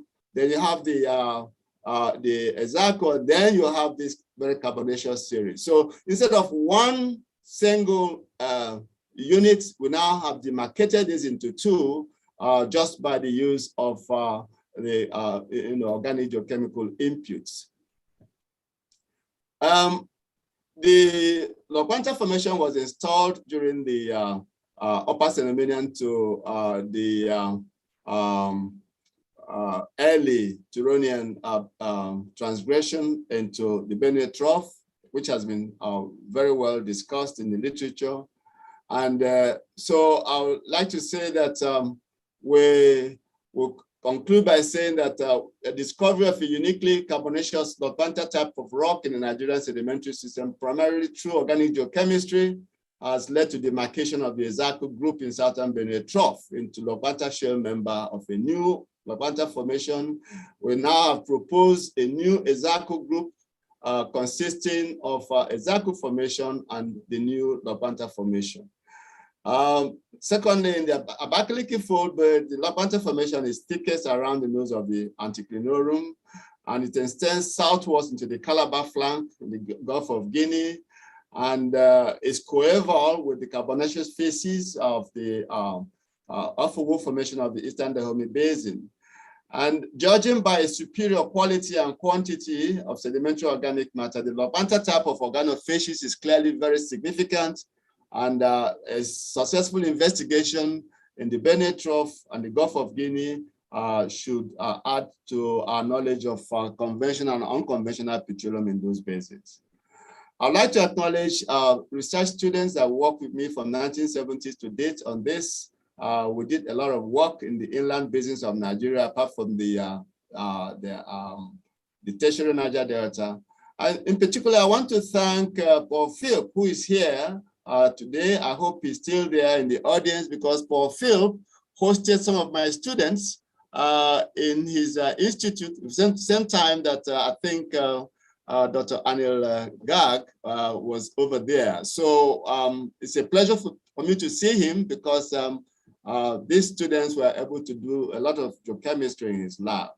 And that's it. Thank you very much. And I appreciate your attention.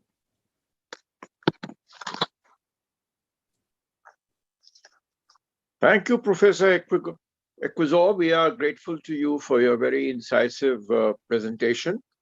Our last speaker is Professor Dr. Eddie Subroto. He's the Dean Institute Technology, Bandung, Indonesia. We have very little time left, Professor. I would have liked to, in fact, invite a few questions from the audience. Maybe we can squeeze in 5 minutes at least, in case there's something very important. Go ahead, Professor. Good afternoon. In this occasion, I would like to talk my topic about the application of geochemical techniques in identifying hydrocarbon occurrence in Bintuni Basin, Papua Island, Indonesia. It is actually a great pleasure for me, and also a great honor for me to be in one session with my examiner. Actually, Professor Paul Philp was my examiner in my PhD thesis back in 1989, long time ago. Well, I would like to introduce also my colleague, Professor Benjamin Sapii, in this work.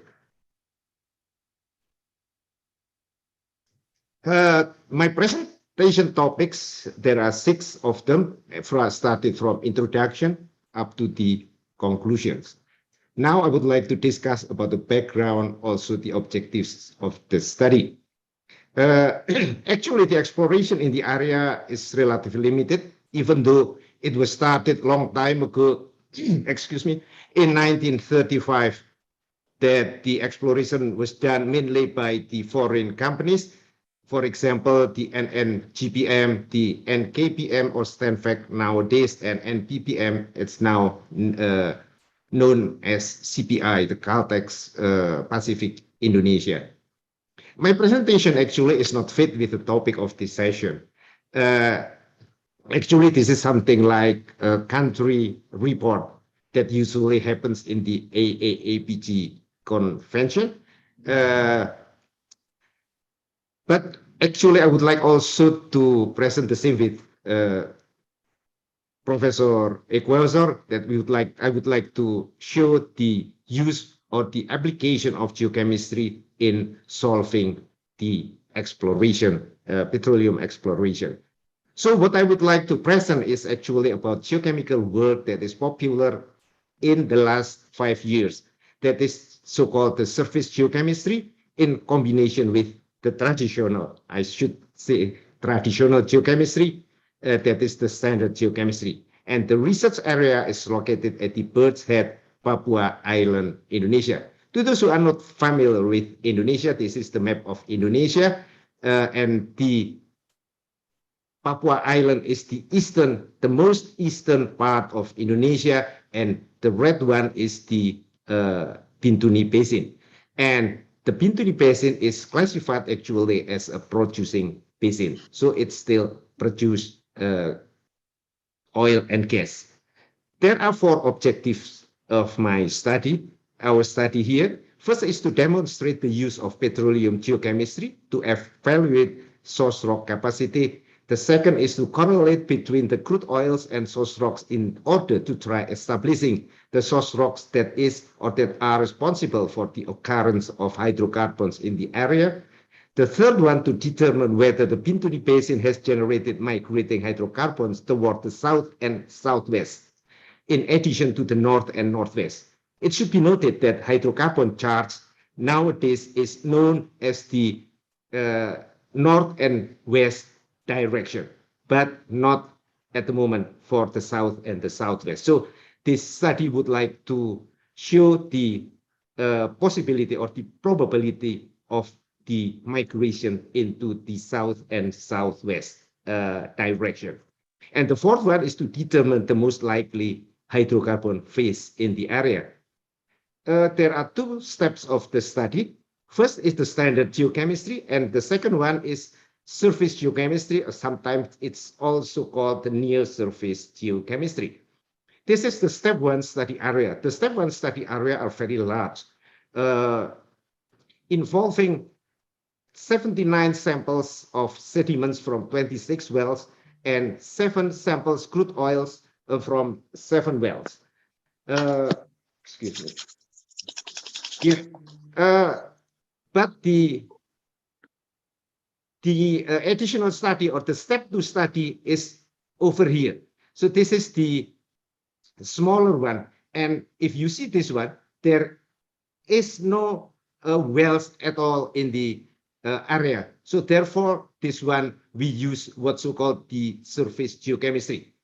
If you see the large one over here, there are a lot of wells that's noted with the red dot, and also there are some others samples that collected from the area. This is the step 2 study area, if the enlargement of the step 2 study area, and we collected samples from creek and also from coastal area in this study. Well, first I would like to introduce the stratigraphic sequences of the area. It consisting of 6 sequences. The first sequence is from early Permian up to late Triassic. The second one is from early to middle Jurassic. The third one from late Jurassic to early Cretaceous. The fourth one from early to late Cretaceous. The fifth one from Paleocene to Oligocene.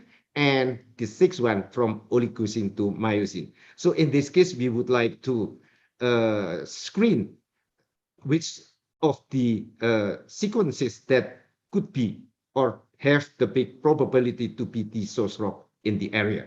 First, we screen from the maturity. This is maturity based on vitrinite reflectance. Based on vitrinite reflectance maturity, it seems that starting from sequence 3, so sequence 3, sequence 1, and sequence 2 and sequence 1 are the mature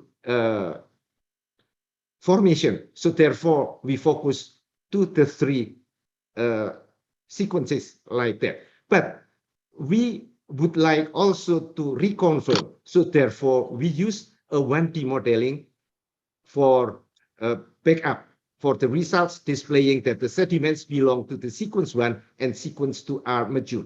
So based on the modeling, sequence 3 actually is not that mature unless the sequence 2 and the sequence 1. This is the result from the 1D study modeling. For the sequence 1, sediments are mature with critical point at around long time ago, 260 million years ago. That's in the age of late Permian. The second sequence 2, sediments are mature with critical point at around 75 million years ago. That's in the age of late Cretaceous. So actually, there are only 2 sequences. And in this case, I would like to show you the screening, the next screening for the sequence 1. This is for the source richness. For the source richness, it can be seen here that the samples from the sequence 1s are mainly rich samples. especially the one that I put the circle on it. The second one is a type. The type is not that good. It's not that type 1, but it's comprising of type 2, 3, and also type 3. But it still could be hoped that these samples could yield either oil or gas. So for the summary, that we can focus to the sequence 1 and sequence 2 that have good to excellent, especially sequence 1, good to excellent up to coal, and the maturity also relatively mature from oil to gas window for the sequence 1 and sequence 2. And then we do the biomarker. That is the standard biomarker that we use the triterpenes and styrene for the correlation between oil and source rock. The key factor for correlation is the presence of and the absence of oleonanes. To those who are not familiar with oleonanes have been believed as a remnant of flowering plants or angiosperms flowering during late Cretaceous, that's around 70 million years ago. Basically, crude oils in the study area may be divided into two groups, the one without oleonanes and the one with, even though in the low appearance, oleonanes. And in this case, I would like to show a little demonstration to reconfirm the oleonanes, whether this one real oleonanes or that is fake oleonanes. This is the representative of Bintunis oil basins, usually no oleonanes. If you are not familiar with the M-onset Y91, this one, the position retention time of oleonane is around here. You can see the arrow over here, but you see this one, there is no oleonanes, no peak before the peak number 6, that the C30 Hopain. But if we see the next one, you can see here that there is oleonane. Laboratory put the label oleonane over here, but we did the check, the second confirmation about this one, because according to the theory that in general, oleonanes do not produce a peak on the M-onset 369 scan. But for this sample, the DSD5 sample, a peak is observed on the M-onset 369, which matches that on the MZ Y91 fragmentogram. So you can see this one. So this implies that another unknown compound having a C30 hopinoid structure is co-eluting at the same retention time as oleonanes, that at least according to Netov et al. In 2010, that's also reference that mentioned by Professor Philp in his talk. We also check correlation based on carbon isotope. You can see here that some sequence 1 source, that the sequence 1 source and the crude oils indicate a good correlation. So based on carbon isotope sequence 1, also samples that should yield the oils found in the area. So the summary, that the organic matter contained in the source rocks as well as in the crude oils predominated by a mixture of high plants and shallow marine lacustrine materials. Correlation tends to point out to the Permian source rocks. The next one is the step 2, that's near surface geochemistry. So the core, we use the core survey, now amplified geochemical imaging AGI, that in Indonesia, the agent for this apparatus is PT Geoservices Limited, which where I also work for the Geoservices Limited. The module is installed to a depth of 1 to 2 feet up to 30 to 60 centimeters by creating a small pilot hole using a narrow steel rod and inserting the sampler manually. And also we check about the background. So we buried the apparatus up to 17 days, and then we recollect the apparatus and analyze the content of the sampler. And we also check about the background, because, you know, if you bury the sampler in the areas, the 15 area like in the Papua, so there are a lot of things that could be absorbed by the sampler. So therefore, we should check the background. This is actually the core sorter module. I don't want to talk more about this one. I think most of you familiar with this kind of sampler of the module. So the application of the method in this case is for the frontier. That's to determine hydrocarbon potential over large, previously unexplored areas.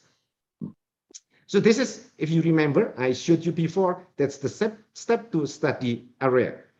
The sampling detail, that's the actually 14 traverse segments, 10 regarded as river and coastal, abbreviated with RT. Excuse me, and Professor Subroto, yeah. I think we have to wind up soon because Okay, that's other questions will get nearly delayed. finished. Okay, sample spacing set, something like that.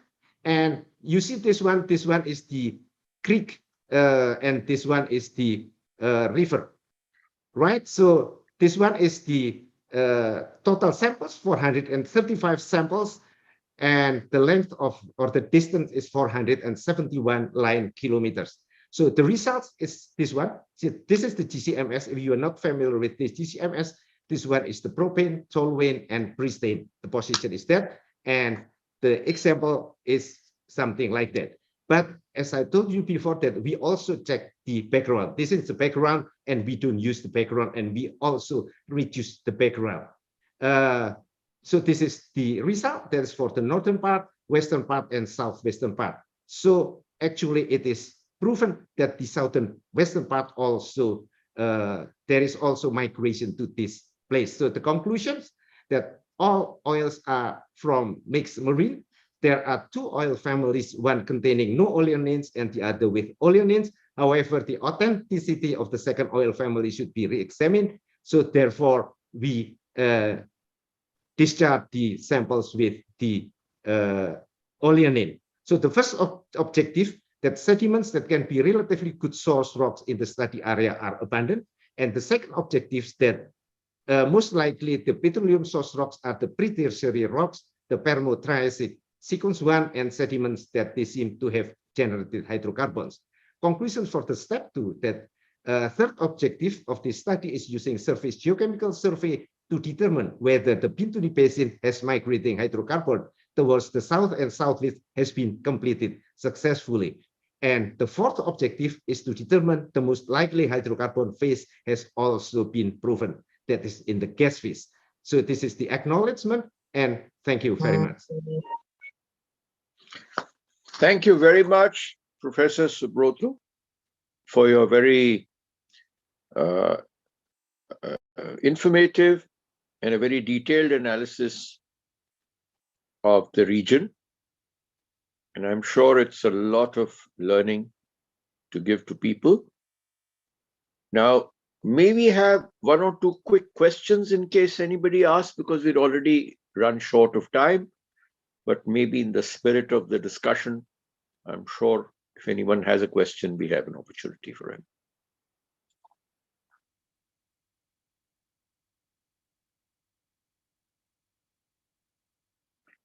If there are no other questions, I have a pleasant task of thanking Professor Paul Philip, Dr. A.K. Balyan, Professor Ekuzo, and Professor Eddie Subroto for their very informative, resourceful, and incisive presentations of a very high quality of research and thought. And I'm sure that with mentors like you, the younger people have a lot to learn, and they will continue to dedicate themselves to the future of the sector and more prosperity for the population through more abundance of resources and probably lesser expenses on exploration. Thank you very much. It's my pleasant duty to thank all of you. Thank you. Thank you. Thank you, Mr. Razdan, for ably chairing the session.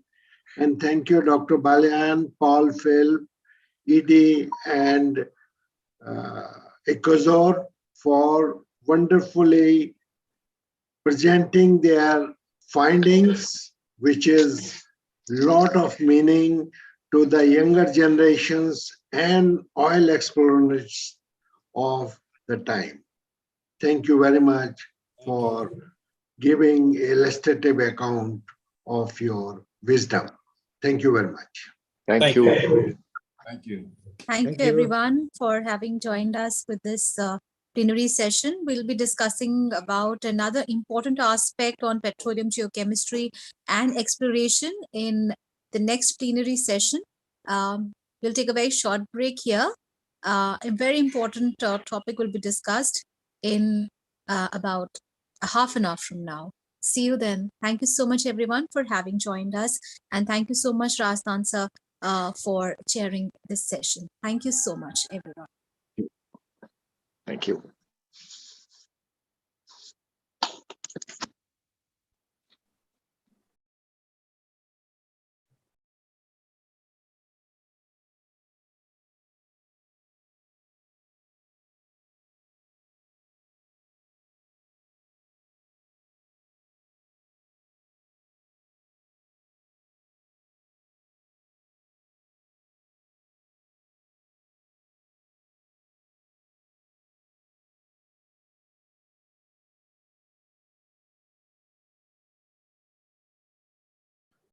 Kuldeep Chandra sir.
हमें है उजाला अंधियारा मिटाने का, हमें है हौसला नई उमंग बनाने का, हमें है एक जोश हर मंजिल पाने का, हमें है एक जज्बा हर जिंदगी सजाने का, हमें है जोश हर मंजिल को पाने का,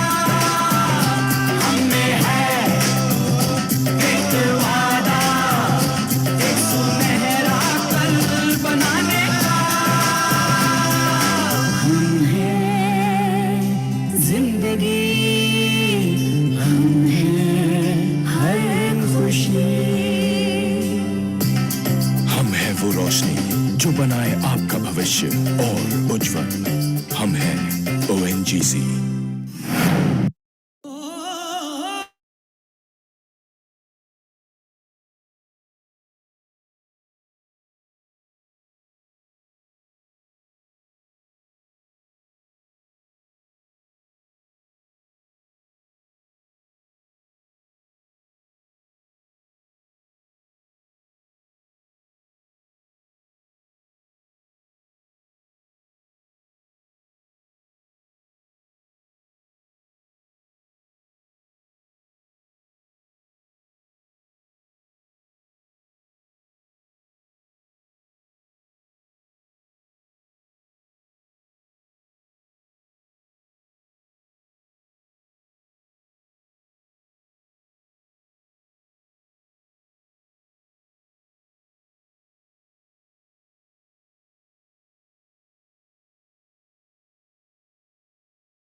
हम में है उजाला अंधियारा मिटाने का, हम में है हौसला नई उमंग बनाने का, हम में है एक जोश हर मंजिल पाने का, हम में है एक जज्बा हर जिंदगी सजाने का, हम में है जोश हर मंजिल को पाने का, हम में है एक वादा एक सुनहरा कल बनाने का,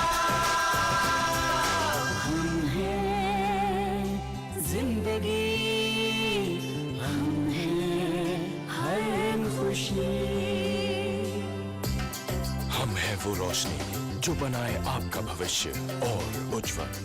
हम हैं ONGC।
Good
afternoon, sir. Good afternoon, Chandra, sir.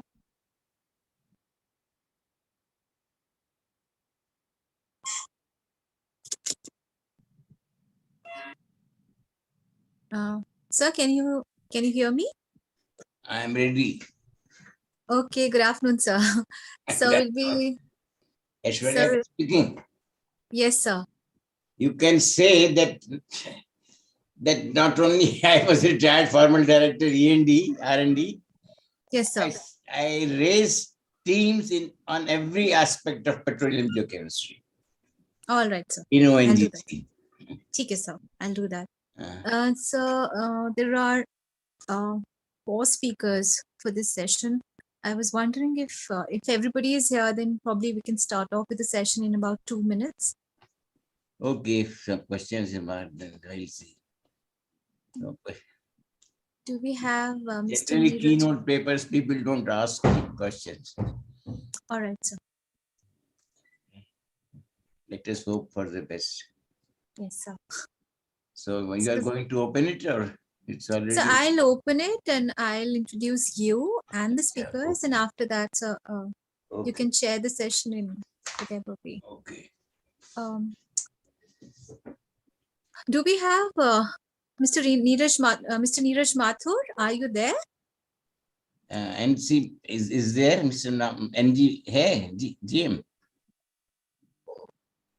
Professor. Yeah, he will be joined. He will be joined. Okay. Dr. Neeraj Mathur will be joined. Okay. Professor Khai Chunfang, Mr. Harish Pandey, and Ms. Archana Devi. Yes. All are there or not? You just I'm check. just checking, sir. I'm just checking, sir. Okay. Mr. Pandey, are you there? Yes, ma'am, I'm there. Good afternoon, sir. Good afternoon, sir. Yeah, good afternoon. I think all are there. We can start with Mr. Mathur. I think he's around. If he's not. Mr. Mathur, are you there?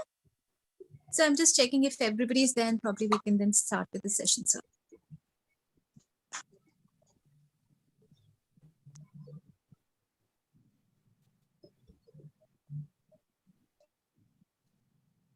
Mr. Mathur, are you there? Okay, I'm just checking. Mr. Pandey is there.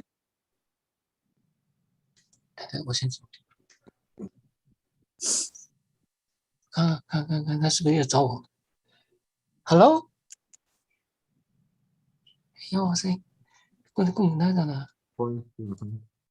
Yes.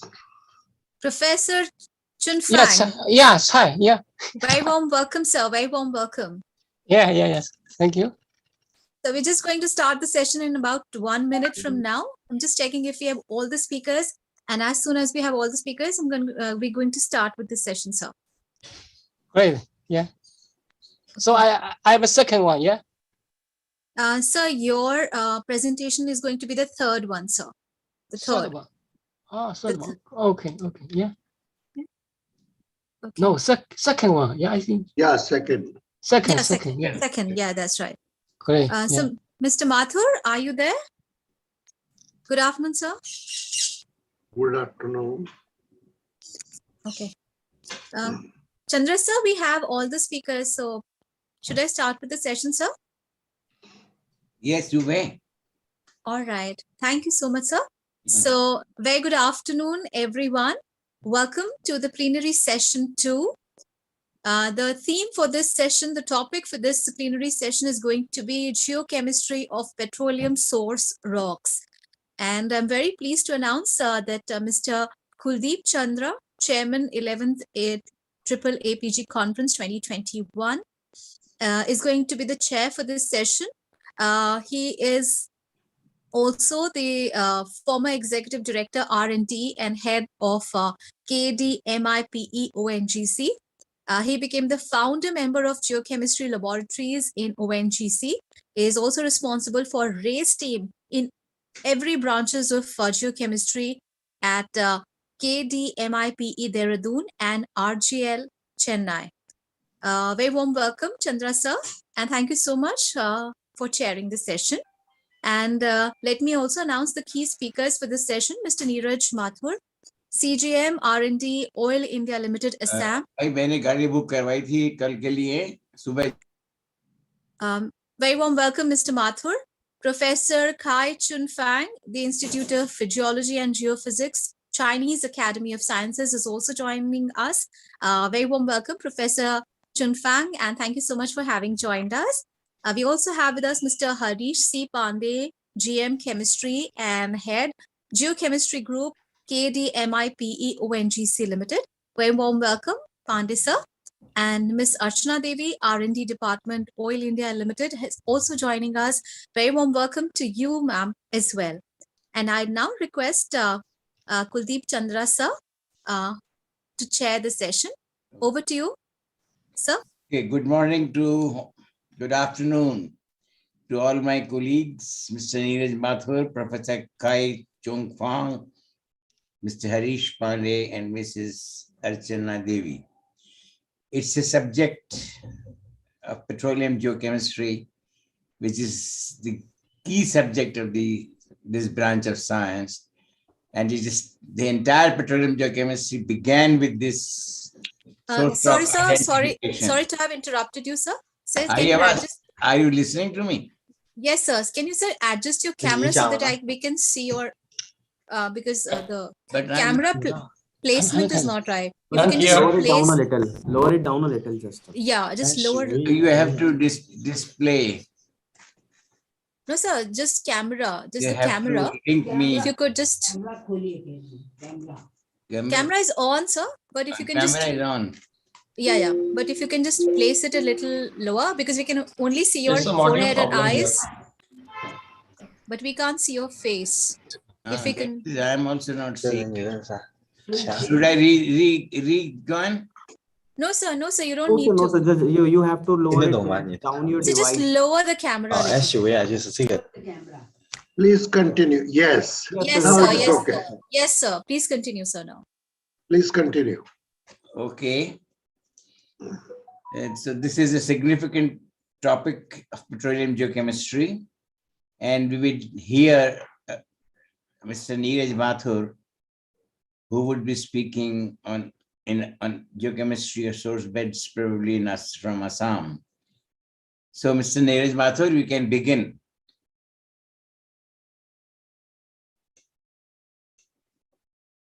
Where is Neeraj Mathur?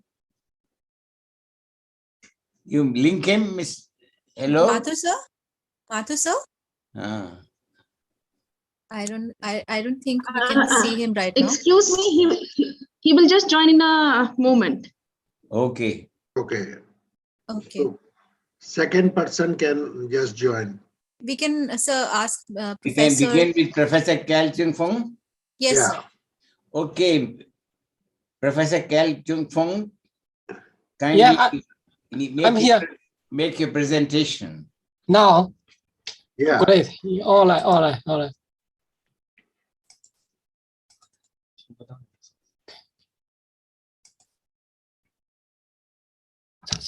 在这个全屏幕可以。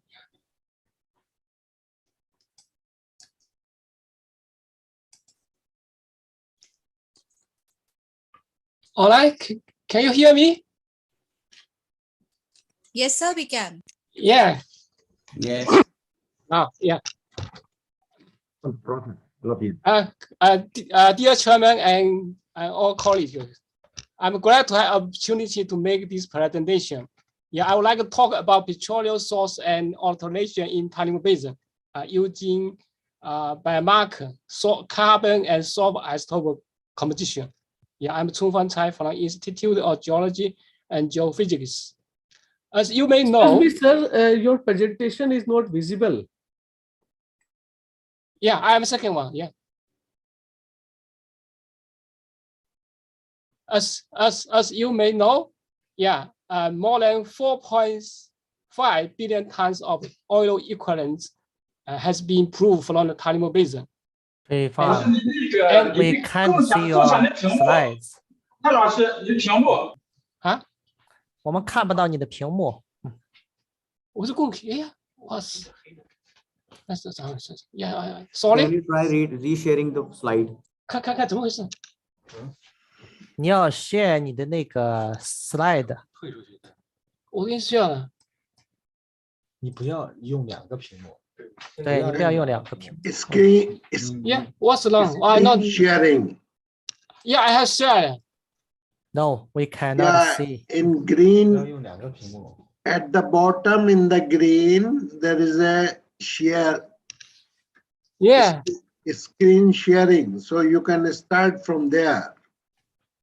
Sorry. Yeah. What's 搞不清楚。 Okay. Yeah. What's wrong? I'm not sure. 快，怎么回事？ 你不要用2个屏幕，有2个屏幕就有。Sir, there might be some internet issue from their your side, sir. Shanfan sir. Sir, I am ready now here. Neeraj Mathur. Okay, Neeraj is Yeah, there was some internet issue. Okay.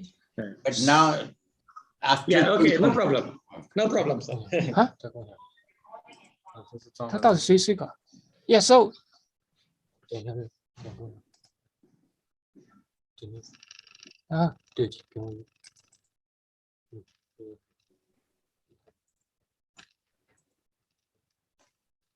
Hello?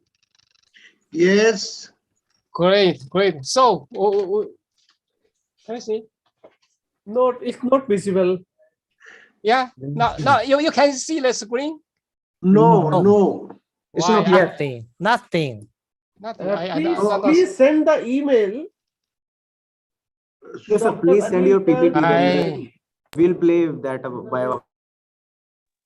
So what you can do is you can send us the presentation, and our IT team will play the presentation. Probably you can just. And meanwhile, Mr. Neeraj can take over. Yeah. Take. Oh, yeah. Yeah, Mr. Neeraj will speak. Yes, sir. 搞不清楚了。 So, Mr. Neeraj, please welcome. Okay. Yeah. I think he has to stop sharing, then I can start sharing my screen. Okay. You can start. You can please go ahead. Yeah. I think my screen is visible now. Yes. Absolutely. All right. Okay. Thank you. Okay. So, good afternoon, everyone. It's a pleasure to be part of this conference. I would like to present a few recently developed geochemical techniques that we have been using here at Oil India, or in general, it is being used by many companies. So, as you all know, the petroleum geochemistry finds wide application in different stages of hydrocarbon exploration, production, and oil field development. And it really helps in finding more oil and reduction in cost of production, and even better understanding of the basin. So now recently many geochemical tools have been developed, and some of which I'll be presenting here. So the ones that I intend to discuss here today are, one is stepwise pyrolysis gas chromatography. Another is, source rock kinetics using a single heating rate. And the third one is reservoir continuity studies, including time-lapse geochemistry. And the fourth one is unmixing of crude oils using quantitative biomarker data. So as we go along, I'll just explain the techniques and how they are helpful in hydrocarbon exploration, production, and development of oil fields. Now, this stepwise pyrolysis gas chromatography technique that I'm talking about, it is a little different from the routine pyrolysis gas chromatography. So in this case, what we do is we take an aliquot of source rock sample and pyrolyze it in a stepwise manner. And it is the same sample which is, heated from 300 degrees centigrade to 800 degrees centigrade in steps. Say it could be, say, 50 degrees steps. So you will heat it at 400 degrees centigrade, and then whatever pyrolyzed products are formed that are quantified with the gas chromatograph. And at the same time, the pyrolysis conditions, that is, say, you're pyrolyzing at 450 degrees centigrade for 40 seconds, then that time and temperature is converted into equivalent maturity with a correlation like EZRO. Are you able to see my screen? Slides? No screen. Actually, not for me. Screen is not visible, Master sir. No screen. No You are, screen. you are much more visible. 春芳，春芳 ，please. Bad boy. 蔡春芳，把你的那个共享先停掉。Yeah, I think Professor Chai Chun Fang should. Okay, that's not yours. Yeah, I think now it's visible. Yeah, that's right. Yeah, yeah. Yes. So as I was saying that I'll be discussing these four techniques: stepwise pyrolysis chromatography, source rock kinetics using single heating rate, reservoir continuity studies, and unmixing of oils using biomarker data. So in the stepwise pyrolysis gas chromatography technique, what we do is we heat the same aliquot of sample at different temperatures, from starting from, say, 300 degrees centigrade to 800 degrees centigrade in steps. And at each step, whatever pyrolyzed products are formed, they are transferred to the gas chromatograph and quantified. Their distribution is determined. So the pyrolyzed products are fingerprinted. And also simultaneously, we can convert these pyrolysis conditions into equivalent maturity. So for example, the time and the temperature for which the sample has been heated is converted into equivalent maturity. So what we can do is we can collect the data for each pyrolysis at each temperature and quantify it to find out the amount of hydrocarbons, both gas and oil, or light oil or heavier oil, generated at each temperature step, and determine the degree of transformation of kerogen at each temperature step. Now, and simultaneously, we can also determine what type of hydrocarbons are generated at each step, whether it is how much of basically the gas oil ratio we can determine, and what type of hydrocarbons are determined that we normally do in pyrolysis gas chromatography at a single temperature. But in this case, we can find out at every step, as basically we are measuring the change in the hydrocarbon composition at increasing levels of maturity. So now this information can be very useful in identifying the shale oil, shale gas prospects, or for petroleum system modeling, or for identification at what temperature a source rock will start generating hydrocarbons. So instead of a rocky well, we have a much more detailed data in terms of pyrolysis gas chromatography to type the hydrocarbons, as well as determine how much of hydrocarbons have been generated at different temperatures. So for this, we in fact we have been granted a US patent as well. So just to give you an example, if you have the data that we obtain from this, we can plot the kerogen transformation ratio on the y-axis and equivalent maturity between nitroflectins that is calculated from the pyrolysis conditions. So now when we look at, say, now these examples are from Assam Basin only, and we find that one of the source rocks at a maturity of equivalent to 1 VRO generates hardly 5% of conversion, the kerogen transformation occurs. Whereas, and for another source rock, it is almost 50%. So the different kerogens are converted to a different degree at the same maturity level. So this will help in identifying the degree of transformation of kerogen at a similar maturity level, the degree of transformation of different kerogen types. And this will help in understanding how much of hydrocarbon generation can occur in a basin, because the kerogens will not be uniformly distributed. There will be different types of kerogen within the same basin. So this will help in identifying how much of that can be converted into hydrocarbons. So from that point of view, this technique is very useful. Then the other technique that I wish to talk about is a source rock kinetic parameters measurement of that using single heating rate pyrolysis. Now, as you all know that normally kerogens are modeled as a conversion of kerogen to hydrocarbons is modeled as a first degree reaction with Arrhenius constant A and a distribution of activation energies and parallel reactions having different activation energies. So normally these kinetic parameters are measured using rocky well, and we heat the sample at 3 different, widely different heating rates and do some mathematical modeling to determine the kinetic parameter distribution. However, recently some authors like Waples have suggested that if we just fix the value of A to one particular value, say 2 into 10 to the power 14 per second, then you need not do pyrolysis from rocky well at different heating rates. You can use a single heating rate only, say 25 degrees centigrade per minute, which is the normal heating rate, which is used in the basic cycle of rocky well. So that way, you know, the determination of kinetics parameter becomes much faster. So we carried out a study to compare different heating rates, and this will be presented soon during this session with by my colleague Archana. So what we found that, you know, even if you are doing at single heating rate, you need to do it at a very slow heating rate, say something like 1 degree centigrade per minute. Otherwise, you miss out on some of the early generating kerogens, because particularly in case of type 3 kerogen, which have a very wide, broad distribution of activation energy.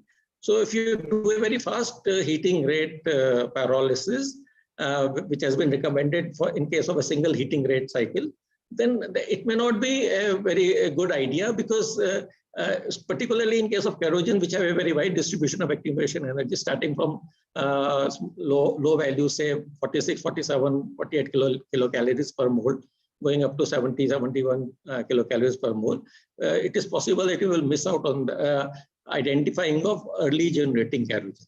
So that's why it is recommended that even if slower heating rate is used, it should be done, if a single heating rate is used, it should be done at a very slow heating rate. Then the other thing that we have been recently using at Oil India Limited is reservoir continuity studies using geochemistry. So as you know, in a compartmentalized reservoir, you know, there is a restriction to flow of fluid within the reservoir, and which can be caused by, you know, presence of shales or faults. So now understanding the continuity in a reservoir is very important from the point of view of building a detailed reservoir model for history matching, for future prediction of the hydrocarbon scenario, and also for designing of enhanced oil recovery pilots. So now in our case, since we are dealing with mature reservoirs, it is very important that we understand the compartments present in a reservoir. So now, so in this technique, see, as we are already aware that when the hydrocarbons are accumulated in a reservoir, they may have initially some different composition due to various reasons like like the filling history, or the reservoir may be fed from multiple source rocks at different levels of maturity, or they could be post accumulation alterations also. So these hydrocarbons present in different parts of the reservoir may have some slightly subtle differences in composition. However, the same can be homogenized over a period of time. But under static conditions, when the production has not started in the reservoir, it takes millions of years for lateral inhomogeneities to homogenize, whereas vertical inhomogeneities takes a few thousand years to homogenize. However, here what we are doing is we are talking about reservoir in dynamic condition. That is, once the reservoir is in production, then the movement of hydrocarbon become much faster, and these inhomogeneities may disappear in a very short interval of time, say in few years itself.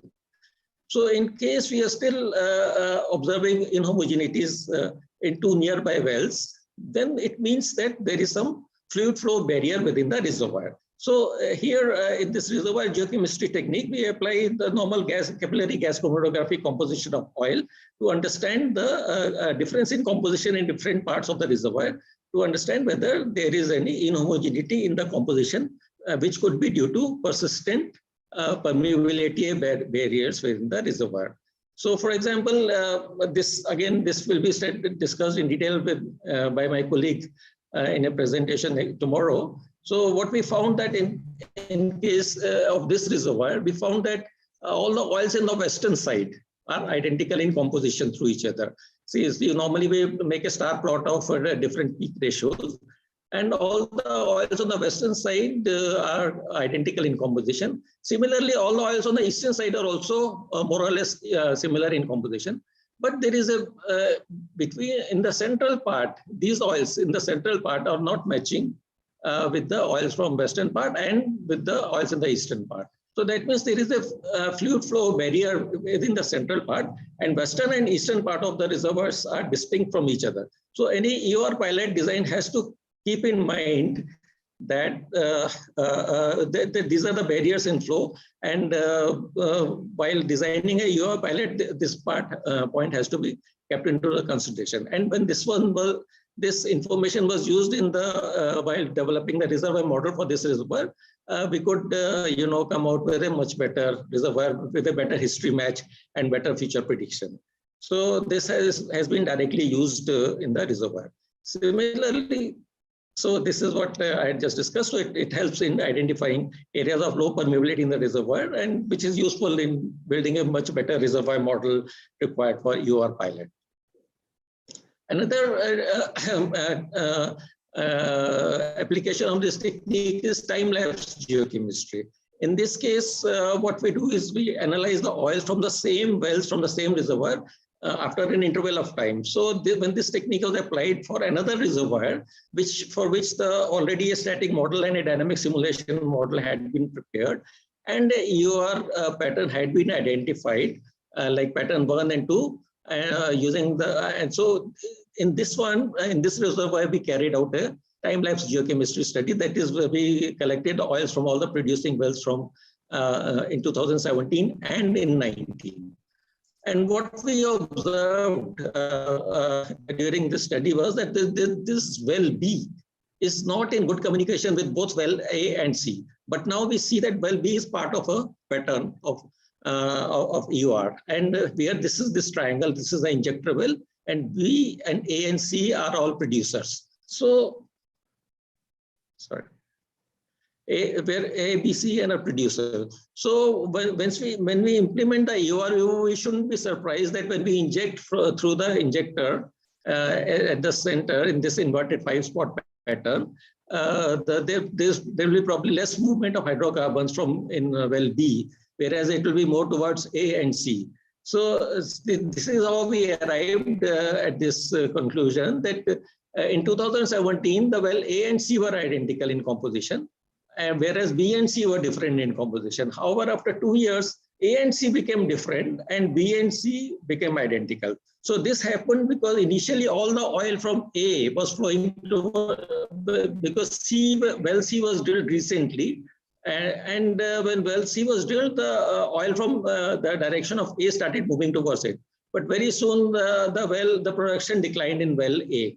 And after that, because of the drawdown, the oil from well B started moving towards C. So initially, well A and C were identical because of good permeability between A and C. However, when the oil depleted in A, then because of the drawdown, the oil started moving from B to C also, despite having poorer permeability. So this has helped us in identifying that there is a permeability barrier around well B, which could cause problems later on at the time of implementation of EOR.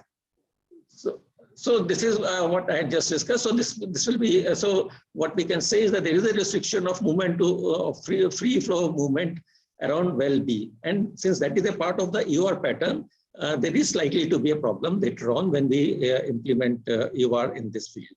So this information has really helped us in understanding the fluid flow in this reservoir. Then another recently developed technique is unmixing of oils from different sources. Now, you know, in case of Assam also, we are suspecting that there are multiple source rocks, say one from the southern side and another from northeastern side of the reservoir, which is feeding the reservoirs. Now, it is very difficult to, you know, determine the contribution of each of the source rock to the oils present in a reservoir. So now a technique has been developed. Where, you know, using the composition of the oil, basically the quantitative biomarker data, we can deconvolute the mixture. We can deconvolute the mixture and find out the contribution of percentage contribution from multiple sources. So this uses a technique called alternate least squares. And presently we are working on this technique where, you know, quantitative biomarker generator data has been generated for oils from different reservoirs, and to understand how much is the percentage contribution from different source rock. So this will again help us in understanding the basin in a much better way and help us in augmenting our exploration efforts. So basically, so this is what I wanted to say, that you know, the development of geochemical techniques is an ongoing process, and these recently developed techniques have proved really beneficial in both exploration as well as development of field hydrocarbons, oil fields. So that is all from my side. Thank you very much.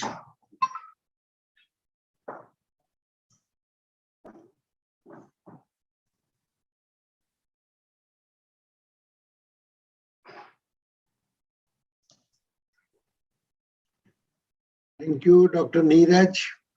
Thank you, sir. For excellent presentation. Kuldeep Chandra sir, your mic is mute. And here you can hear me? Yes, sir.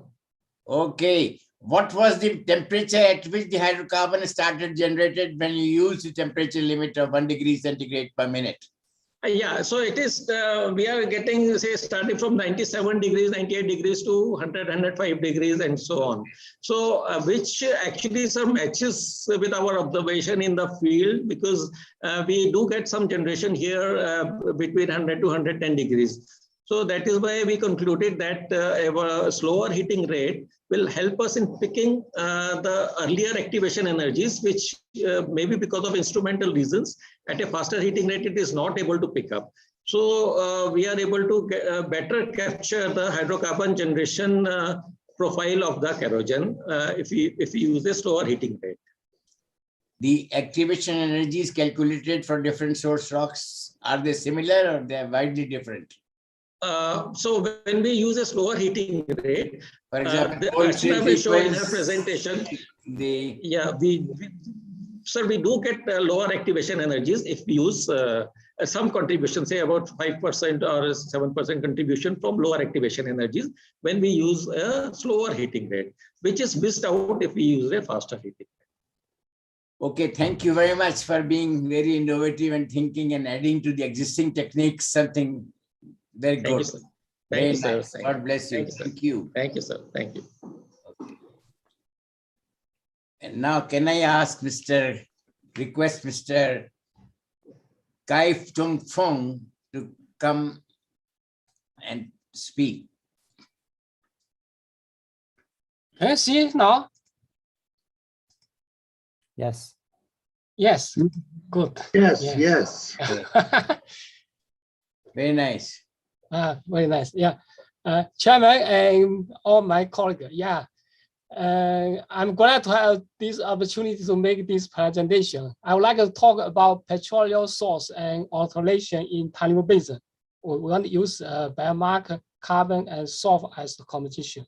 I'm Chung Fan Cai from Institute of Geology and Geophysics, Chinese Academy of Science. Yeah, as you may know, more than 4.6 billion tons of oil equivalents has been found in Taliban Basin. Yeah, this is all is oil field. The reservoir range from Cambrian to the Jurassic. But nowadays, the source log for the oil remain debates. Someone propose the source log is from upper elevation, and others prefer lower Cambrian as the source log of the petroleum in this basin. In this talk, I would like to make a correlation between source log and oil using biomarker, carbon, and salt atom composition, and then I would like to talk about genetic gas source log,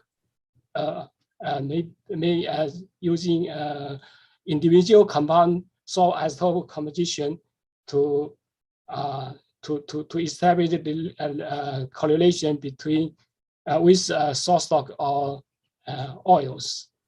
So now, first I would like to look at biomarker.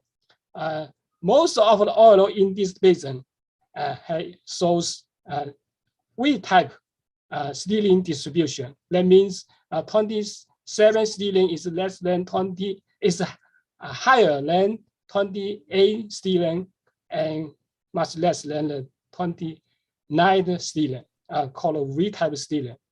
Most of oil in this basin. But the whole pan and triterpene distribution varies among different oils. And in the past,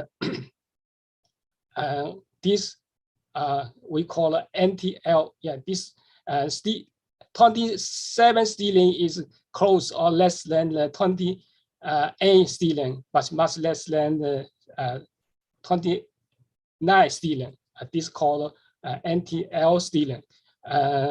This types of oil has been considered to have derived from the Cambrian source log. Yeah, this is Cambrian source log. And the other kinds type of oil with V-type stellene distribution. Yeah, especially from YM2. This is from the produced from the lower Cambrian. Is typically from the up elevation. But you can see this one, JS1 oil was produced from the middle Cambrian. Middle Cambrian also have V-type stellene distribution. This oil is produced here, and middle Cambrian is about 2 kilometers lower from the upper elevation, outline upper elevation. So there's no any chance for upper elevation derived oil to down migrate into middle Cambrian. So you can this oil middle produced from the middle Cambrian oil may has been derived from Cambrian, not from the upper elevation. This is another oil, another well called LT1. This oil is well completion at earlier last year. It's very new well, and you can see the oil produced from this well in the Cambrian reservoir and in the extract organic matter from the lower Campbell source rock also shows V-type sealing. V-type sealing. Yeah, this is very similar to the JS1 oils. So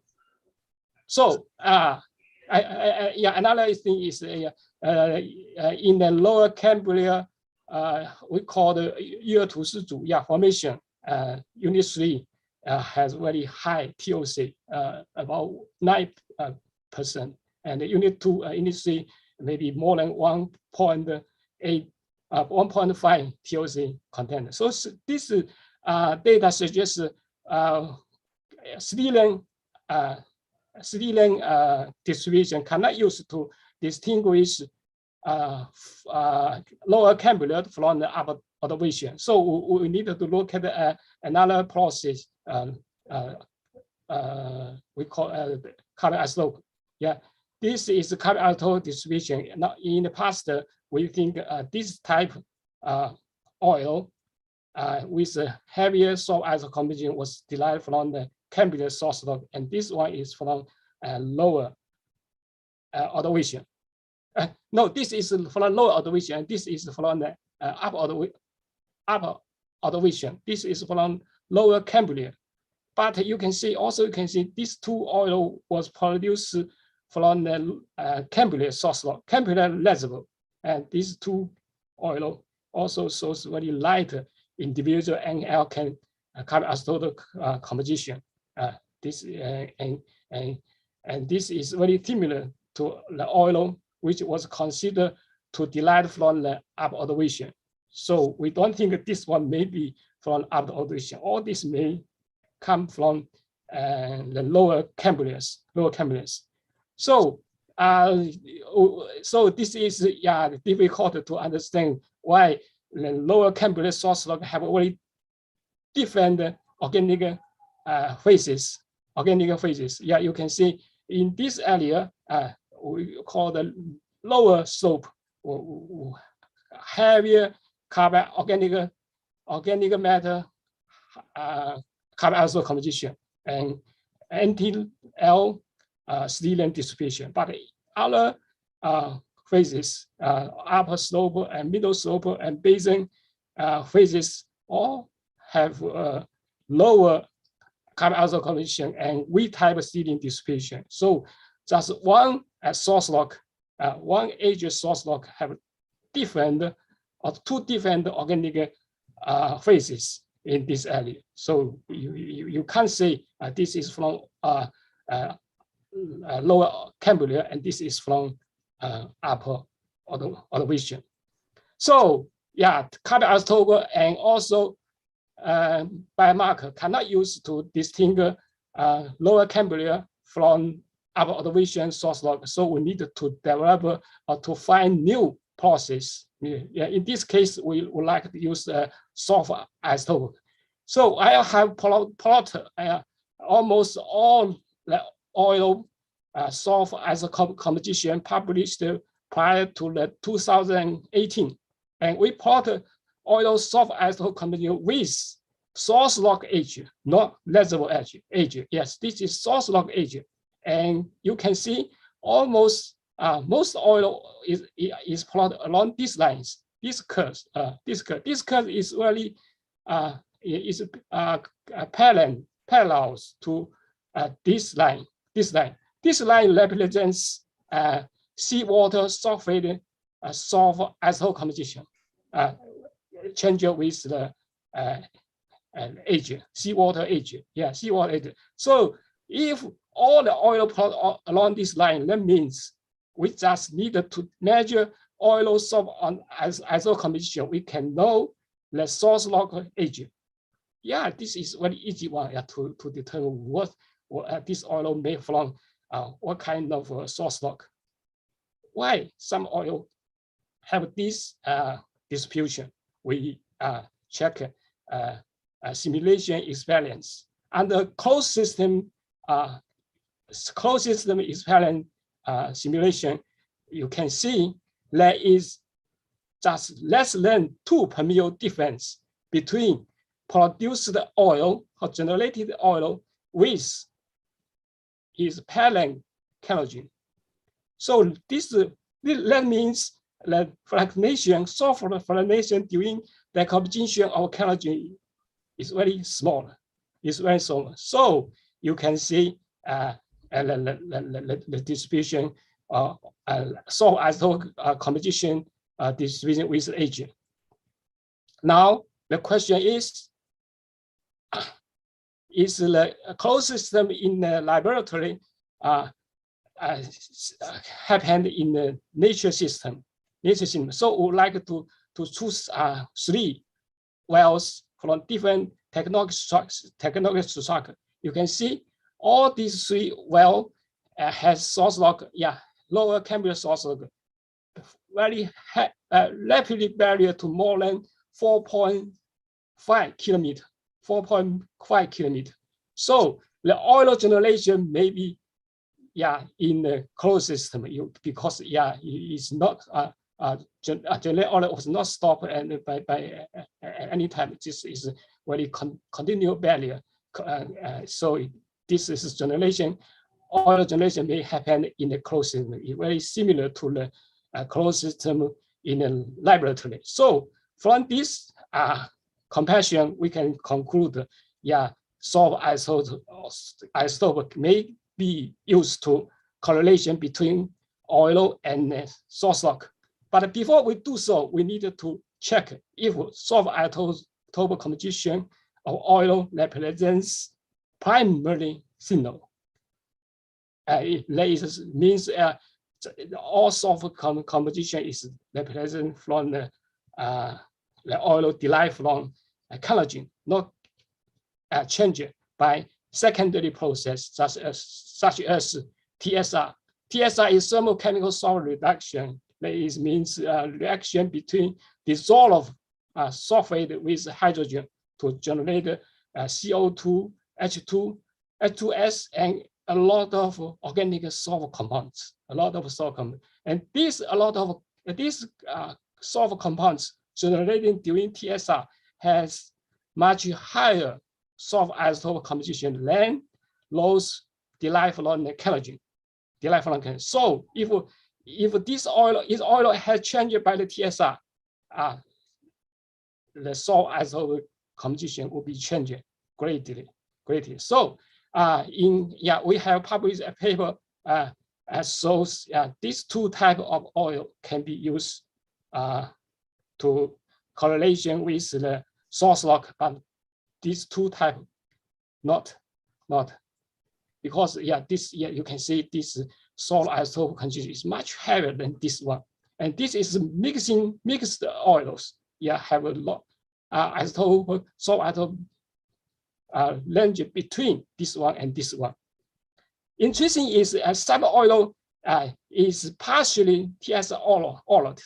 Some oil compound, some soft species have higher soft isotope composition, but others, especially dibenzoyl, this soft isotope composition is very similar to those not changed by TSR. So we can use partially TSR oils dibenzoyl soft isotope composition to make a correlation between with source rock. So in doing so, we measure a lot of soft isotope composition for bulk value and individual compounds. And you can see all these oils have soft isotope composition very close or slightly higher than the lower Cambrians, but much higher than upper observation. So we conclude that all these oil may has been derived from lower Cambrians, not from the upper observation. Nowadays we have measured more than 80 oil for bulk soft isotope composition, and the value is mainly from 18 to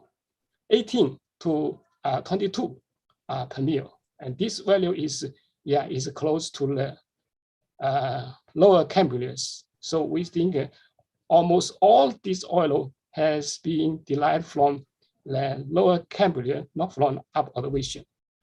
Finally, I would like to see gas. You can see from the carbon isotope and hydrogen isotope plot. All these gas and most of gas are plotted on the thermogenic area. Thermogenic area, that means this gas is decomposition from kerosene or from oil. And this gas have individual gas source species isotope composition very similar to the oil in the target area and close to the lower chemical source log, but also heavier than up elevation. So we can conclude all these four gases may have been derived from the decomposition of oil or decomposition of the lower chemical source log kerosene. So finally, we have three take-home messages for you. One is it seems biomarker and carbon isotope cannot use to correlation with between oil and source log, but sulfur isotope may have this function. And based on the sulfur isotope composition, we can conclude almost all the oil produced from the Paleozoic has source log from the lower Cambrian. And finally, we have four gas individual gaseous source species isotope data shows the value is very close to the associated oil and the lower chemical source log. So we this gas may has been derived from the composition of the oil or the composition from the lower chemical kerosene. Yeah, that's all. I would like to thank my co-authors and financial support from the NSFC. Thank you for attention. Thank you, Mr. Dr. Chuang Fang. It's a very interesting work. You have added another proxy now. Can I ask one question? Yeah, go ahead. What was the time at which this significant primary migration must have begun from the lower Cambrians? Migration of oil from the lower Cambrian. Yeah. Yes. Yeah. I think this is hard to say. This one because this is very Because time involved is so much that even at low temperature, the organic matter can get overstored. Yeah. So maybe we just think maybe oil has generated in the earliest time and this means there must be big unconformity between the lower Cambrians and the younger sediments. Yeah, unconformity maybe also through faults. Yeah, this area a lot of fault. Yeah, you can see this one. The lower Cambrian must have remained exposed for many years before subsidence. Yeah. This is hard to the timing of the oil generation is very hard to. It's a very good information. Yeah, it's all matured. Because we had to look for oil now in Cambrian, infra-Cambrians and pre-Cambrians in India also. Yeah. So it's very interesting. Yeah. God bless you. Thank you very much for such an exciting information about correlation of oils, and then correlating altered oils with the well-preserved oils. Thank you very much. Good work.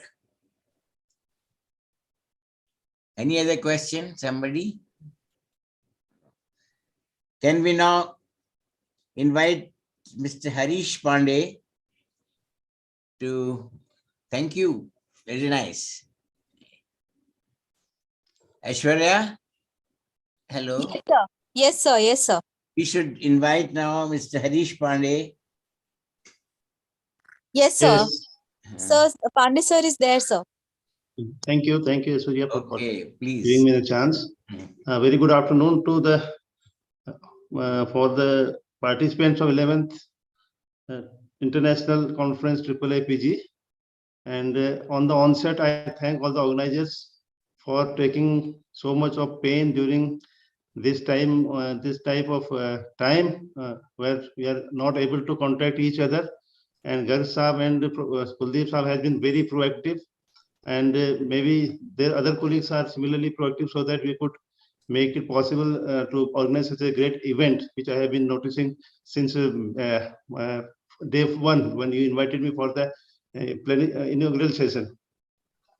So first of all, I thank once again, I thank all of you for giving me a chance to present my work. My work will be basically, I will be telling the outline of the work. The detail will be presented by my subsequent speakers during the one today and tomorrow. So I'll just touch upon the things we have been doing here in ONGC KDMIP, and a part of it, in fact, it is more than Dr. Kuldeep Chandra, who has been the pioneer and whom we proudly call the father of geochemistry in ONGC. So since he is there in the session, so I don't need to tell, he knows much more than what we are doing here. And I thank him for being so active at this particular stage after leaving the office. Although he is very much connected with geochemistry, still, and he keeps us advising. So we are blessed to have you, sir, as our guardian still. God bless. Thank you so much. Thank you so much, and thank you being so cooperative to all of us. So, in fact, petroleum geochemistry, as we know, our efforts in petroleum geochemistry is to improve the exploration efficiency by reducing the cost. And we know that it is so highly cost intensive business. So we try to give our contribution to the geosciences. And now for the recent years, our endeavor has been to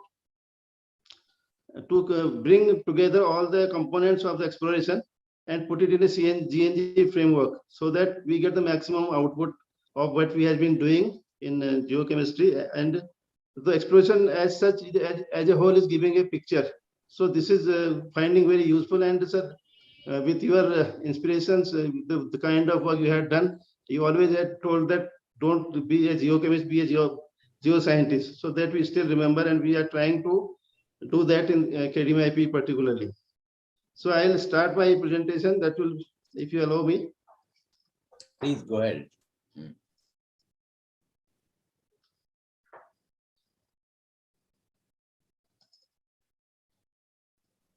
So here we are, sir. Actually, I will not, this is the first slide. I call it recent advances in petroleum geochemistry. So we'll try to, I will try to skip the initial slides because everybody knows what is happening.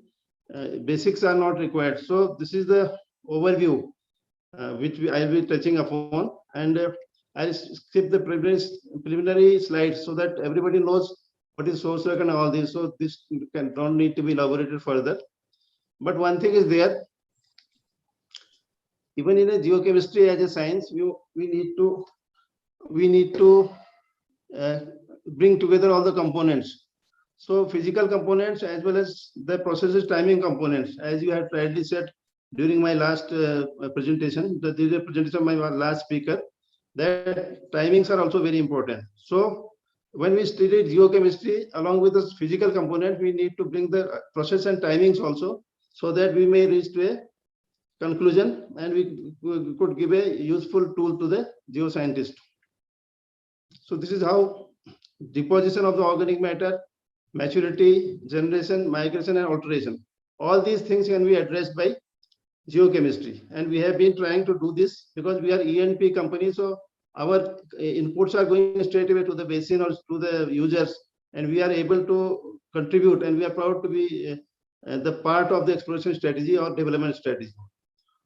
So these are the basic components which we have been using. To start with the organophasis analysis, paleothermal, the reservoir fluid fingerprinting, inorganic geochemistry, mainly trace elements. Trace elements, which I will discuss later, a little elaborated in later part of my presentation. Then geochemical and microbial prospecting, and finally petroleum microbiology. So all these components are there, and we have been trying to upgrade our facilities for all these components. So this is again a basic slide, so I'm skipping this. So during the identification of source sequences, the rock eval analysis, which we call pyrolysis analysis. So we have all this latest state-of-the-art equipment available with us. So identification of source, then petroleum generation potential of source rocks. Another thing is petroleum organic petrographic studies on source rock sequences. Third, molecular and stable isotope studies of source sequences. So we combine all these things to come to a conclusion and to give some productive input to the explorer. These are the common things, sir: missile analysis and the composition analysis. So I would like to tell you here that we have been able to do it, even the fluid inclusion studies in our laboratories presently, and we are going for a very advanced model of Raman spectrometer in the coming days. So that will add to our source rock characteristic, because source rock characteristics, main characteristics are known to everybody and they have been used very frequently world over. But if we combine this with our paleo temperature, paleo environment also, so that will be more useful study in the days to come. Then this is the source rock, chemical attributes of source rock. Now we try to give our inputs in form of a diagram. We try to superimpose it on the source rock itself, the area itself, so that the user gets the correct information and the useful input for exploration. Then customization of kinetics is a representative data for accurate estimation of timing and extent of hydrocarbon pollutions, which we were talking, you were talking about just few in my previous speakers remarks. So timing is also very useful. So that's why any study we are doing here, we are combining with the timing studies also. Modeling 1D or 2D modeling is also being carried out simultaneously to give a useful input to the explorers. Then these are a few examples. Without, I will not tell them case studies because we have made we generalized slides for this. So I will not tell for which company, but in our basins we have been studying this and we are trying to get the kinetics study also. So which will be, again, as I told you, it will be elaborated by my subsequent speakers and when their turns comes. Again, this is the oil window kind of thing, when we can precisely tell where our oil window are and where we are getting the window past oil generation, so that we can identify the catchment. So we, again, as I told you, we are trying to make it a composite thing. We are put it in a scale so that you get one at a glance information about our formations and the sources sequence in a particular well or sequence wherever we need the exploration leads. Again, sir, this is a new initiative we have taken. Along with the geological parameters, geochemical parameters are also plotted in a log, so that one at a glance information is received for particular well. This is an example of a Vindhyan well. So where here we are, along with the geological parameters, we are putting geochemical parameters as well. So at a glance, you can see the all the characteristics of the well. And if you need a correlation for the further delineation of the area, this type of FAL, which we call formation evaluation log, can be used and it could be very useful. Onset of maturation windows for various hydrocarbon generation stages, source rock and liquid hydrocarbons through rock eval, biomarker and light hydrocarbon studies. So these are the new methods we have, new schemes we have introduced, new techniques we should say, where we can see the through total scanning fluorescence. Now we have come to the liquid generated liquid. So through TSF and fluorescent microscope, we are able to tell you the generation potential of a particular sequence. And here, after we get the liquid from the formation, we are able to tell you the maturity at a glance with very little inputs. So we have a very basic instrument we should call TSF. So we have standardized it in such a way that by simply seeing the fluorescent spectra of the particular shift in their intensity and wavelength, we can find out the maturity of the oil. So in a particular basin, without doing much applying very much data, because biomarker and isotope data is also complementary. But for the scanning, for the first step, screening of a particular oil, for example, we have the TSF, so that we can tell it within a very short period of time the maturity of a particular produced liquid from a formation. Then this is the oil to oil and auto correlation we have been doing.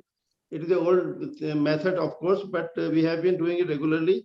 And determination of geological age through biomarkers. So we have identified biomarkers which are age specific, and which I will be again telling you in the subsequent slides in detail little bit. Now these two continuous flow mass spectrometers, as you are aware. So continuous flow mass spectrometer, one thing is about telling the very subtle differences in a particular, say this is an example of Andimatam formation of Cauvery Basin. So we are able to differentiate it into three groups, a particular oil which were otherwise not possible. If we went by the earlier isotopic studies, we used to study the say source input, and a little bit information we will get about the source inputs. But now with the advent of CSIA, we are able to tell and distinguish three separate groups within a formation which were hitherto unknown. And similarly, this type, after we thought of going to CSIB, which you also very much, sir, initiated to the process. So we have done CSIB for a particular field here also. So here what we find is it tells about the environment of deposition. So by particularly seeing this particular slide, you can find that there are two groups of oils, because when we study the biomarkers, we see the distribution of a biomarker, and by this method itself, we are able to tell the environment of deposition within a source rock. So the source rock is being, now with the advent of new machines and new tools, we are able to tell the type of deposition also within the source rock. So it is adding value to the biomarkers, and without say, if biomarkers are very, as you say, they will make a classification. But again, if we can do it with isotopes, just by seeing the isotopic composition of biomarker, that is very helpful and that is very discrete. And we then try to make confirm it to other studies, CSIA. So these CSIA and CSIB, both the methods were matching. So this was a good investigation from our side, and I think we are going to use it further in our other exploratory areas. Now coming to the maturity parameters, we are using both biomarkers as well as isotopes for maturity. So these also are getting corroborated from time to time, and if we come across any sample or any problem during in the maturity of the oil, so if it is corroborated with two different tools, it becomes more reliable. So both the tools we have been using, and it is giving us the very corroborative findings. So this enhances our confidence of say characterizing the fluids in the basin. Again, geochemical characterization shale samples of shale to decipher the shale oil gas potential. This also we have tried in our basins, and the TOC for organic matter is more than 1%, VRO more than 0.7 for shale and 1.3 for shale. So by just seeing these parameters, we can tell the potential whether it is a producer of shale oil or gas or shale gas. So this also is a thing we have been doing, and we have standardized in our laboratories. So zone of maximum hydrocarbon retention we can find through logging of these parameters in a particular shale section or any well section. Now coming to characterization of fluids and rocks extracts, oil to gas, and oil to source correlations, identification of migration pathways, reservoir continuity, and compartmentalization, which everybody knows about it. But if we, again, I am telling you, if we corroborate all our methods, isotopes, biomarker, and general oil characteristics. So our endeavor has been to bring together all the parameters, so that our accuracy or our confidence level of defining a system becomes more correct. Here again, the process of migration, sir. We have been able to see the secondary migration through our biomarkers, major molecular biomarkers, pyrolic nitrogen compounds, carbozols and its derivatives, and thiophene compounds. On these basis, we are able to see the migration path. And we have successfully applied it into our basins. In this particular is an example of Western offshore basin, sir.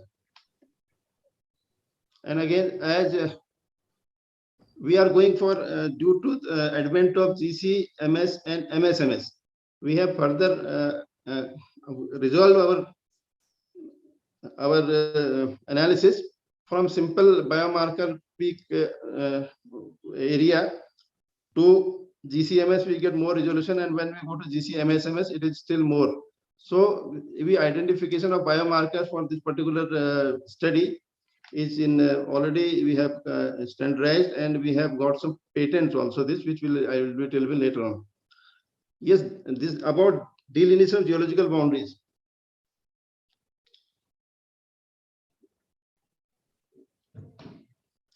But we have been carrying out carbonate studies of for CNO isotope analysis.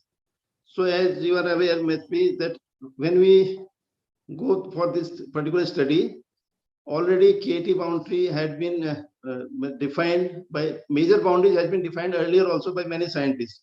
So recently, last year we had done a project wherein we are able to make a demarcation without sub-ages, within the sub-ages through CNO isotope, and we have found KT boundary is just an example I am telling you. But when we within a particular age, sub-ages are also very well defined, and they are corroborating with our biostratigraphy studies. So this we have done last year project, and it will be continued further.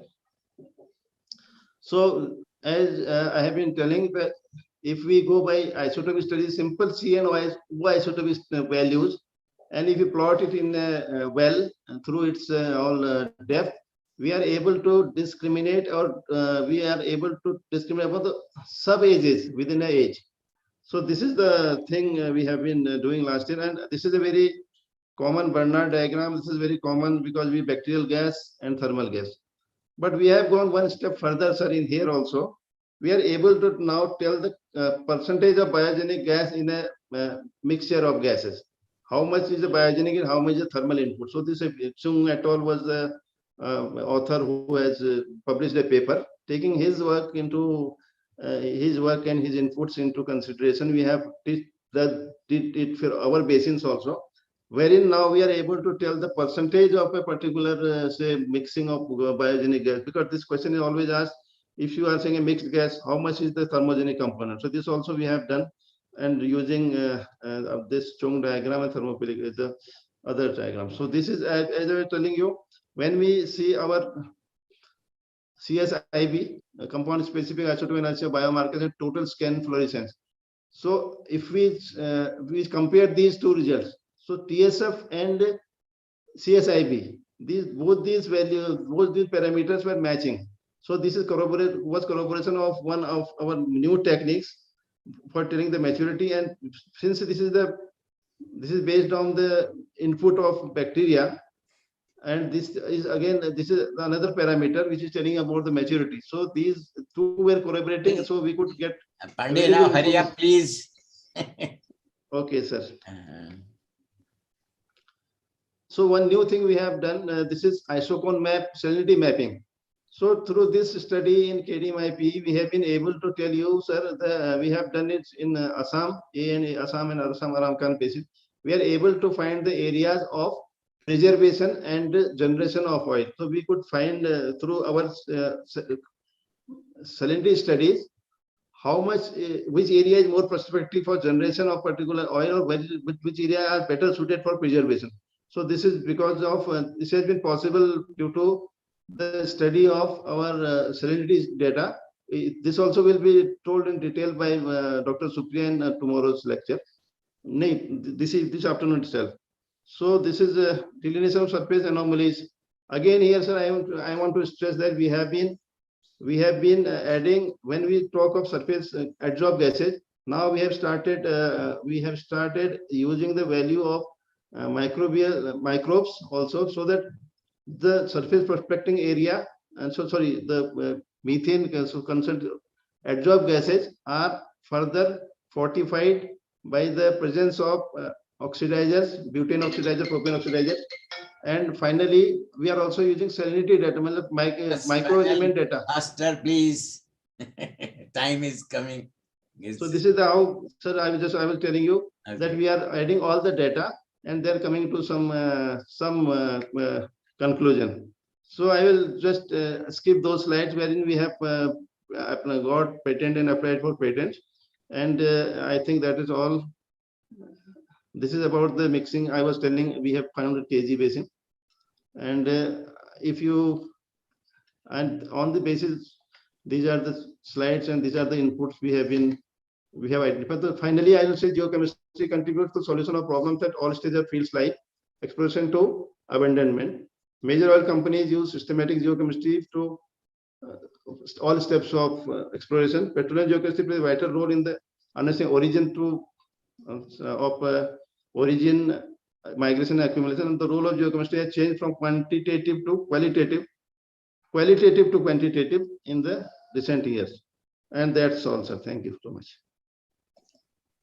Thank you, Pandey. It was an excellent presentation of the capabilities of geochemistry in ONGC. And I'm happy that even after my leaving of 20 years, the things have been improving. And, thank you so much, sir. And you have kept the flag high up. And you are so fortunate that you have all the modern facilities for your studies. Thank you so much. Now it's time to introduce now sulfur isotopes also, as yes, Mr. Chuang Fang has shown.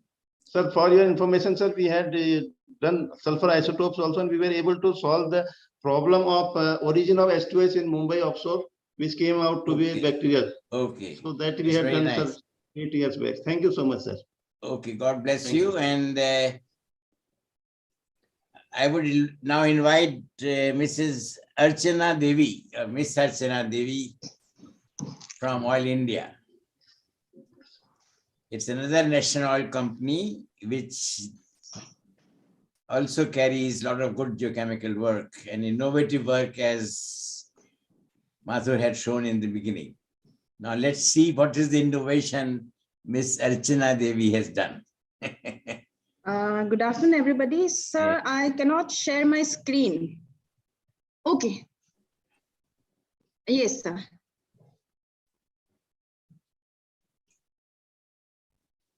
So hope everybody is able to see my screen. Yeah, okay. Now it's okay. Yes, sir. Shall I proceed? Shall I proceed, sir? Please go ahead. Good afternoon, everybody. At the very onset, I'd like to, I'm Miss Archana Devi, working in R&D Department of Oil India Limited. At the very onset, I'd like to thank Oil India Limited, the management of Oil India Limited, for giving me this opportunity of presenting these papers. I would also like to thank my co-authors, Dr. Neeraj Mathur, CGM, R&D, and HOD, who has guided me through this whole study to be carried out, and Mr. Shivanand Barua, who has helped me during the analytical techniques. I'd like to thank the organizing committee of AAAPG for giving me this opportunity of presenting the paper. Without further ado, let me move on to my topic. My topic of today's discussion is effects of pyrolysis heating rates and corrosion kinetic parameters and its implication to hydrocarbon generation in a basin. Now, as we all know, the precursor to hydrocarbons in the sedimentary rock is the organic matter called corrosion. Now, as corrosion-bearing sedimentary rocks are buried deeper, they are exposed to higher temperature and pressure and is progressively converted into hydrocarbons. Corrosion kinetics and its control on the transformation of organic matter to petroleum is a subject of interest, intense interest to a wide group of petroleum scientists and explorationists, mainly because they are required to compute petroleum yields and generation rates in petroleum system model or basin model. Now, petroleum generation from corrosions present in the shale is traditionally described by a series of independent first order reaction which follows the Arrhenius equation, that is K is equal to A e to the power minus E by RT. The definition of which is given in my slide. Now, this kinetic data set are based on laboratory pyrolysis experiment. Moving on to my methodology, here in my study, I've selected source rock samples from potential source rock horizons, mainly from Upper Assam Basin. Now, as it is already established, the kerogen input in Upper Assam Basin is either mixed type 2 and type 3 or purely type 3. I've also included purely type 2 kerogens from Cambridge clay and other regions to have a broader sense, broader study area. The samples selected are organically rich and immature, that is, they have not started generating significant amount of hydrocarbons. The samples were first extracted using dichloromethane in order to remove the bitumens present in there. The samples were then pyrolyzed using rock eval pyrolyzer from 300 degrees centigrade to 650 degrees centigrade at 3 different heating rates. In our case, we have used 1 degree centigrade per minute, 5 degrees centigrade per minute, and 25 degrees centigrade per minute. The amount of hydrocarbon dust generated during pyrolysis was recorded as the pyrolysis yield curves.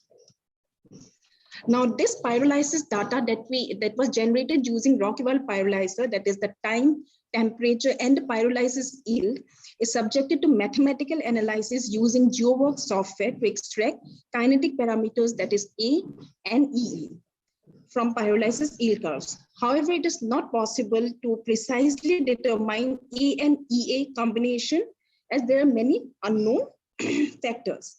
So we have chosen a value of A for single heating kinetics and a range of variable A for multiple heating kinetics. This kinetic parameter, which was thus obtained from the GeoWorks software, was exported to Petromod software to predict the hydrocarbon generation and expulsion, transformation ratio of kerogen, and temperatures requires for attaining 5%, 10%, and 50% of transformation of kerogen.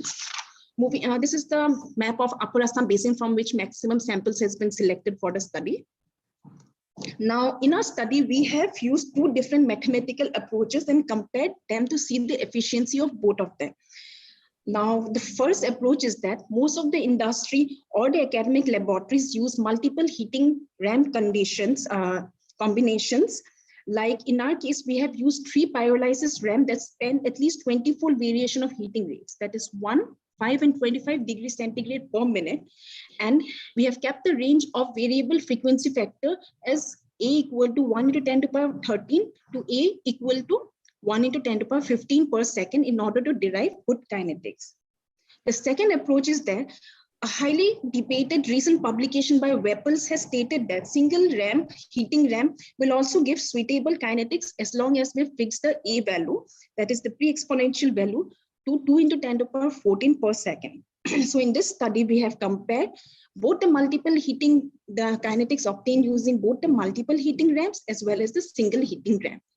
Moving into my results and discussions, if we compare the temperature required for 5% transformation ratio using single heating rates, using a very slow single heating rates of 1 degree centigrade per minute versus a faster single heating rate of 25 degree per minute, we see that the slower heating rate will show early generation of hydrocarbons.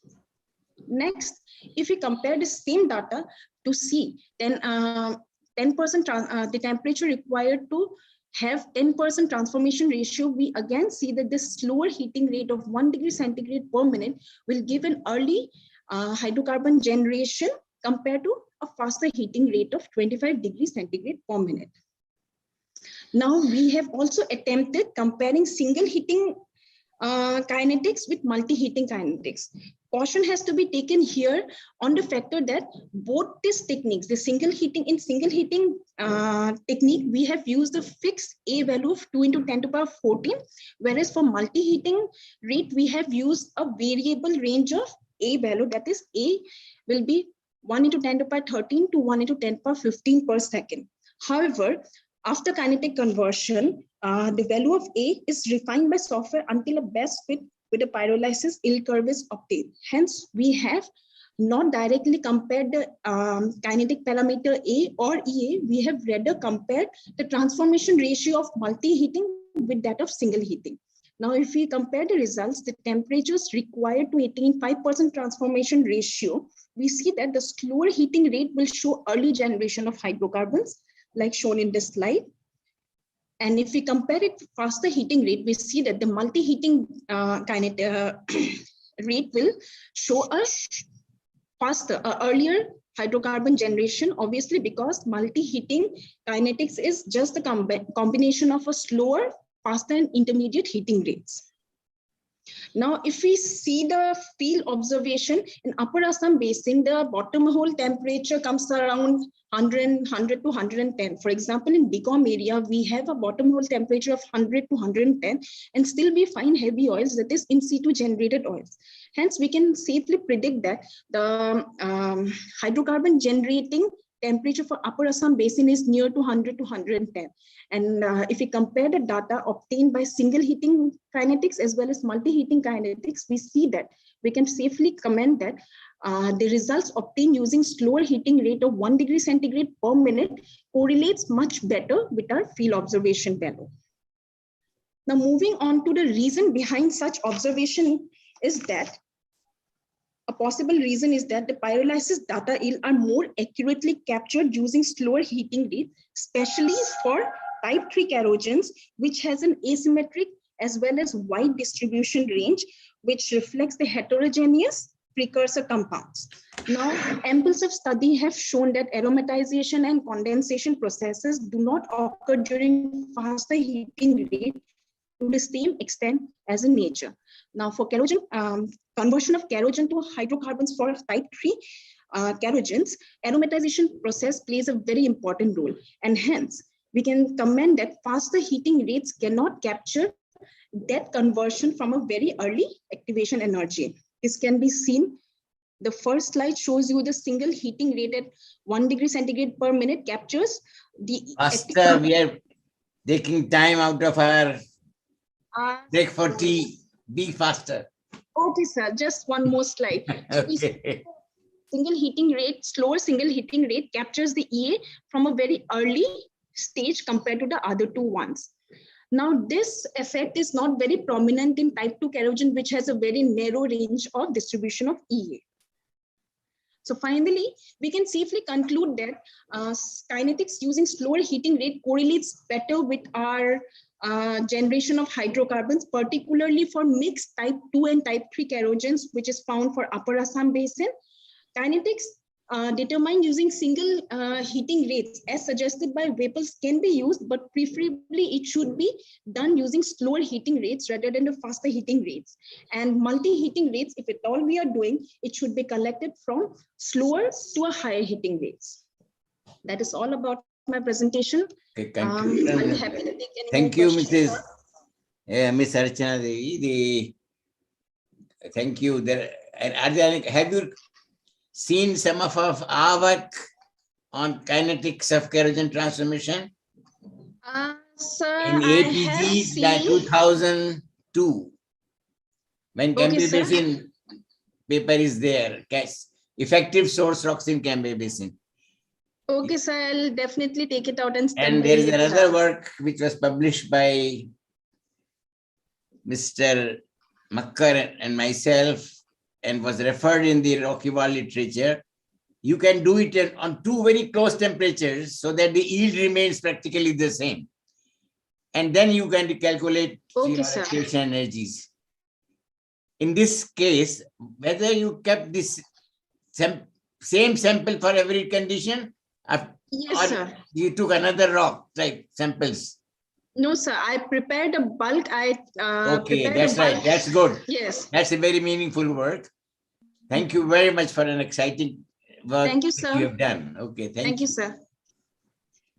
Okay, I think very interesting papers have been presented in this session, and we have taken time. I'm a bad time manager, and therefore I would request the organizers to take over, and we meet at 3:30 for the next session.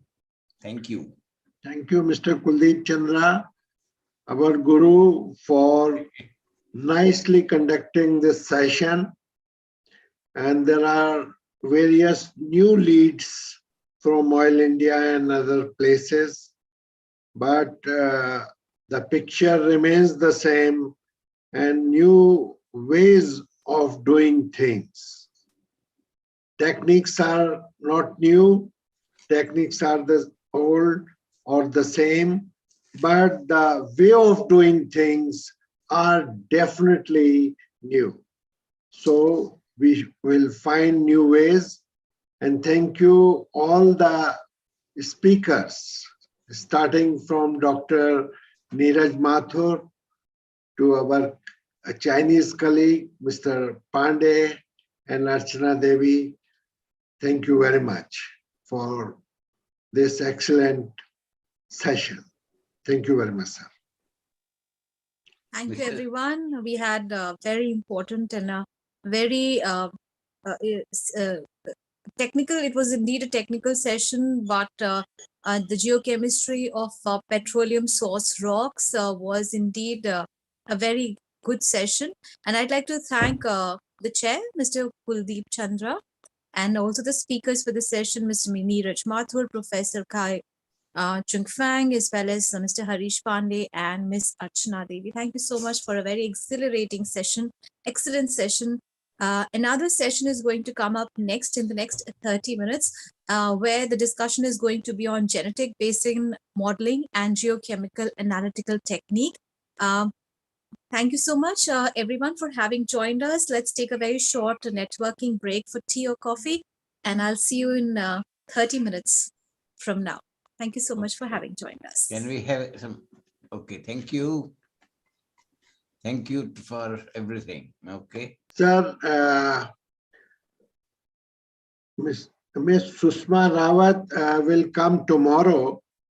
Okay. Because Minister is visiting Jorhat today. Oh. So she will be there and she will be speaking in the session, which is a special keynote session in which Simon George will be speaking. And then Sushma Rawat will speak, and then award ceremony will be there. Okay. From morning at about 10. Okay. So this is the dynamics. Okay. Dynamics. Okay. Very nice. Thank you, sir.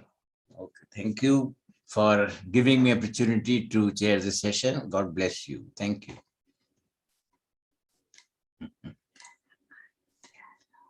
अब क्या करें? चाय दिला दो। शुरू हो जाएगा दोबारा फिर अब कब तक होगा? अब कब तक होगा इसके बाद? हाँ, 2 घंटे बाद। एको मत।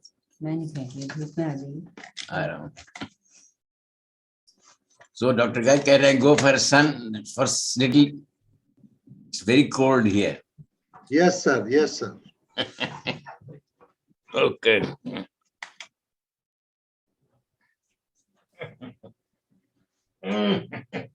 बस आपने पता कर दिया।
हमें है उजाला अंधियारा मिटाने का, हमें है हौसला नई उमंग बनाने का, हमें है एक जोश हर मंजिल पाने का, हमें है एक जज्बा हर जिंदगी सजाने का, हमें है जोश हर मंजिल को पाने का, हमें कृष्णा यादव को कुछ बता देना हो तो कंपेयर को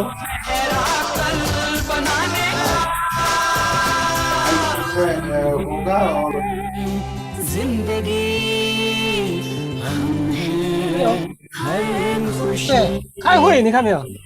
开会刚开完 हम 会。 है वो रोशनी जो बनाए आपका भविष्य और उज्जवल। हम हैं ONGC।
Hello, technical team. Am I audible?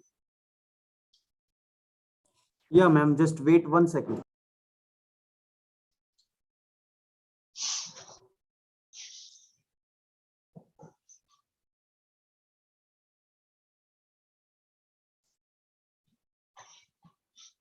Yes, ma'am. You can test now your slides. Yes, sir. Am I audible to you? Yeah, yeah. Okay, sir. Thank you, sir.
Hello.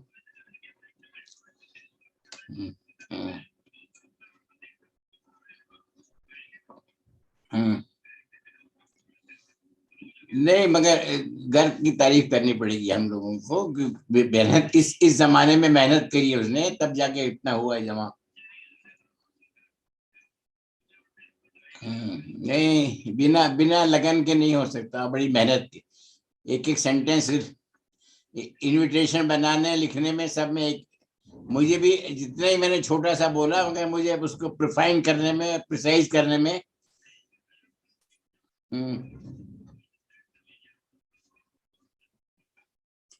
हम टेक्स्ट थिंकिंग करना पड़ता है छोटा करने के लिए। बड़ी बड़ी बात तो आप सोच सकते हो।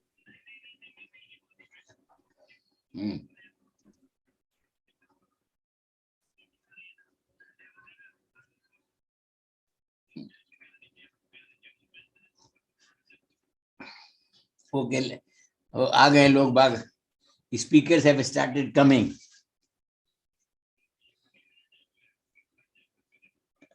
हाँ, ठीक है, ओके, ऑल द बेस्ट। ठीक है, okay, no doubt about it. सब भगवान का किया हुआ, मेरा कुछ भी नहीं है भाई, I have done nothing. Okay, वो कोई कहने की जरूरत नहीं है। आपको तो ये कहिए कि मैंने क्या चीज एंजॉय की जब मैंने काम किया। हाँ, दैट्स ऑल। वही कहना है वहां पे भी, कल भी। Okay, God bless you. Okay, all the best.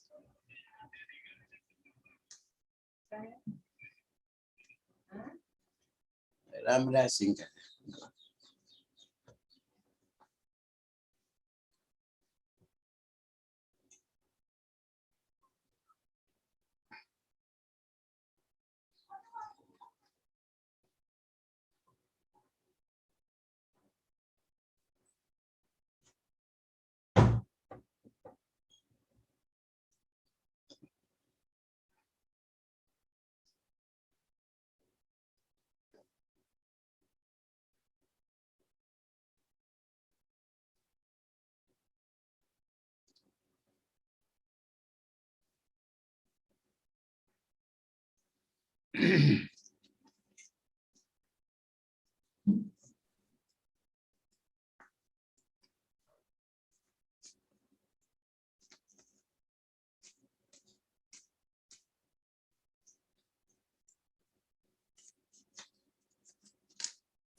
Genetic modelling में सुषमा रावत कल बोल देगी। ठीक है, ठीक है सर। बिल्कुल ठीक है। और बाकी आज सब लोग बोल देंगे।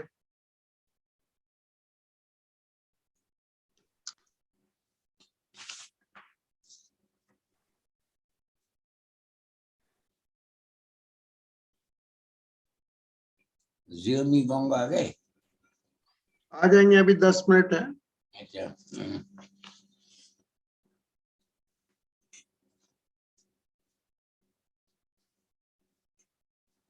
सब आ जाएंगे। यहाँ तो बहुत ज्यादा ठंड है इधर साहब। यहाँ पे भी सर्दी है, पैर ठंडे हो गए तो हीटर लगाया है।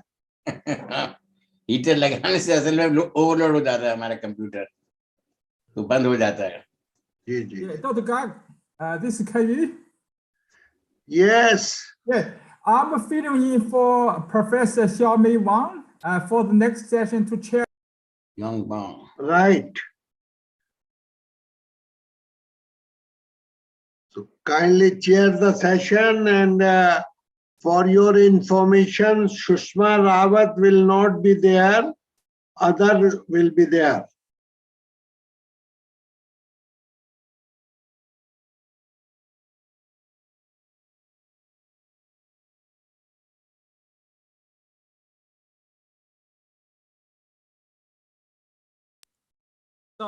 So we will have 4 speakers for next session, not 5.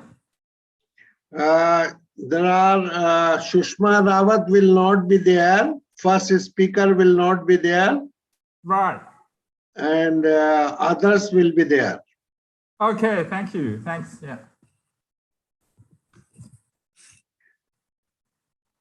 and thank you for chairing this session, It's a accepting this. pleasure. That's great. Yeah, great to be part of that. Yeah.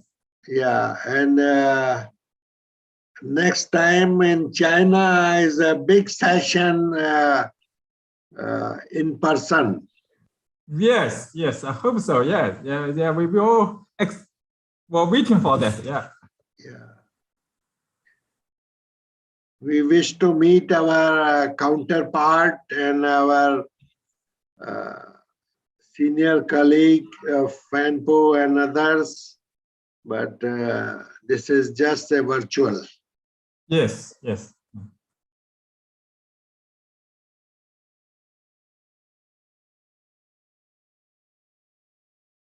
We will start within next 10 minutes. Okay, okay. Well, we have break then. Okay.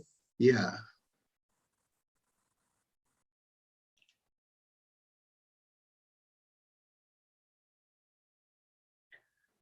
Professor Wang will come.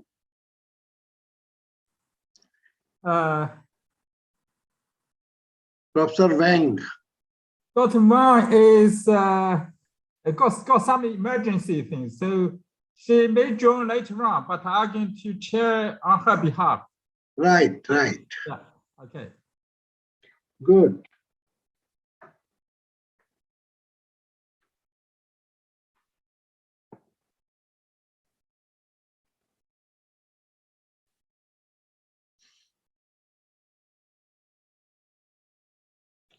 You have attended morning sessions?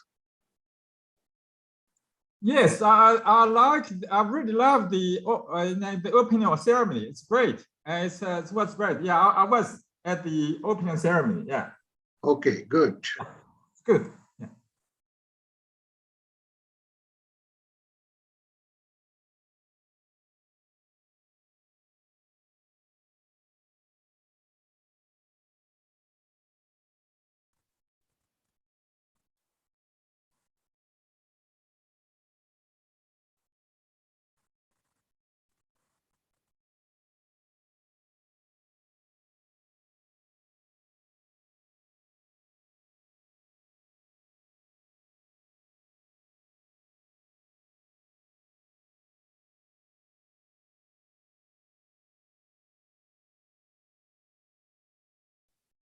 I will also pick up my tea. Yeah, yeah. Have a break. Enjoy. Yeah.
Hi, Ashwara. I'm Kavidu. I'm filling in for Professor Xiaomei Wang to chair next session. Aishwarya? Aishwarya, can you hear me? Yes, sir. Yes, sir. We can hear you. Yeah, I'm feeling he will chair the Professor session. Wang, yeah, to chair the next session. Okay, thank you. Yes, sir. Yes. We will So start we'll be with starting in just 1 minute. Yeah. Yes, fine, good.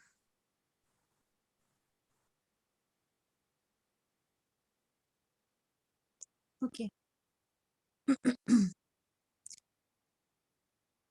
So do we have all the speakers? Ms. Sushma wouldn't be here today. We'll have Professor Xiaomei Wang, Professor Liu Keiyu, Professor Wang Yunpeng, Ms. Supriya Chopra, and Dr. Chen Zhang. Yeah, I think they are all, I haven't checked yet, but I know I'm told the first speaker will not be here today. Yeah. Yes, I'm Sid? here. I'm here. Okay, yeah. All right, great. Wim Hong is here. Yeah, Wim Hong is the third speaker. He will be the Yunge. first speaker. Yeah, the first speaker should be Sen Yunge, okay? Yes. Yeah, Professor Wang. Yeah, but I can't see you. Okay, right. I can't see you. Okay, no problem. Yes. All right, so good evening, everyone. Welcome to the plenary session 3. Of course, we have had our tea, coffee, and we've all recharged our batteries, and we are looking forward to a very important and exhilarating session. And the topic for this session is going to be genetic basin modeling and geochemical analytical technique. The chair for this session is going to be Professor Liu Keiyu, China University of Petroleum. A very warm welcome, Professor Keiyu. And we also have Professor Xiaomei Wang, Research Institute of Petroleum Development and Exploration, PetroChina. He will not be there. All right. So let me introduce the key speakers for this session. We'll have Professor Wang Yunpeng, Guangzhou Institute of Geochemistry, Chinese Academy of Sciences. Very warm welcome, Professor Yunpeng. We Thank also you. have Ms. Supriya Chopra, in charge HGC Lab, Geochemistry Group, KDMIPE ONGC Limited. Very warm welcome, Ms. Supriya. And Dr. Chen Zhang, Strategic Research Center of Oil and Gas Resources, Ministry of Natural Resources, China. Dr. Chen Zhang, very warm welcome to you as well. Yeah, I'm here. All right, so I now request Professor Professor Liu Keiyu, China University of Petroleum, to please start the session. Professor Liu Keiyu is going to be the chair for this session. Over to you, Professor Keiyu. Okay, thank you. Thank you very much. Thanks for the kind introduction. So we're going to start the session. The first speaker is going to Professor Sen Yunge from the Zhejiang University. Is Professor Sen online? Yes, I'm here, but please share your screen. Yeah, I don't know how to. Okay. Wait a minute. The green button. Yeah. Wait a minute. Because this is a. Wait a minute. Make sure sharing your PowerPoint. Yeah. Wait a minute. Don't worry.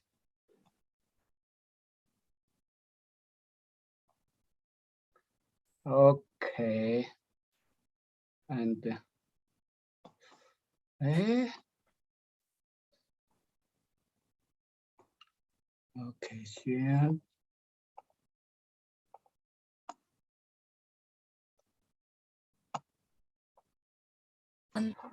Okay. Yes, now, yeah, Yeah. we can see the, Good- yeah, we can. Yeah. Good evening. So, all can Kindly can make- see me? Can my screen?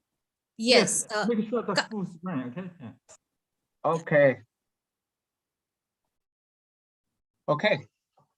Now this is perfect, sir. Yeah. Yes, that's good. Okay. Thanks, Mr. Chairman. Good evening, everyone. It's my pleasure to give a presentation on the 11th AAAPG International Conference. And thanks for kind invitation from conference committee. Today I will talk about compound-specific isotope analysis on methylated naphthalenes in sediments and its potential application to their source determination. This is a joint study input from the Zhejiang University, State Key Laboratory of Organic Geochemistry, Chinese Academy of Science, and the Research Institute of Petroleum Exploration and Development, China. Here is the outline of presentation. First, a simple introduction of the methylated naphthalene in sediments, then followed by a method developed for compound-specific isotope analysis on methylated naphthalenes in sediments and crude oils, and finally a case study to show its implications, and then a summary. We have already know that methylated naphthalene are ubiquitous constituents of sediment organic matter. It was reported that they can occur in crude oils with up to 6 methyl groups attached to the naphthalene carbon skeleton. Here I showed a typical mass chromatogram showing the distribution of methylated naphthalenes in thermal material source rock extracts up to 4 methyl groups. This is the naphthalene, methyl naphthalene, dimethyl naphthalene, trimethyl naphthalene, and the tetramethyl naphthalene. In attached to the naphthalene carbon, 4 methyl groups attached to the naphthalene carbon skeletons. This is the structure of naphthalene.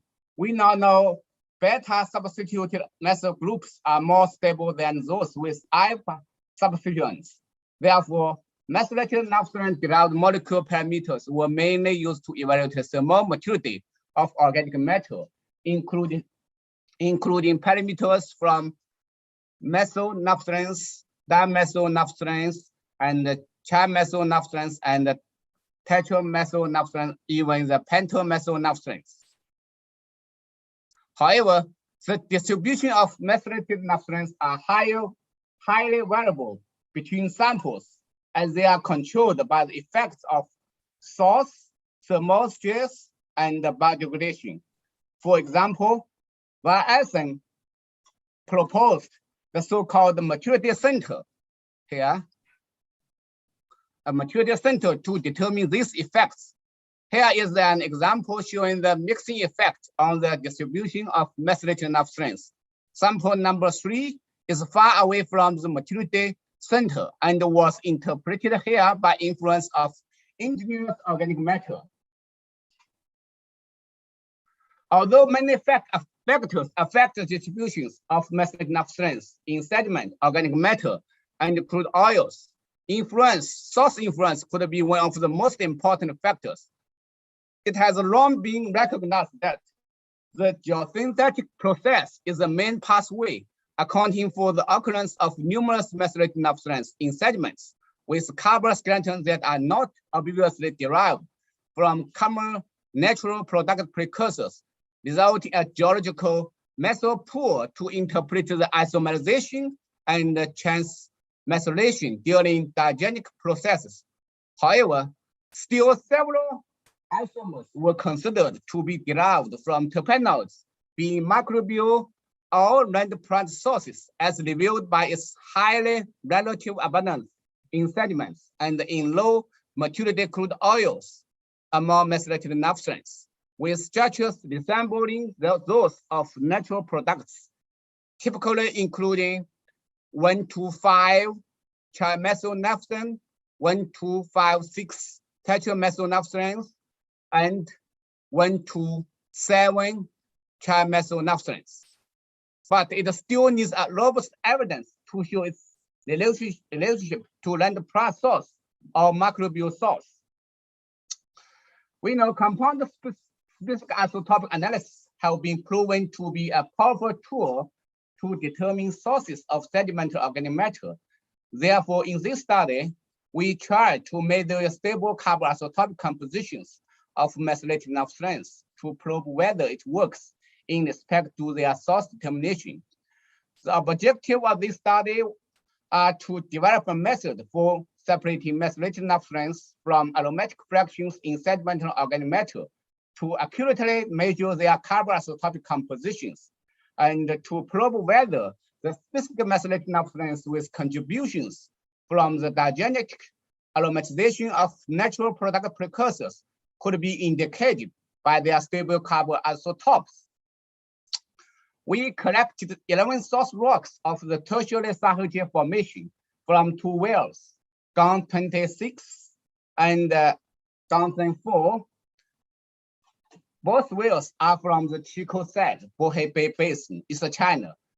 Among these samples, 7 samples from the first member of the Sahara formation in the well Gang 26, and 4 samples from the third member of Sahara formation in the well Gang 4. This shoot of such rocks is characterized by high TOC and low Tmax, suggesting low thermal maturation experience.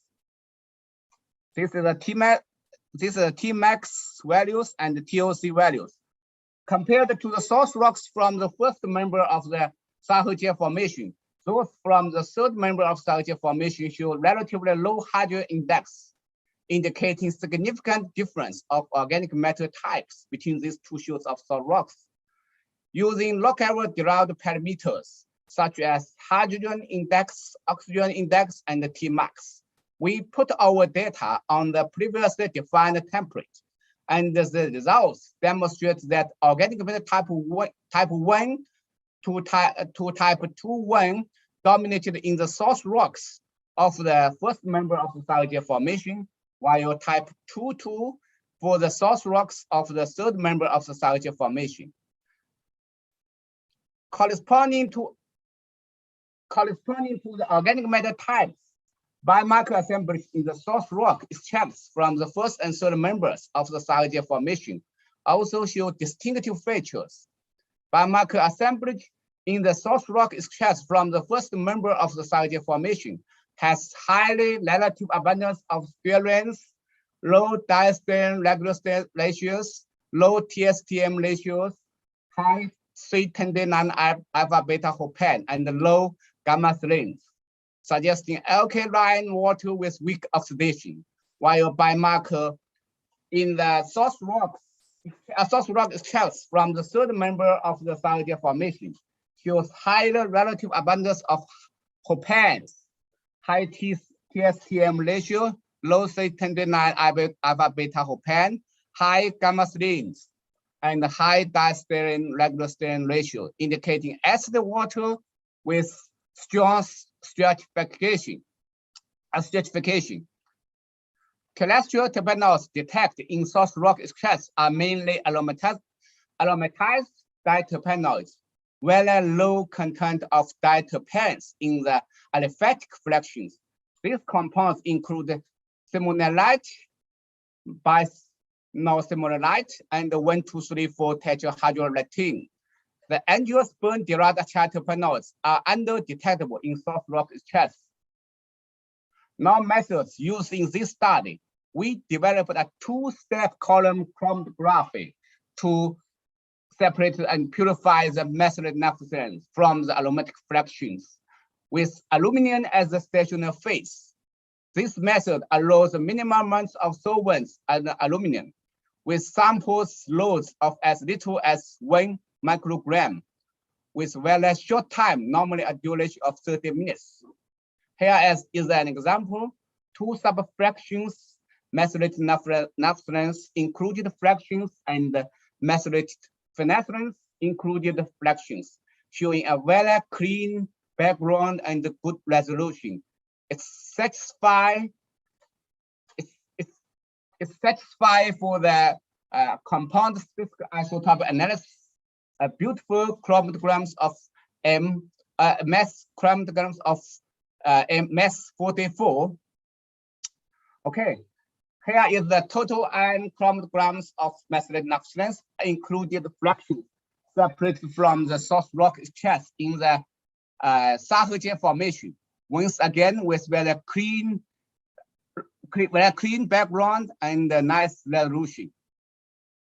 Before interpreting the carbon isotopic composition of methylated naphthalenes, we measured the carbon isotopic compositions of terrestrial derived diterpenoids, some of them in the monoaromatic fractions and others in the triaromatic fractions.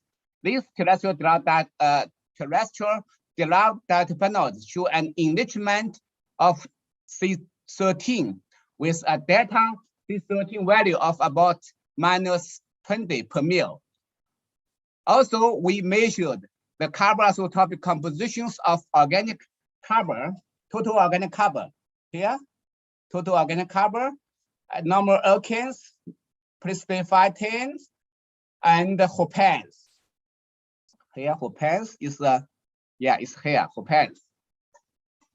Then we plot all carbon isotopic data on this picture using carbon isotopic composition of terrestrial derived diterpenoids. We hypothesized that resonant sourced organic matter have heavy delta C13 values, about -20 per mil, while carbon isotopic composition of microbial sourced biomarker exhibit an enrichment of C12 as evidenced by extremely negative carbon isotopes of C30 alpha beta hopane in the first and third member of the Sargasso formation, usually about -50 to -60 per mil. In terms of carbon isotopes of methylated naphthalenes, as shown in this study, most of them show a similar carbon isotopic composition to the total organic carbon. However, 1,2,5 here, 1,2,5 trimethyl naphthalene, previously considered to be related with plant source or microbial source. Its carbon isotopic composition in the source rock exchange from the first member of the Sargasso formation show close to that of resonant derived organic matter, while carbon isotopic composition of 1,2,5 here, 1,2,5 trimethyl naphthalene in the source rock exchange from the third member of the Sargasso formation show a trend to that of hopanes, a microbial source, because 1,2,7 trimethyl naphthalenes co-elute with other isomers, 1,2,7, 1,6,7, 1,2,6. So we got merged isotopes, but still show a change. Of C13 enrichment in the source rock exchange from the first member of the Sargasso formation. It could be a reflection of the source influence because of a mixture with the other sources. The interesting thing is that there is no significant change on the carbon isotopes of the merged trimethyl naphthalenes, the isomers in the source rock exchange from the third member of the Sargasso formation. Other anomalous isotopic composition include 1,2 dimethyl naphthalenes and ethyl naphthalenes, both show an enrichment in C13 in the first and third member source rock exchange, suggesting a distinctive source. This matches well with the previously proposed mechanism on the formation of 1,2,5 trimethyl naphthalenes, while a microbial source. This pathway has an important intermediate product, cyclohopane, while aromatization of cyclohopane followed by a cleavage to form the 1,2,5 trimethyl naphthalenes and 1,2,5 6-tetramethyl naphthalene. Indeed, a higher relative content of the aromatized cyclohopanes were detected in the source rock exchange of the third member of the Sargasso formation, but almost undetectable in the source rock exchange of the first member of Sargasso formation.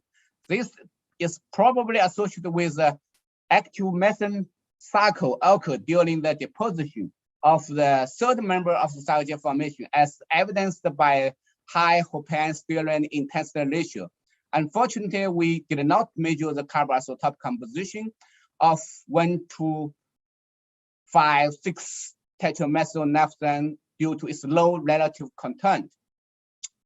In contrast to the formation pathway via microbial source, random plant source methylated naphthalenes include at least 1 to 5 trimethyl naphthalenes, 1 to 7 trimethyl naphthalenes, and 1 to 5, 6 tetramethyl naphthalenes. Here shows a pathway from the beta amylin. However, it is still mysterious for us in its respect to the formation of 1 to 5 trimethyl naphthalene if it was from the beta amylin, because of no detected angiosperm derived chartabanoids in the source rock extracts. This needs more work in the future. Okay, that's a summary. The first is most of methylated naphthalenes have similar delta C13 values to those of total organic matter and significant discrepancies from those of normal alkanes, isoprenoids, and terpenoids, possibly indicative of geosynthetic process.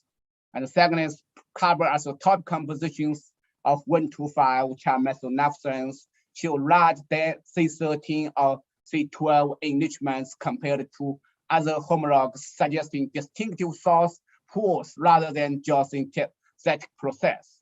And finally, the results suggest that the occurrence of methylated naphthalenes in sedimentary organic matter may be mainly controlled by the geosynthetic process at the biochemical and early diagenic stage. In some cases, with contributions from the diagenic aromatization of natural product precursors for some specific methylated naphthalenes. Okay, thank you for your attention. Okay, thanks, Yunga, for the wonderful presentation. Very technical. So, any question from the audience? Okay. Yes, sir. Okay. Professor? Yeah, Kardeep, go ahead. I have Kuldeep Chandra this side, a small question. Degree of substitution of methyl groups probably on a aromatic compound will depend on degree of maturation of organic matter. The stabler, a highly substituted trimethyl naphthalene, highly substituted alkyl, highly substituted naphthalenes will be formed at a temperature probably higher than the disubstituted or less substituted. Okay. Because the stability of multi-substituted naphthalene is greater than the less substituted or long chain substituted naphthalenes. Okay. Yeah, first of all, we didn't. And you see here also, with increasing depth, you have found richer carbon-13 compared to shallower depths. Yeah. Okay. First of all, we didn't analyze the elemental enrichment for source rocks. And the second question is the temperature, thermal maturation or temperature influence on the carbon isotope composition of the methylated naphthalenes. In fact, we did a experimental simulation to probe the thermal influence on the carbon isotope compositions of the methylated naphthalenes in the basically through the oil window. There is no significant influence on the carbon isotope composition of the methylated naphthalenes. So I think this is can be used for the oil source correlations by the carbon isotope measurements for the methylated naphthalenes. Okay, thanks for the question and also the reply. So, Yunga, with your sampling, why you choose this particularly well? I mean, is any particular thought why you choose a Caltrain source rock, not a high mature marine source rock to do this work? Okay, This is because this we should choose a high TOC with thermal mercury Lacustrine source rocks. The two reasons is you know in the terrestrial source rocks, Lacustrine source rocks with high TOC usually with methane cycles during the deposition processes. That means a microbial source, microbial working on the organic matter. That is probably for a contribution to the methane enough strength. And another is the Lacustrine source rocks. Some of the we usually with a type 2 or type 3 organic matters with a mixture input, organic matter input from the algae and the land plants. With that and the land plant source and the microbial source. Using these two end members, we can verify whether some of the highly relative abundant methylate enough strength can be from these two end members. For the marine source rocks, I think only a microbial source. Usually. Okay. Thank you. Thanks. Give me the time. So yeah, please unshare your screen. So you can exit. Yunga. Okay. Okay. Thank you. Thanks. Well, we will give me the time. We will continue with our second talk. Going to be presented by Professor Yingpeng Wang from the Guangzhou Institute of Geochemistry. Professor Wang, the floor is yours. I can't share my. I cannot. Okay, let me. Okay, now. Yeah. Okay. Thank you.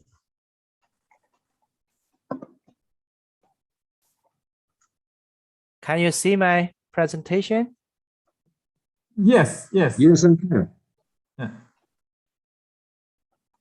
Okay. Go ahead. Yeah. Okay. Good afternoon. Thank you, Chairman. And firstly, I'd like to thank the conference AAAPG 11th in India for giving me an opportunity to give a presentation with the title of Fluids Phase Modeling and Prediction of Deep Oil Reservoirs in the Central Thermal Basin. And my name is Yunpeng Wang, and I am from Guangzhou Institute of Geochemistry, Chinese Academy of Sciences, and all these co-authors are my students. And my study area is the Central Thermal Basin. So Professor Cai Chunfang has give a introduction about the Thermal Basin. Thermal Basin is located in the northwest of China here. And my study, this is the layout of the Thermal Basin. And my study area is mostly here in the Central Thermal Basin. And one characteristic of the oil and gas here in this central area of the basin is that we have a lot of phase states in this area. And we have a lot of oil gas types ranging from dry gas, wet gas, condensate, normal oil, and black oil, even tars. So we have a lot of petroleum types here in this area. So what's the reason? And for the causes, for the complete phase state of the oil gas here, we think one thing is we have multiple sources and a long maturation history. Just as mentioned by Professor Chandra for the presentation by Cai Chunfang, the petroleum mainly here is originated from a Cambrian source, which is very old. So they experienced very long maturation history. So that's the main reason. Another reason is we have complicated structure and later adjustment in this area. And we also have a complicated overlap for the interlayers of oil, gas, and water. So that's another reason. So generally, give a very short summary for the factors to influence the phase state of oil and gas. We will consider the organic matter types, maturity, and the heating rate, and also the hydrocarbon expulsion efficiency. For the condensate and gases, we also need to consider the oil stability and the reservoir environment and the secondary alterations, and also the comprehensive process. So that's a lot of reasons to influence the phase state of the petroleum here. So how to study? And here is the method. We use the three methods. First one is the phase kinetics. That is just like the kinetics we have seen in the previous talks in the last session. But here is we use the phase kinetics, which was developed by the German geochemist, organic geochemist Braunhausfeld. And then the second one is the software of PVT simulation. And then we need to know the fluid composition in the laboratory. So after experiments in the laboratory, we can have the fluid compositions. Then we need also the TP, that's the temperature and pressure histories by the basin modeling software. So we combine these together to try to study the phase states of the petroleum in this area. So look at the results. The first one, the influence is the organic matter type. Here we collected the fluids from different types of the organic matter, like type 1. Here, this is the type 2 organic matter. This is type 3 organic matter at different maturation stages from 0.6 RO to 1.6 RO. We can see along the maturation process, the phase envelope will change from this area to this one. This is the critical point of the phase. And comparing with the type 1 and the type 2 hydrogen, type 3 hydrogen have a very broad and a very big envelope here. So the organic matter type is the first priority influencing factor to the petroleum or fluid phase state. The second one is, of course, is the maturity here and the heating rates. We compare the very same organic matter. It is from a shale of Ordos basin, but everything is the same, but at the different heating rate. One is the 2 centigrade per hour and the 20 centigrade per hour. We can see the heating rate will also influence the envelope of the phase.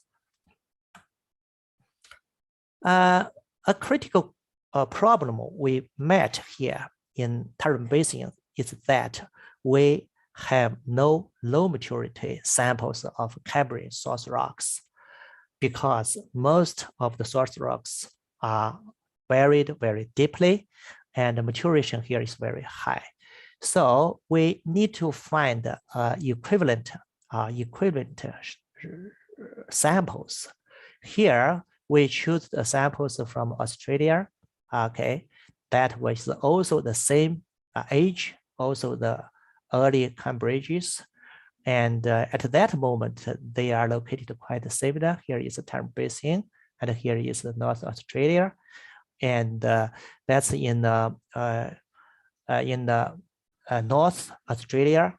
And this is the published data. This is Georgia Basin and in North Australia, published by the group of Braunhausfeld. So this is the phase kinetics of this sample from the very light, like the methane, these gases, and to the very heavy compound molecules like the C15, 6 to C80. So for each compound molecule, we can get the kinetics and then combine these all kinetics. We have the bulk kinetics parameters for the total hydrocarbon generation. And also we can predict, model, and estimate the phase state for the products. So that is the phase kinetics. Firstly, we can calculate the transformation ratio of this organic matter at different temperatures. And then correspondingly, we can also calculate the physical property of the petroleum, like the GOR, that's the gas and the oil ratios. Here we can find if we don't consider the secondary cracking, then it will change quite small. That the GOR will stable, keep stable. But if we consider the secondary cracking, then the GOR will increase dramatically as the temperature increase here. How to use these parameters? We built a shoulder well. It's a virtual well here in the central depression. It's a Manjar depression here, and the burial depth for the source rock of lower Cambrian here is over 10,000. It's very deep, so it's a virtual well. Then use the virtual well, we build the burial history of this area. This is the seismic profile to help us to have the precise results for the undrilled area. So this is the location of the well. This is the burial history we recovered using the 1D basic model software. Then at the burial history, we select several spots here, several spots at the critical points. Then at each point, we can calculate the production or yields of the source rocks using the kinetics, using the phase kinetics at different points. Then at each point, this is the each point, this is the time, this is the depth, this is the temperature, and this is the transformation ratio, and here's the corresponding maturities. We can find after MA 426, the maturation has greater than 2%. So that's the general layout. Then at each spot, we can get the composition of the fluid, calculate or predict using the phase modeling. Then we use the PVT-sim, that's the software, then to build the phase envelope at that moment. So this is the point corresponding to this point. This is A. Look at this point. This is critical. For example, this is D here. That's the D here. The transformation is around 30%. This is the time. And then this is the temperature of the temperature. And this is the pressure. Then after analyzing the envelope of phase, we can see at this moment, this is the paleo conditions of temperature and pressure. Then this is the envelope of the fluid. We can see this is the critical point. Then we can see at that moment the fluid is a black oil, is a single phase. I just gave an illustration using this, taking this spot as an example. Then at each spot, we can recover the fluid composition and phase. And also, we can also predict and model the envelopes and the evolutions of the density. This is the density. At the beginning, it's very heavy, and then later it's very light. And this is the viscosity. This is the viscosity. At the beginning is around 2.4, at 2.5, something at the end is at the phase state. So this stage is the black oil stage. This is a light oil stage, and this is gas condensate and wet gas stage here. So at each stage, we can predict the oil compositions and density and viscosity. Then we can build a whole process evolution of fluid compositions and corresponding physical properties of this fluid at different stages.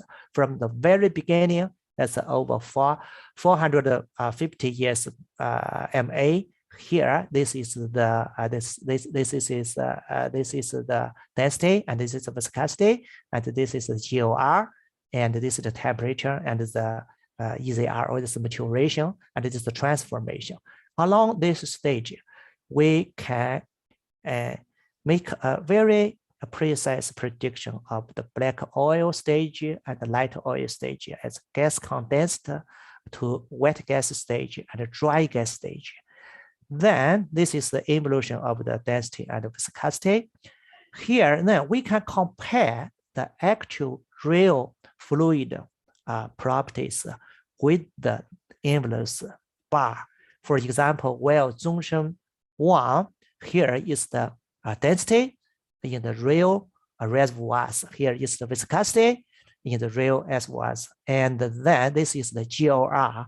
Then we can compare these parameters with the parameters we predict, and then make a judgment that these well, the oils, this well are produced at early cellular.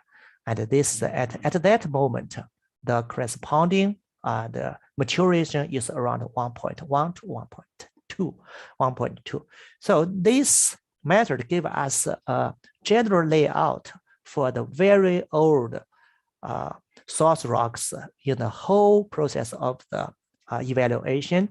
Then the production or the yields or the fluid compositions and properties of the physical chemical properties.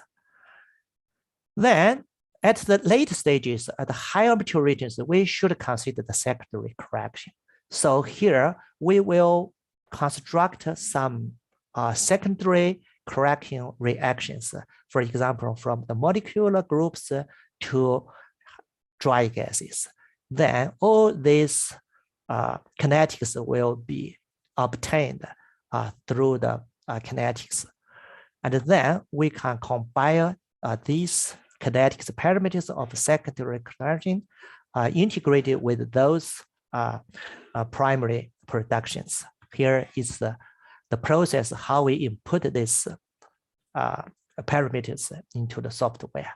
And then we can use it. This is also the results for the same pseudo well, for the virtual well, but in this case, we consider the secondary cracking. We can see this is the closed session, this is the open session. Then this closed session, we will consider the secondary cracking. You can find that at the later stages, especially the high maturity stages, the envelope of the fluid will slightly change. That was caused by the secondary cracking.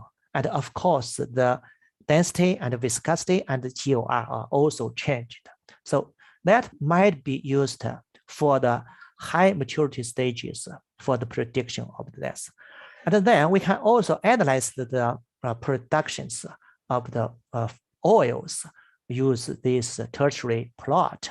Then we can find that the well Zhongshan 1, Zhongshan 5 is located in this area. This is a low wax PNA oil. And for example, the ZG75-1 oil is located in there. This area is in the closed system, and this is the gas and condensate. So it will be used to compare and make some predictions. I will give another example. This well Luntan 1. This just newly, very recently drilled well, and we found and discovered the oils in the Cambrian source rocks, Cambrian straters. So we can also use this method to predict the product of this well, and it's related to the early stages. This is the early stages of the production of these source rocks. And also very recently, this is just completed last month, is about the well SB5. SB5 is located in this area. Is area we also use this method, try to build the barrel history of this well, and then we also select several spots, try to recover the compositions using the phase kinetics, and then compare the envelope of phase with the real envelope phase here, then we can find the oils here in SB5 is corresponding to the oils produced in the maturation of 0.8 under translation, and the transformation is around 25, and the time is at 422 MA. So this gave us a very comprehensive but precise, relatively precise results to predict these results. And then we can compare some parameters like the density, like the viscosity, and some phase state parameters with the real reservoirs of the predicted reservoirs. Then we can estimate is about the maturation here is also 0.8 here. So that's the conclusion. So we consider a lot of factors to influence the fluid phase, like the organic matter types, maturation, heating rate, and expansion efficiency, and also the reservoir conditions. And then the fluid phase recovery and the PVT simulation of several wells are performed in this area. And we use a typical fluid phase simulation prediction method based on the phase kinetics parameters of lower Cambrian source rocks, and which have been used in several wells in Tarrant Basin. And the results looks fine. And of course, we should consider some secondary process, which also, for example, the cracking, TSR, and biodegradations, and other factors we will also influence the phase states, which should be comprehensively considered and quantitatively studied in the same time. So that's all. We have published some papers here and acknowledgements to some grants. That's all my presentation. Thank you. Okay, thanks, Professor Wang, for a very excellent presentation. So any questions from the audience? We have one question. Yeah. One question. It's a good work. Thank you, Chandra. Their work has shown to a great extent that the type of oil gas occurrences in various structural areas are related to the source rock organic matter facies and thermal histories. The oil has not long distance probably migrated. Maybe it has come from different positions through fault from deeper source rocks, but the drainage area of the source rock and its facies has controlled the phase of oil and gas in the reservoirs. Is it so? That's a critical question, Professor Chandler. Yes, we just compare of the real reservoir fluids with the fluids produced from the source rock. We didn't consider the migration. Actually, that should be considered. For example, in the well SB5, the distance between the real reservoir and the source rock is around 2,000 meters. So at that beginning, at that process, I believe that some properties will be changed. For example, we will consider this. All these envelope parameters will consider very good, but density, here is the density, and the GOR will have a slight change. That might be caused by the migration. So I'm still seeking the quantitative methods to try to study this process, but it's a little difficult, but a very good question. That is the properties of the source rock, and the drainage area of a catchment area of a pool is more important than long lateral migration and all those. Yeah, at this moment, in your case. Yes. Okay. Thank you. Okay, thank you. Give me the time. So we have to go for our next presenter, Ms. Cypriya Chopram from the geochemistry group of NOGC. Professor Wang, can you unshare your screen? Yes, I will. Yeah. But I don't know how to. just go to the bottom of the top. Bottom of the top. Right of the top, not the bottom. Yeah. I don't know where to. The top. First the top and then the right. Yeah, you need to move your cursor further top. Yeah. Yeah. Bottom of the. I can't see. Sorry.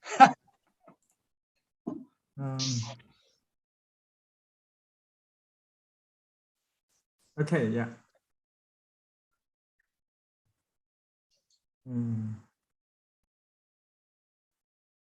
आपको जो है वो लोग कम है ना आपकी तरफ शाम है शाम वाला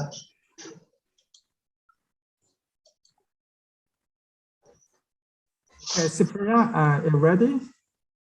Yes, sir. Yes, yeah, go ahead. Yeah, thank you. We can see I'm your ready. And you need to make a presentation mode. Yeah, full screen. so is it in presentation mode? Yeah, we can see your screen. Yes, yeah. Yes, sir. Sir, first of all, on the onset of my presentation, I would like to thank the chairman and AAAPG team for this wonderful brainstorming sessions. Thank you. Brainstorming sessions. So after that, I would like to start my presentation on the concept of hierarchical cluster analysis. I am Dr. Supriya, and first of all, this presentation is, sir, first of all, let's play your slides. Ma'am, Yes, can sir. you put it on the full screen mode? So it is on the full screen mode only. No. No, we can't see that in yeah, that is the option. Yeah. Is it okay? No. No, how about enlarge it? Zoom it, enlarge. Yeah. Or try using the bottom option that You have nearby. two screens. Yeah, this one. You have two screens. Yeah. This one. This one. This and one? now try sharing again. Okay. Stop sharing and then try sharing again. Okay. Please click F5. Kindly help her. Please click F5 in keyboard. I'm clicking. Can you play it in the full screen mode? First, you have to stop sharing, then you can try that. Okay. Now you can try that. Is it now? No. Is it in full screen mode or not? Now you need to share screen. You have to share now. At the bottom of green one. Green one.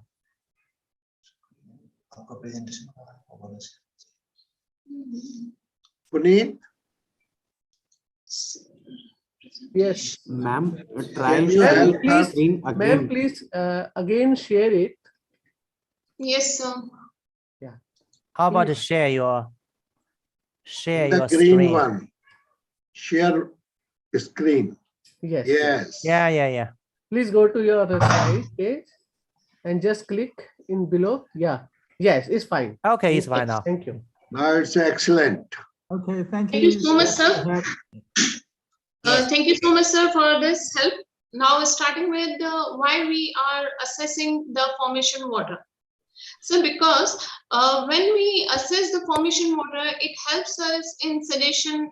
It suggests the association of oil and gas accumulations, and the zones of high salinity on the map indicates the stagnant regions, which again helps us in telling the preservation of oil and gas accumulations. The assessment of formation water helps in understanding the physicochemical properties of oil-filled water and its impact on petrophysical properties of reservoir. the formation water helps us, assessment of formation waters helps us in limitations or limiting the marine incursion vis-a-vis freshwater influx at the various stratigraphic levels can be established. It can be correlated with the depositional environment and the paleogeography of the basin. For this, we have taken the source input from well completion reports and the well data which are available online and the published reports in the domain. For this, we have studied the parameters such as salinity, sodium, calcium, magnesium ions, bicarbonates, carbonates, sulfates, and chlorides, anions, and the pH. Sir, for the scrutiny of our data, we have taken the various drilling parameters such as mud system, completion fluid, and then analyzed those parameters for validating our data. And for the salinity data, water analysis reports and were scrutinized with the contamination factors, and then all these data were tabulated. Our study is related with the Assam and Assam-Arakan basin. And as we all are working on Assam and Assam-Arakan basin for a longer period, so we have some sort of summary in our mind that summarizing those on the basis of water analysis report is as follows.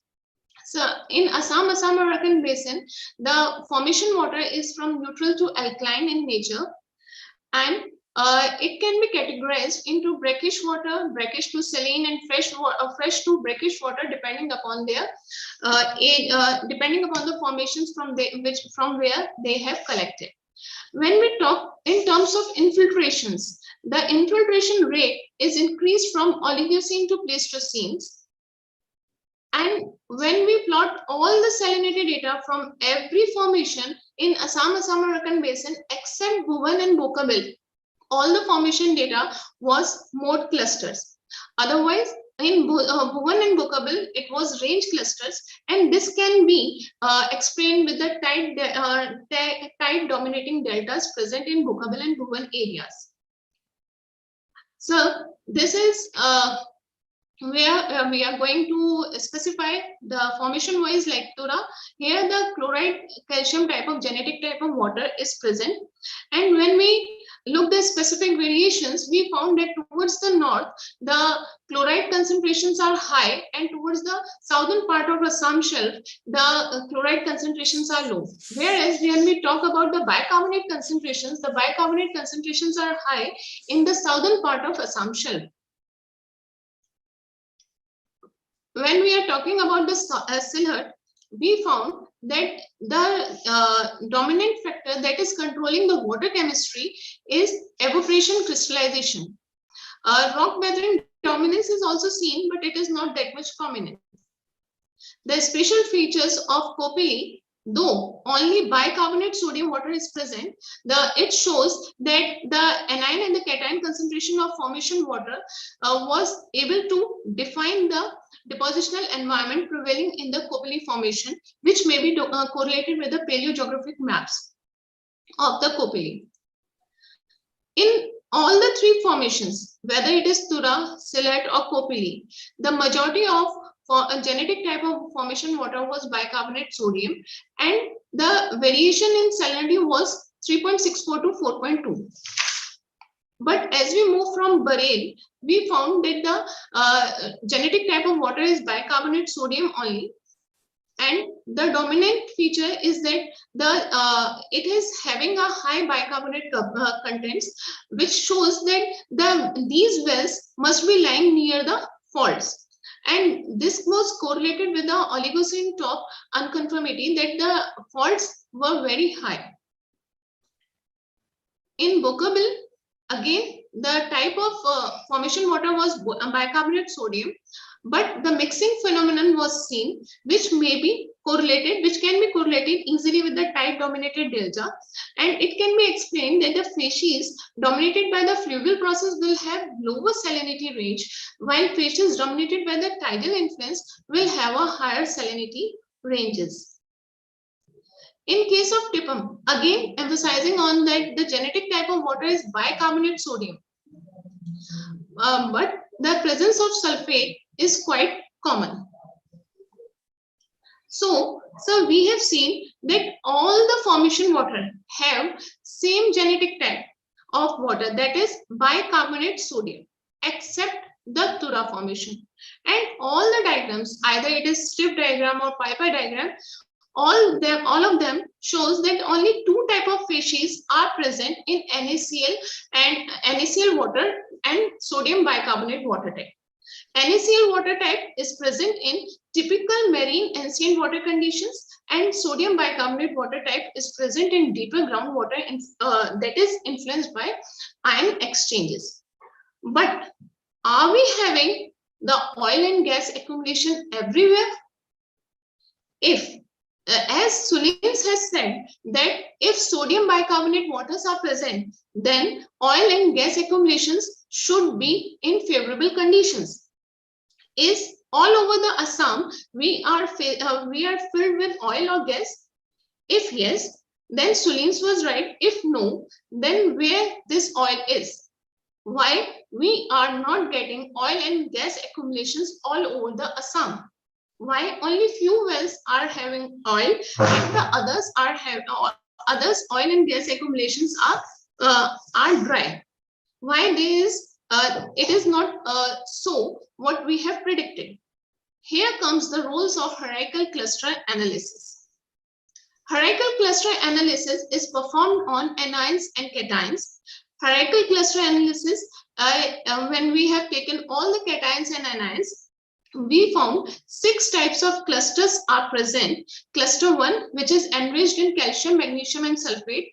Cluster 2 is enriched in chloride. Cluster 3 is enriched in sulfates, and cluster 4 was enriched in chloride and sodium, and so on. So when we have a look on the whole Assam basin, we found that irrespective of all the formation, we found that as in the cluster 1,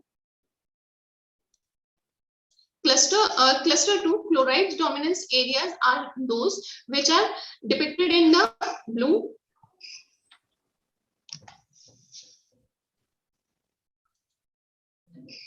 Cluster 3, where the sulfide dominance is there, these are depicted in greens. Very few areas are there. Cluster 4, where sodium and chloride concentrations are high, which are promising areas for oil accumulations, are again very few.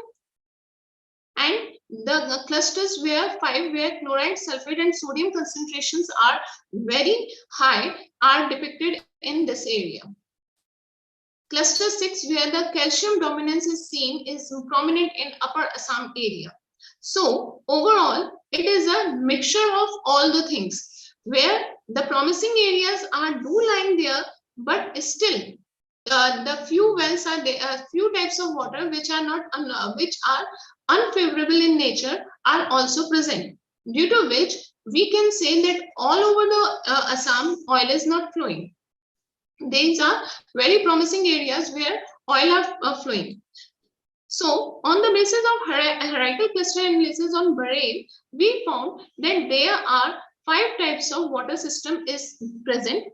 The C1, C2, C3, C4, and C5, which is on the basis of species, we can define only 3 types of species are there, where concentration of chlorides are very high, moderate, or low.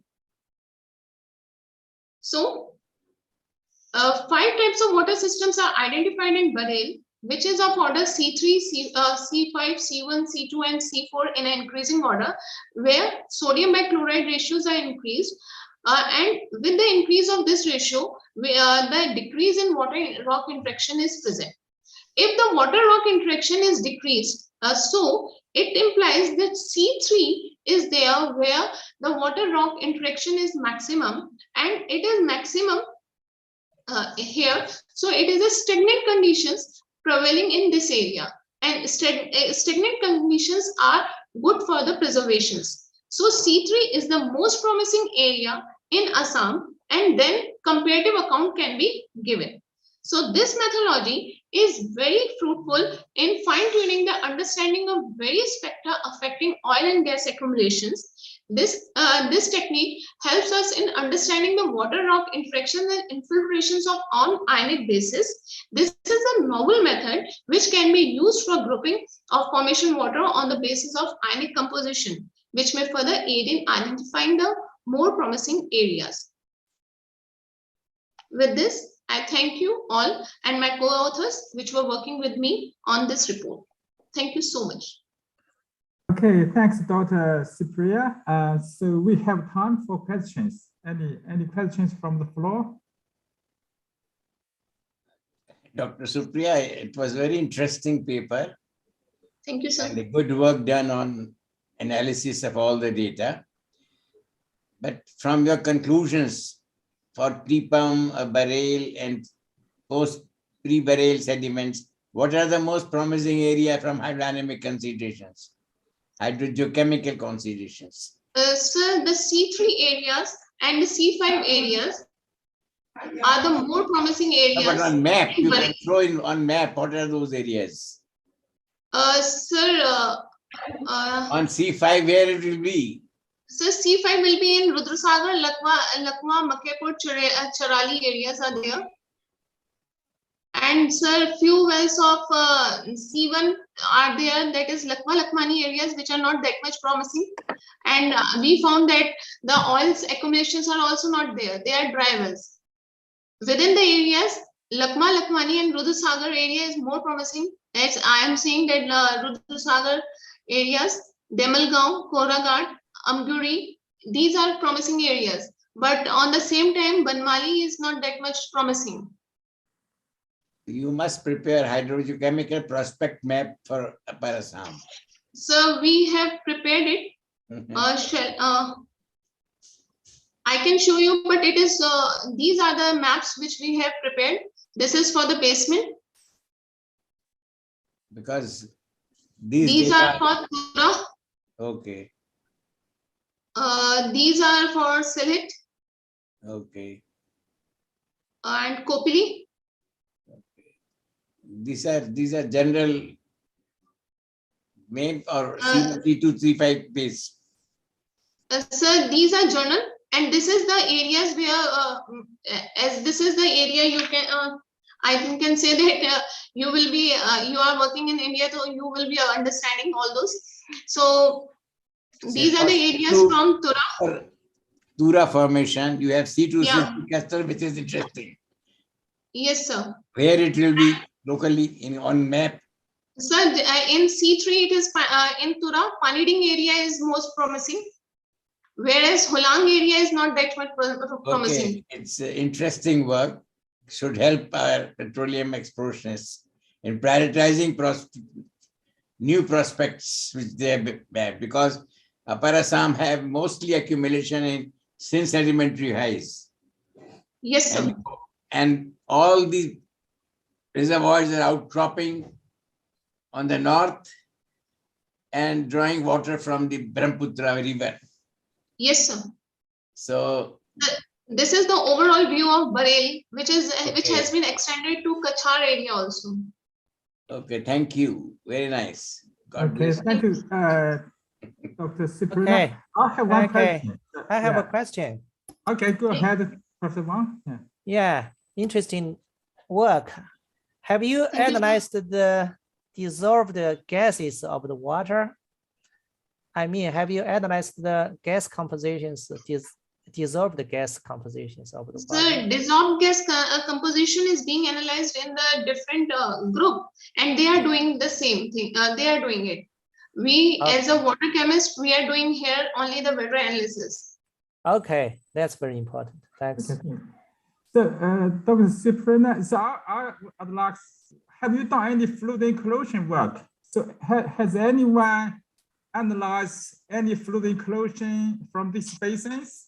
Because it will give you a sort of a historical record of the evolution of the formation water. So, anyone analyze the fluid inclusion? Sir, we will incorporate it from next year. Presently, no. Okay, thanks very much. Thank you for your excellent presentation. So we will, if you can unshare your screen, and we are going to our last talk for the session. is going to be given by Dr. Chen Zhang from the Research Center for Oil and Gas, Ministry of Natural Resources from China. Okay, Chen Zhang, the floor Dr. is yours. Supriya, it is an excellent presentation. Kindly keep it up. Can you see my screen? Yes, yes, go ahead. Yeah. Yes, sir. It's the full screen, that's okay, yeah. Interesting paper again.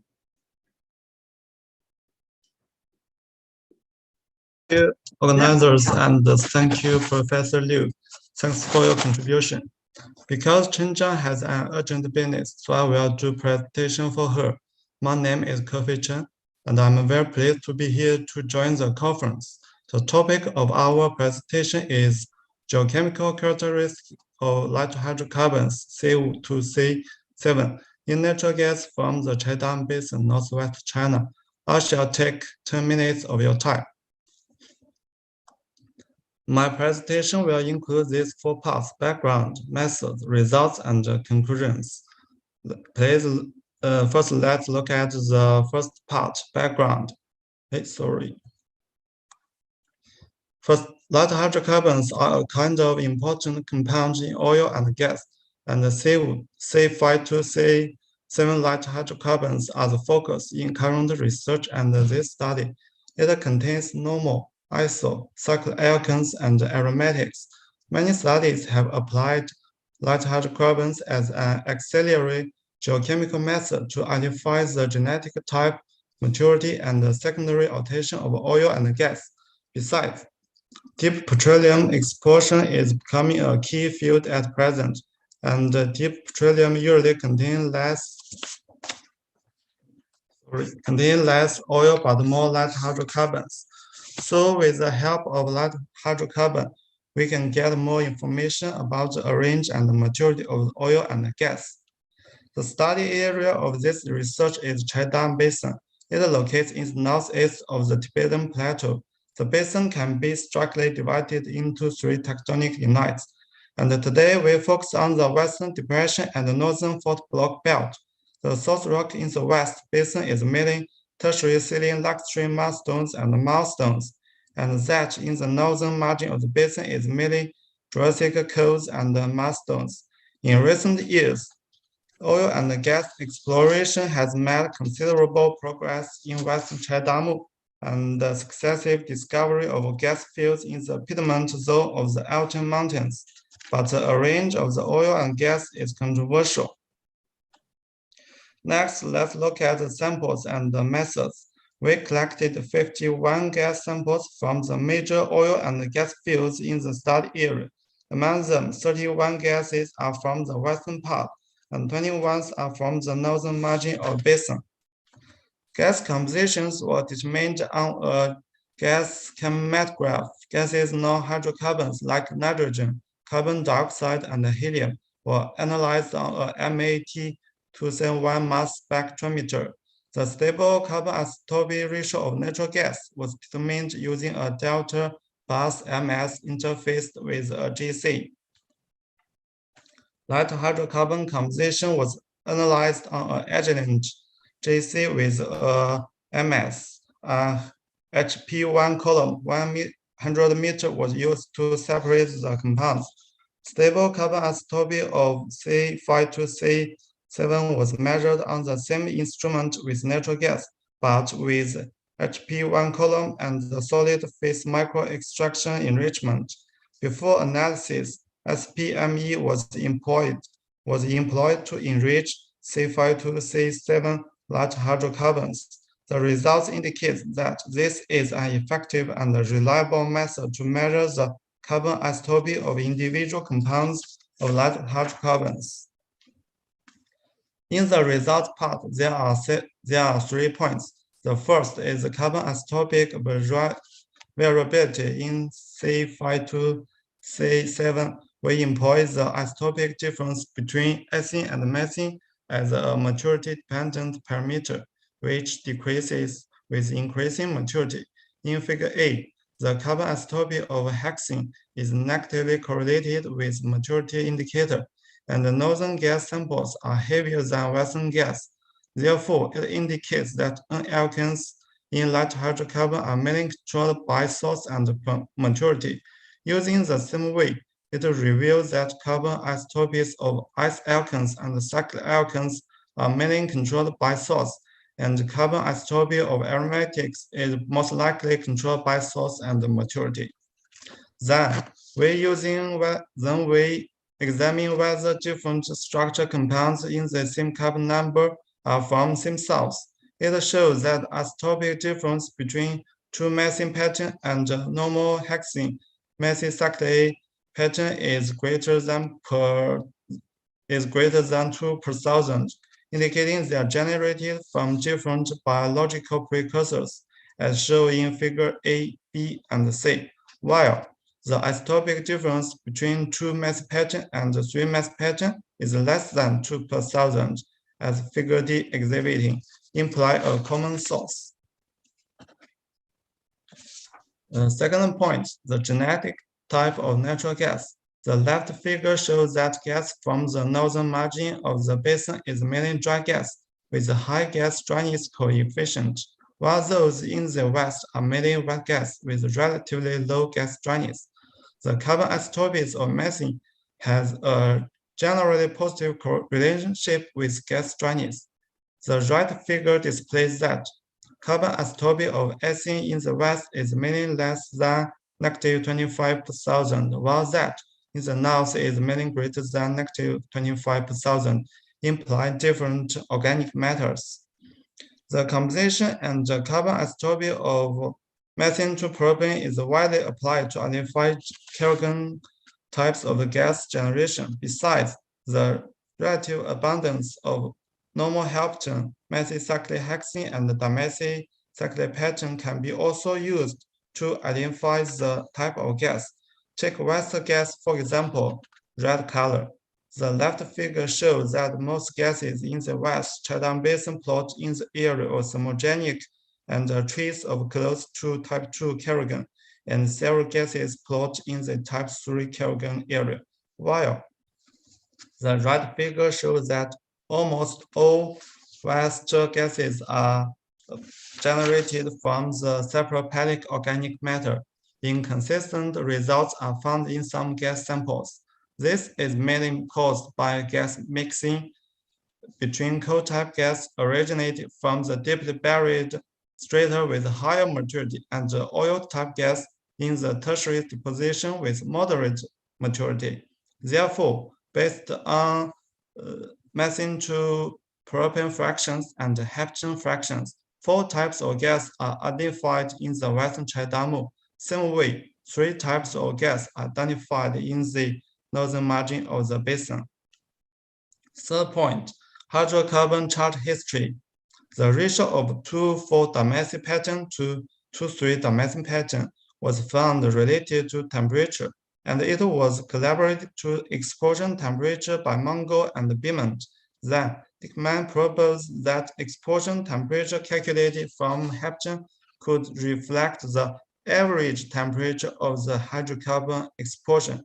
Generally, the reservoirs petroleum is composed of hydrocarbons from multi-period charging and dominated by the ones from the major period, so that the explosion temperature obtained from heptane can be considered as the generation temperature of major reservoirs hydrocarbons.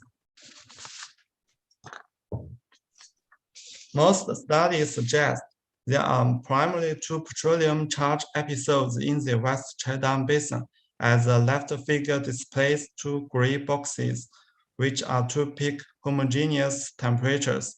It is found that generation temperature of major reservoirs hydrocarbons has a close relationship with high peak temperatures, indicating that major petroleum charge episode is related to later period combined with hydrocarbon generation history.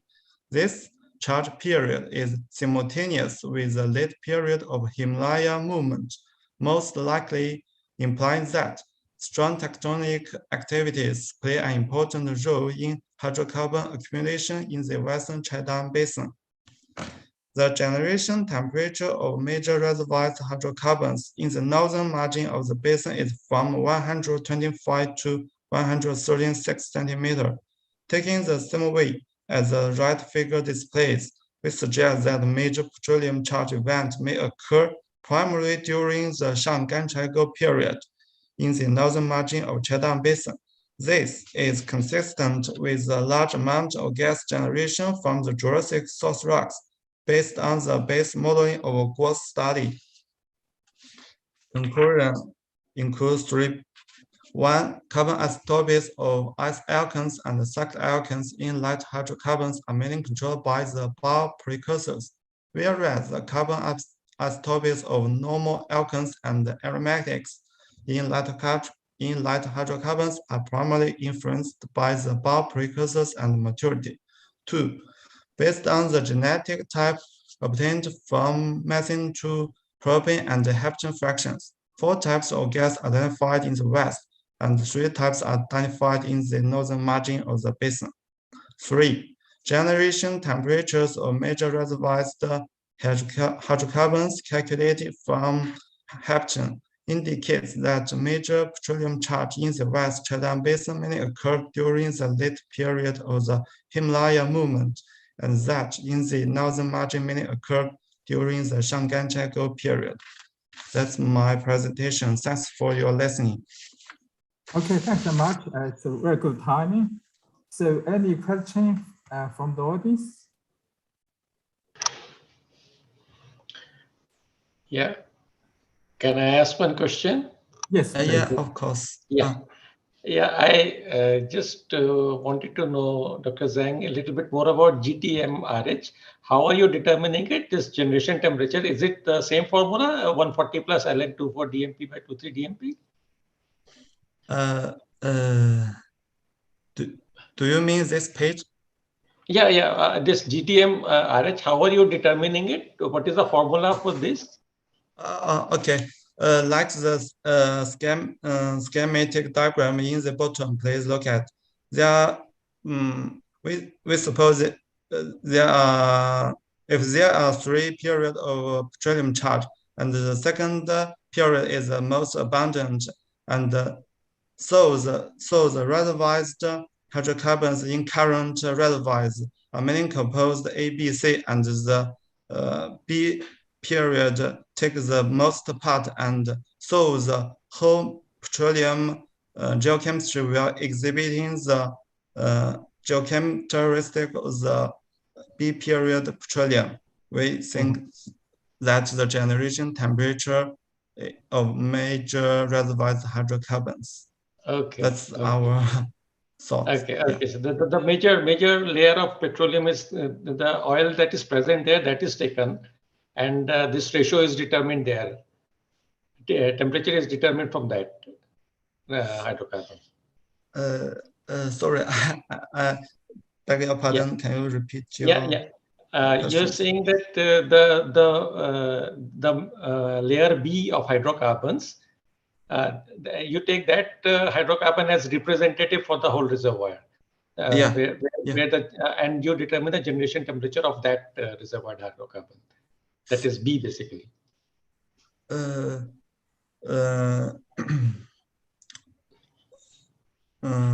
Sorry, it's okay. It's okay. We can communicate later. No problem. I'll get in touch with you over email.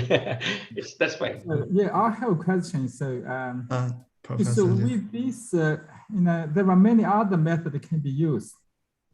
Basically, if you look at the fluid inclusion, to check whether there has been fluid contact, then you will know, the timing and also the amount of charge in a different period. Then you don't have to do the mixing. There are methods like developed by CSR. Simon George will talk about it. We use GUI or FUI type thing. If there was a first charge, then it should record by the reservoir. Then if additionally you have another charge, then the poly oil water contact or gas contact will move further down. So there are other methods that can be used. Okay, yeah. Yes,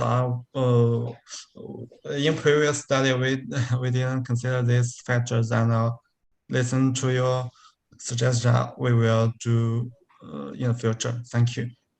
Okay, thanks so much. So we still have time. And Can I have a Yeah. question, please? Yeah. Of course, John. Yeah. Thanks for your talk, Xinjiang. I really enjoyed that.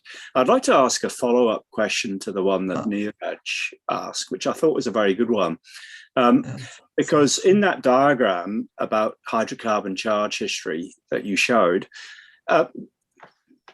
the pie chart part C is the high maturity part. And I would have expected that the majority of the light hydrocarbons would have been generated at that stage, maybe, not during possibly the bulk part B, because, you know, you get more and more low molecular weight hydrocarbons as an oil, as a source rock gets more and more mature. So I'm wondering if you took into account that effect. Yes, we consider that because in this lab, the oil is generated in the maturity stage, and light hydrocarbon is light hydrocarbons.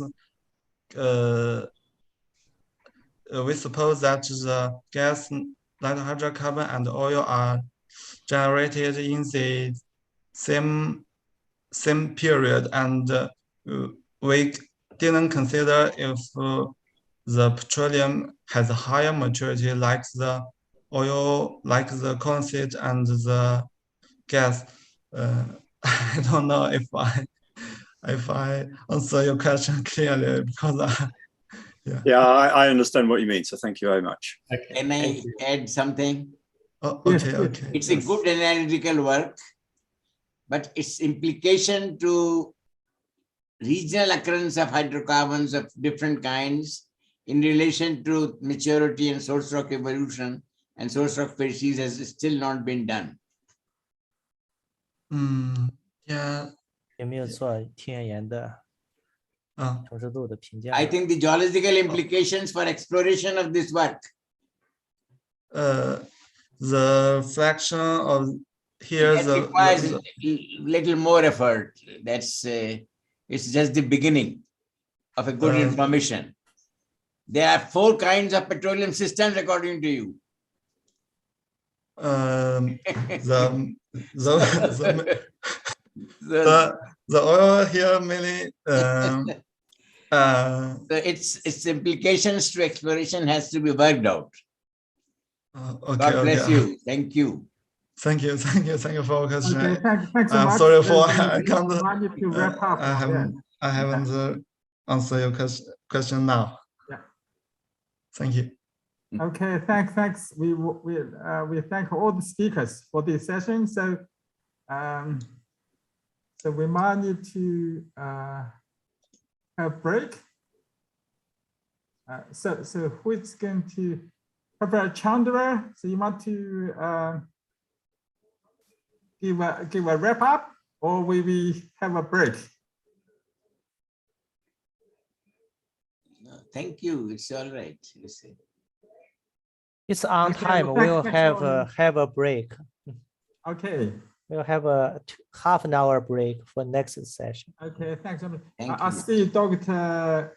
Garg is there. So you want to say anything?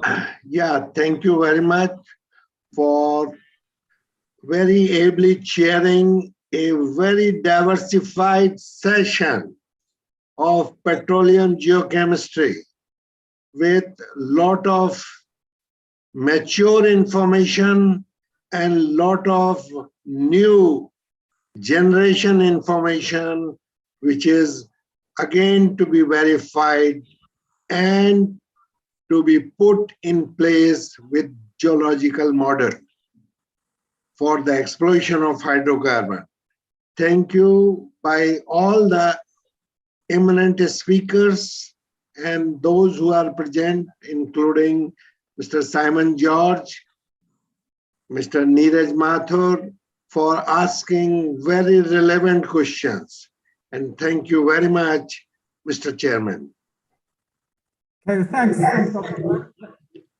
Yeah, thank you so much, everyone, for this very important session. Indeed, it was very important in terms of some technical aspects were also cleared. And I'd like to thank especially the chair for this session, Professor Liu Qiu, for chairing the session so excellently. Also, thank you so much, Ms. Sushma, I'm sorry, Professor Wang, Yunpeng, also Ms. Supriya Chopram, and Dr. Chen Zhang. Thank you so much for this very thought-provoking session. We have another plenary session coming up that will be discussing geochemistry of crude oils and natural gases. And that session is going to start in half an hour from now. So we'll take a very short break. Looking forward to your participation in the next session as well. Thank you so much to all the speakers and the chair for this session. Thank you so much. Thank you. Thank you.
Good evening, Ms. Niti Sharma. You have presentation? Good evening, sir. Yes, sir. So you can try to share it and check. Sure, sir.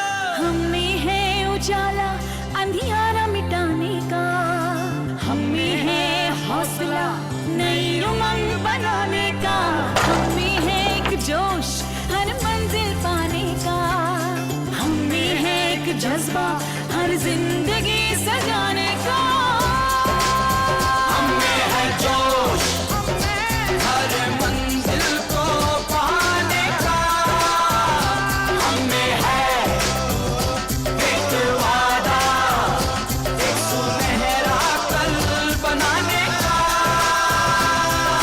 हम हैं जिंदगी, हम हैं हर खुशी, हम है वो रोशनी जो बनाए आपका भविष्य और उज्जवल। हम हैं ONGC।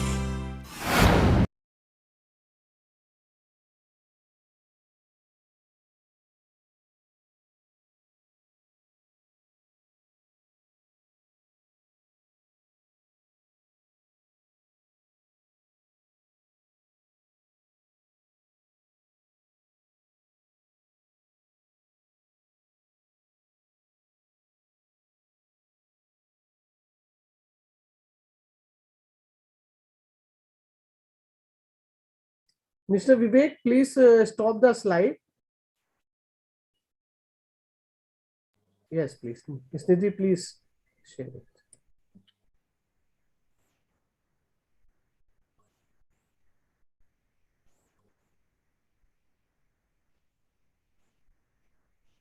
So is it visible?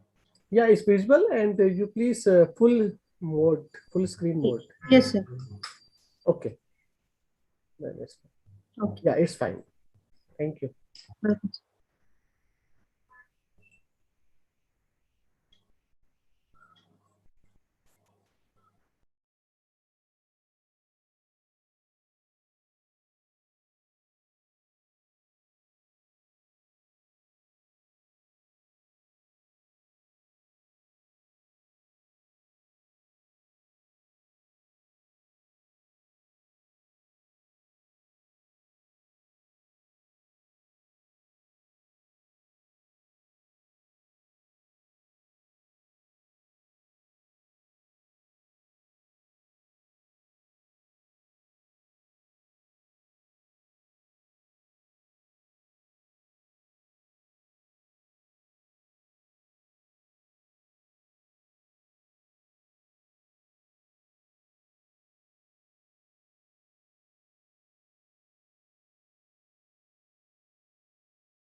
Dr. Baleshwar Kumarji.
Hello.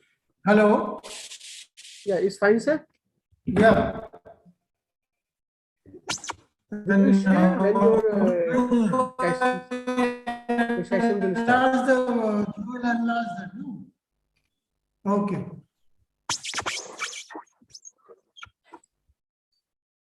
Mr. Vivek, please remove.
Yeah, good evening, Dr. Balish. This is Neeraj Mathur.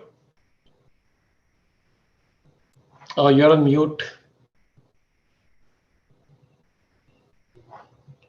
Dr. Baleshwar, you're on mute.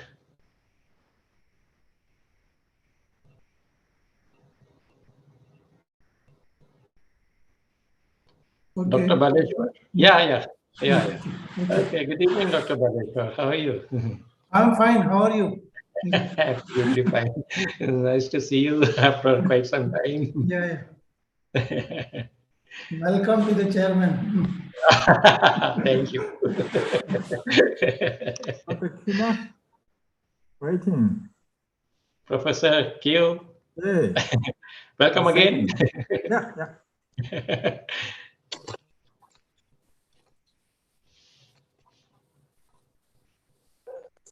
Should I open it? Good evening, Dr. Mathur. Good evening, Yashwadya. So we are going to start in about 2-3 minutes as soon as all the speakers join in. Of course, Dr. Baleshwar, good evening, sir. Dr. Baleshwar is there. Good evening. We also have Miss Nidhi Sharma. Do we have Nidhi? Miss Nidhi with us? I think she was there. She was there, but yes, ma'am, I'm here. Good evening, ma'am. Good evening, ma'am. And then we have Dr. Imran Khan from Islamabad. Dr. Khan? Yeah, I am here. Thank you. Good evening, Dr. Khan. Thank you. So nice of you. And we have Ms. Xiaoxiao Zhu from China. Dr. Okay. Xiaoxiao. Okay. So, sir, Yeah. since you're Dr. Mathur, since you're going to be the chair for the session, please let me know when we can start. Okay. Yeah. So we have a few minutes more, I think, to 6 Yes, sir. o'clock. Sure, Yeah. sir. Yes, sir. All right, sir.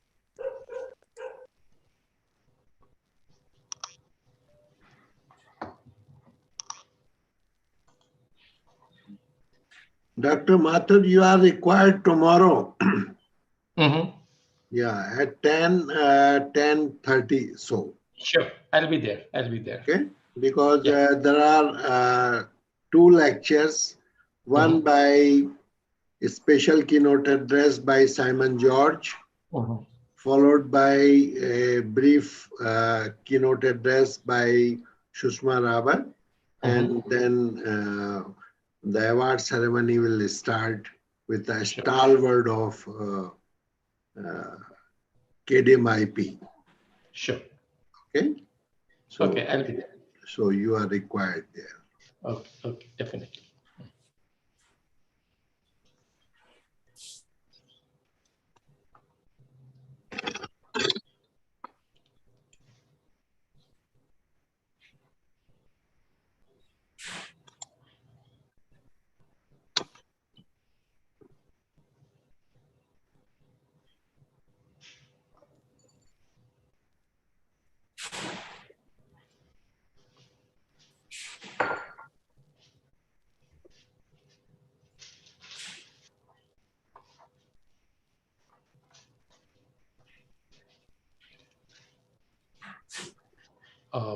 Aishwarya, if all the participants and the presenters are here, can we start 1 or 2 minutes early?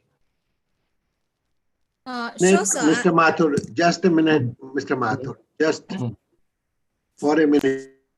Sure. Miss Zhao, Xiaoxiao Zhao from China. She's not there. She's not there. Okay, no problem, no problem. I'm here. You're there? Yeah, good evening. Good evening. Good evening. Good evening, Miss Zhao. Good evening. Good All evening, right. Chair. Yeah. Could I So we begin? No, you are the last. You're the last one. Okay. Yes, You are yes. the last one of the session. Okay, okay, yeah, you have to.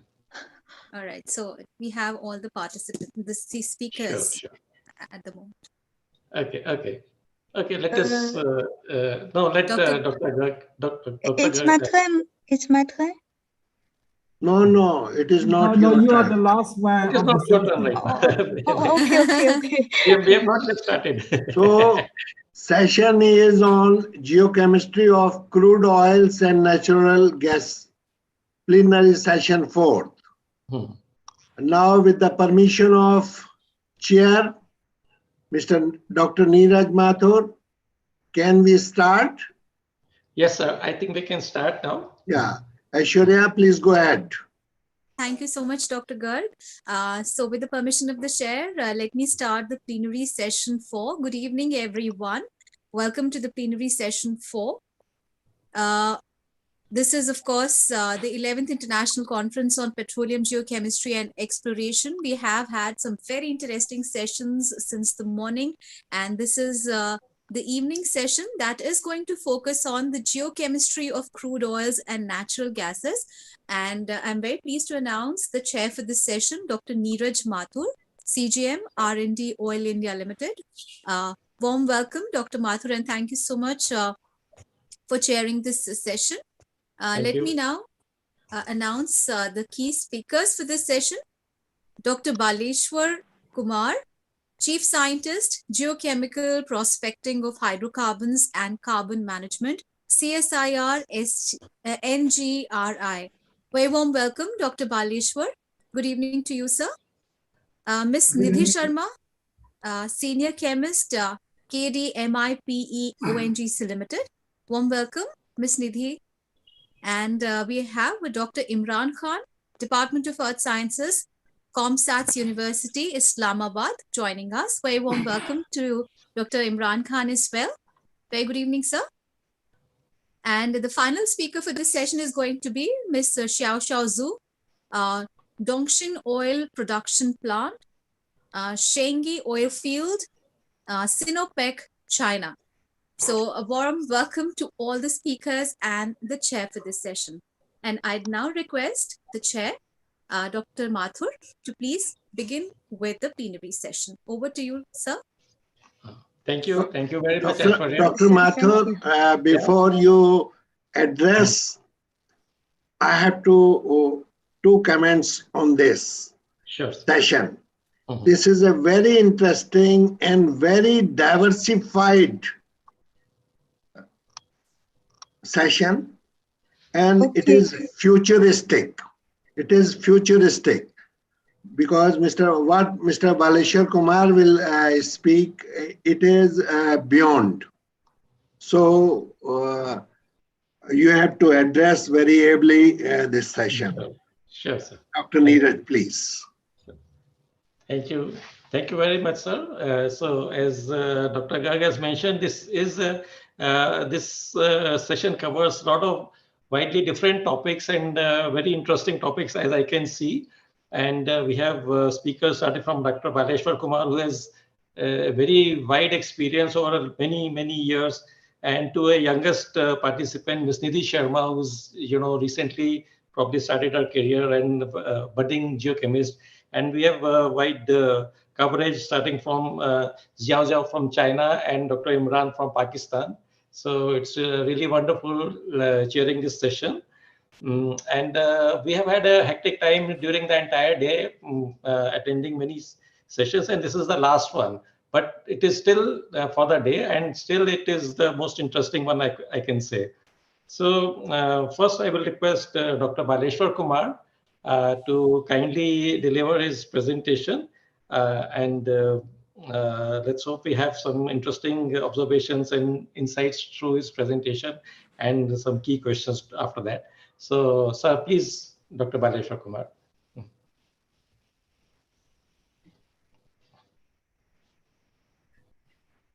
Are you able to hear me? Yes, sir, and we can see your slide as well. Okay. Yes. So the topic of my talk is, at the outset, I would like to thank Mr. Kuldeep Chandra and Dr. Garg and the chairman to give me this opportunity to present. Sorry, in the morning I couldn't join because I had a meeting of AAPG. So morning I couldn't join this thing. I'm really sorry for that. So the topic of my talk, I'm diversifying from the actually theme of the session. The topic of my talk is transition from fossil fuel to clean energy solution. Can I have the next slide, please?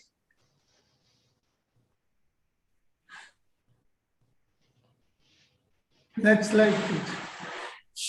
The key points for this is the carbon dioxide mitigation, developed and developing economies with major reliance on coal-based thermal power.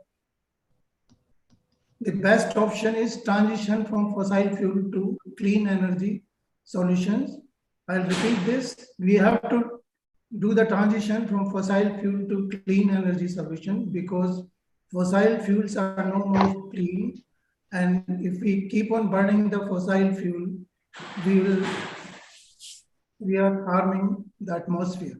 The carbon dioxide level in the atmosphere is 410 ppm, quite alarming, and is the cause of climate change.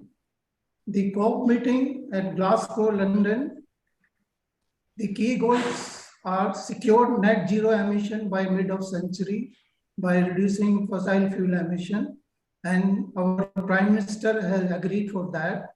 So keeping that in mind, we have to make minimum use of fossil fuel, keep the temperature rise atmosphere within reach to 1.5 degrees centigrade, enhance role of clean energy. I repeat, the enhance role of clean energy. And if we have to enhance the role of clean energy, we have to mobilize the finance. And then other points are we have to protect natural habitats and work together to deliver. Next slide, please. Next slide, please. Yeah, it has come here. Can I switch on myself? No, that's fine. I think probably there is some delay. I can see the next slide. I'm not able to see the next slide. Oh, okay.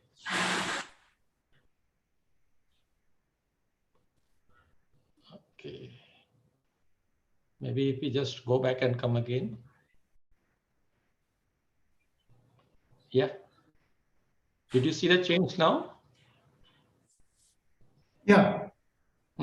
So during my talk, I'll be mainly focusing on carbon capture, utilization, and storage. It's a global R&D initiative for capture, storage, and utilization of CO2 to mitigate climate change. The key options are geological carbon capture and storage, bio-CCS, and new advances. The carbon capture uses, we have to develop the use of carbon capture, develop new uses of carbon captured CO2 for cement, refrigeration, and bioproducts. The clean energy solutions are solar, wind, hydroelectric, nuclear, ethanol, hydrogen, electric car battery. India has taken good initiative. Just go back to previous slide, please.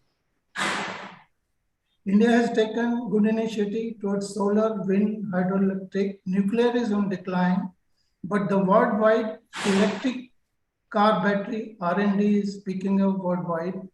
USA, there are about 25 companies. There are large-scale companies who are working on electric car battery. Next slide, please. So Indian energy scenario is mostly driven by fossil fuel. Even the power scenario is driven by fossil fuel. Next slide, please.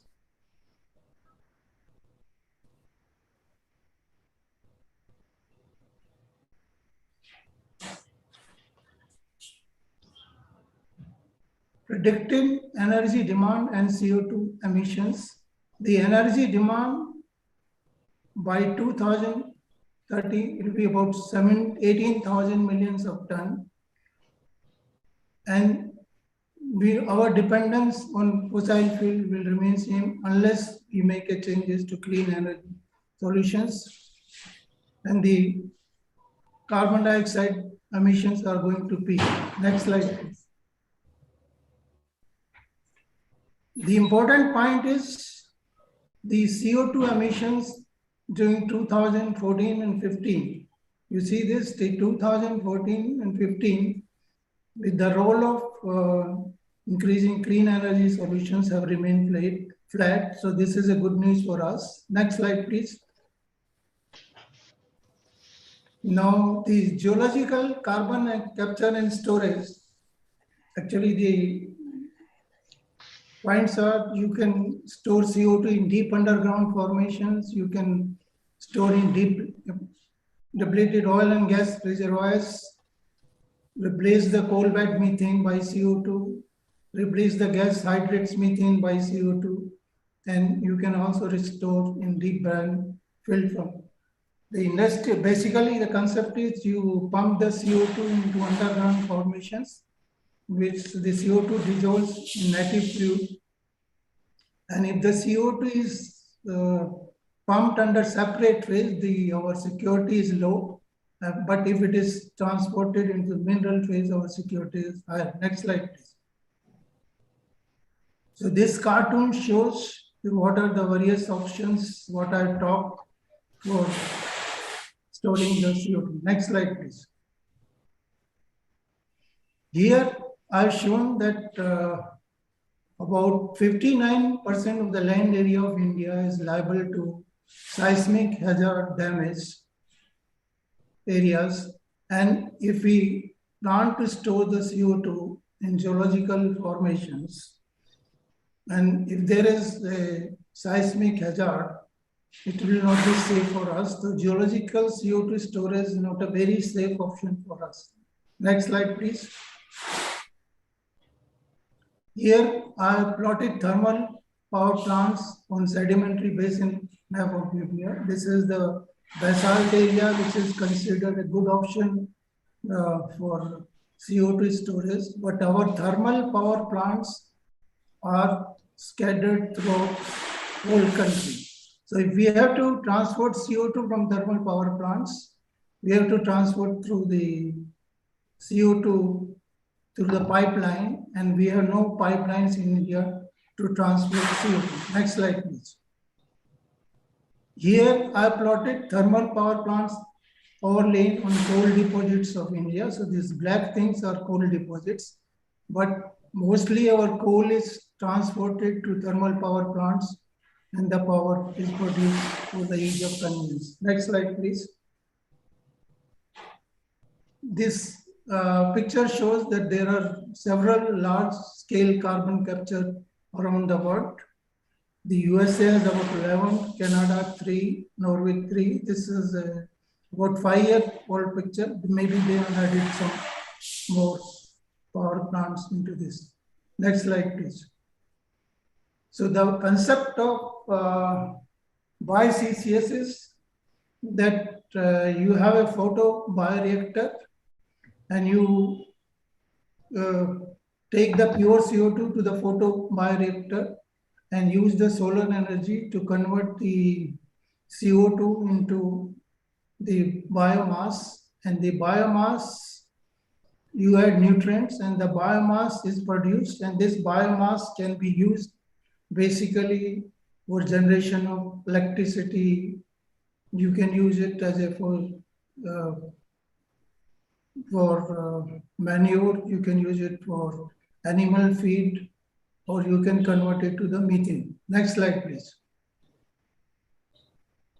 International scenario in BioCCS is US has an algae-inspired project. Australia also has a BioClean project. Israel has also a project on biofuel. Next slide, please.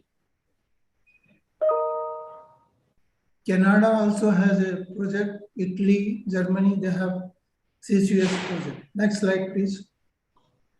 So I'll switch over to now BioCCS Indian scenario. Next slide, please. This is the concept of a plant. CMRI, a CSR Institute, and Adani has developed this concept, and this project is still ongoing, where they are using algal biomass by CO2 and using it for power generation. Next slide, please. In West Bengal also, you have a similar project where the CO2 from power plant is used for development of power. Next slide, please. This is the algal biomass concept of NALCO project, where they are using CO2 for conversion to biomass. Next slide, please. So this, I'm showing that what is the concept of NALCO project. Basically, the algal biomass is converted to CO2 is separated from the thermal power plant, and algal biomass is converted into electricity. Next slide, please. These are some of the major CO2 utilization projects worldwide. Next slide, please. This I have shown the statistics, so I'm not going to read, but this is a statistics of several CO2 recovery plants worldwide. Next slide, please. This is actually I'm working as a consultant to Gujarat Energy Research and Management Institute, which is based in Gandhinagar. So we have a BioCCS project which is funded by Climate Change Department, about for amount of 8 crores. So here we are microalgae produced from the CO2 is being used for generation. But now we are on a pilot stage. We have developed a pilot project at the Germany campus. So we are taking the CO2 from the atmosphere, converting into biomass, and we have developed several strains for biomass. And these are some of the strains which are developed by And we are very happy about that 4 stains we have developed, and we have almost more or less the same efficiency within plus minus 10%. Next slide, please. So normally, if you do the algal cultivation, you can use horizontal glass tubular column. Next slide, please. You can use raceway ponds. Next slide, please. So the wide applications of algae can be used as biofuel. You can convert it to methane.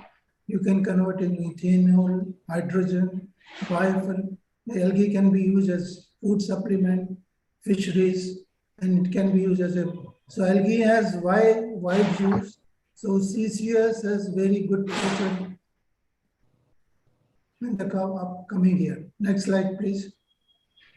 So if I try to compare bio-CCS versus geological storage, bio-CCS is sustainable. Geological storage is a social problem. By chance, if there is a leak, we have a lot of issues. Bio-CCS is safe, but geological storage may not be safe in longer terms. In the bio-CCS, you don't need to transport, but in geological storage, you need to transport CO2 sequestration zone. You generate biomass, but in the geological storage, no additional revenues. Mr. Chairman, how much time I have? Still 1 or 2 minutes? Yeah, you have at least 2 minutes. Okay. 3 minutes. Then it can be coupled with wastewater treatment, but geological storage can be coupled with oil recovery. There, by CCS, you have carbon credit, you have nutrient credit, you have biomass. Carbon credit by geological storage is still a question mark. Next slide, please. So new ideas for CO2 sequestration are, there are research going on by several institutions, Cornell University is doing. They are developing crops that do not need replanting. So the same crop is grown again and again. So there is very less agriculture waste. So there is less agriculture waste. You have less biomass to consume. Then increase the soil productivity. So they are using different ways. They are trying to increase the soil productivity. Next slide, please.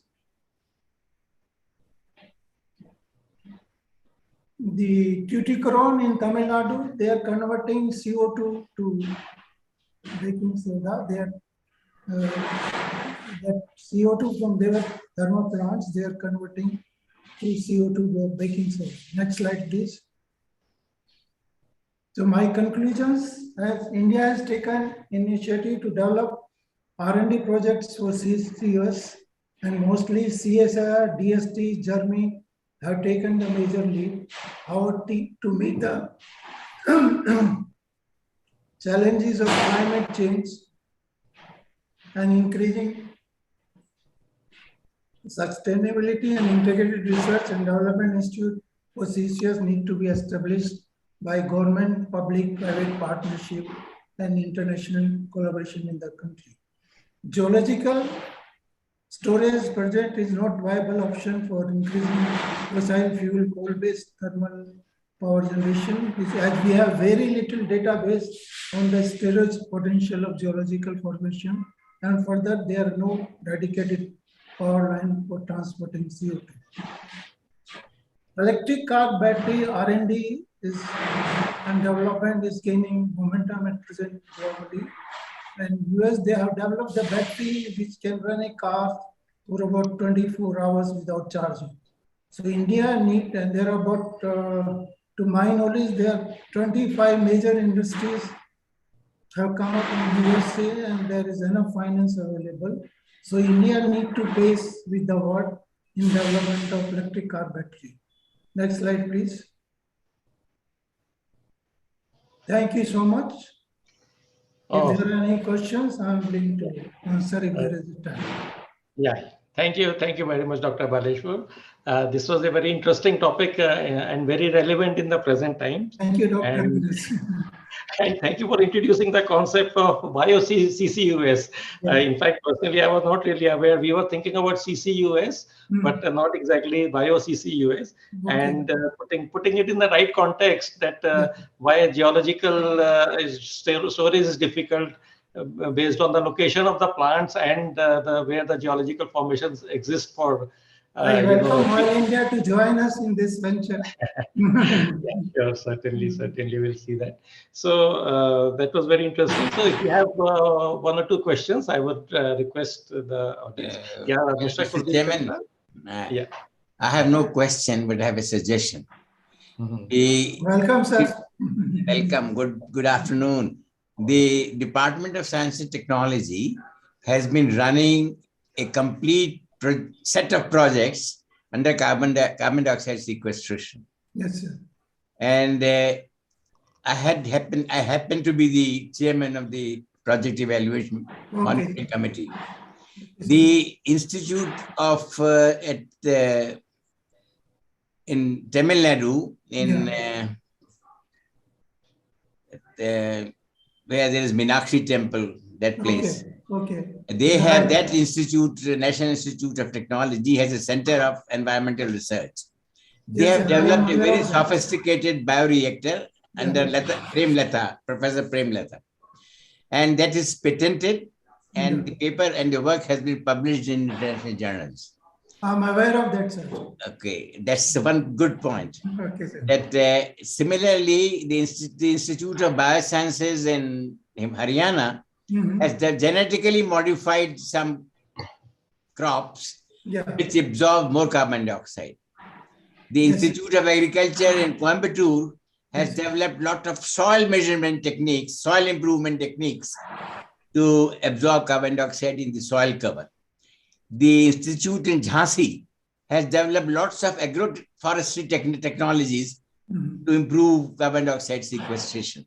So not that India is not working, it's working holistically. And in biosequestration, another institute in Tamil Nadu and close to, it's a very well-known institute. They have also been working not only on algae growth, but producing hydrogen also from algae. So it's a matter of time that some of those technologies will be upgraded. Okay, sir.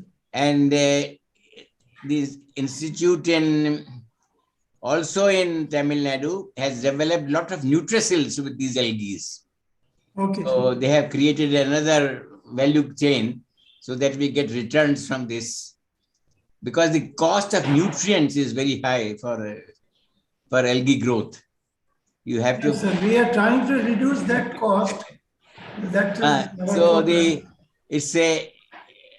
it also occupies a lot of space.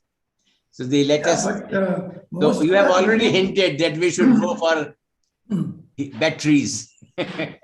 So that's the real future. So most of the thermal power plants have a lot of space, sir. They have a lot of space. That's true. So if we do this experiment on a thermal power plant, we are trying to approach. We tried to do this work with in Tamil Nadu, that Lignite Corporation. Okay. And they wanted to do with the Prem Lata, that project.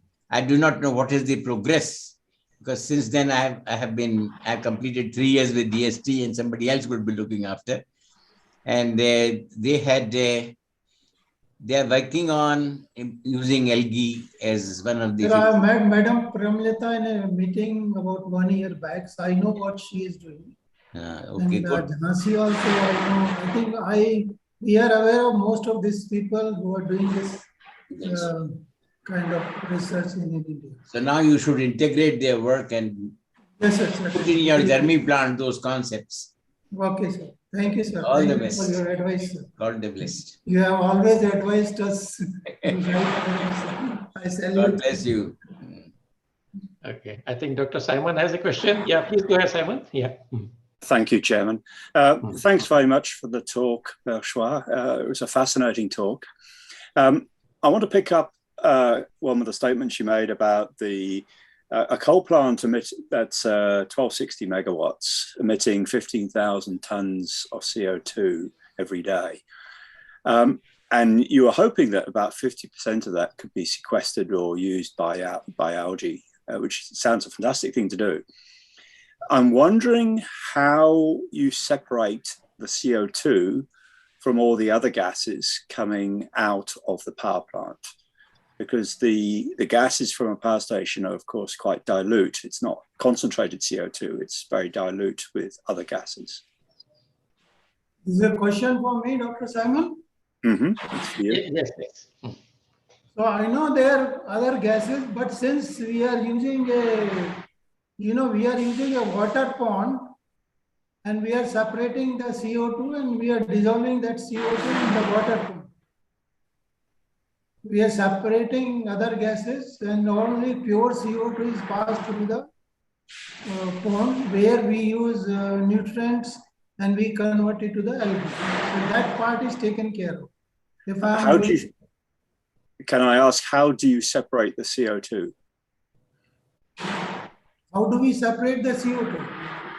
No, we pick up in a water pond. We dissolve it, the CO2 we dissolve in the water pond.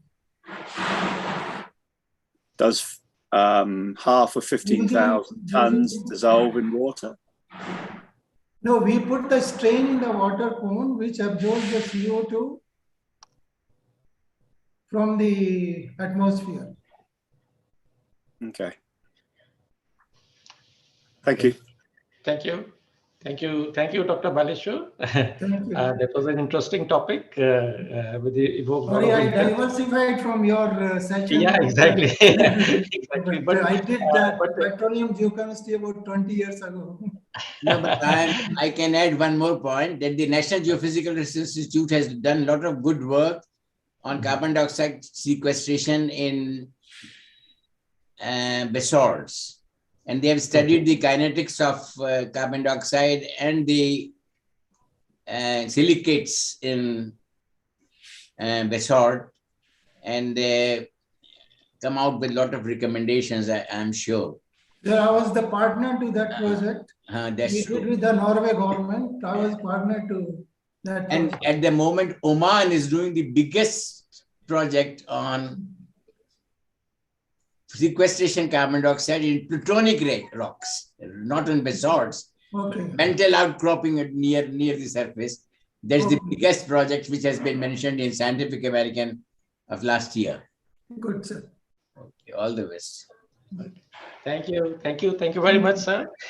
So I think now we can move ahead to the next speaker. So I would like to invite Dr. Xiao Xiao. Dr. Xiao Xiao, could you please come online, switch on your camera and share your presentation?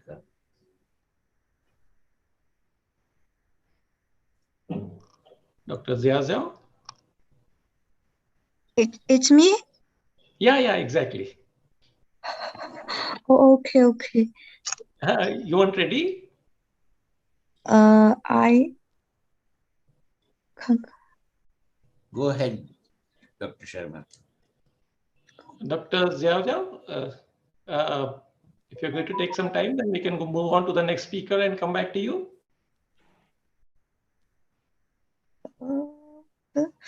我的文件怎么往上传？你打开就行了，打开以后共享屏幕。我打开共享屏幕，我的文件在桌面上，我怎么打开？你把它打开。我怎么选择这个文件？我现在好像找不到。你要选择你打开的那个 PPT 啊。我的 PPT 在桌面上。你要桌面上打开啊，在你桌面上播放啊。我选共享屏幕之后打开是吗？对，你要先打开再共享屏幕。打开我看看，随便选一个是吗？天哪，我的，对不起呀，在哪里？要共享你打开的那个文件，就是那个 PPT 文件。哦，我知道了，我先打开那个 PPT 是吧？对呀，打开 PPT 啊。是刘老师吗？不是。哦。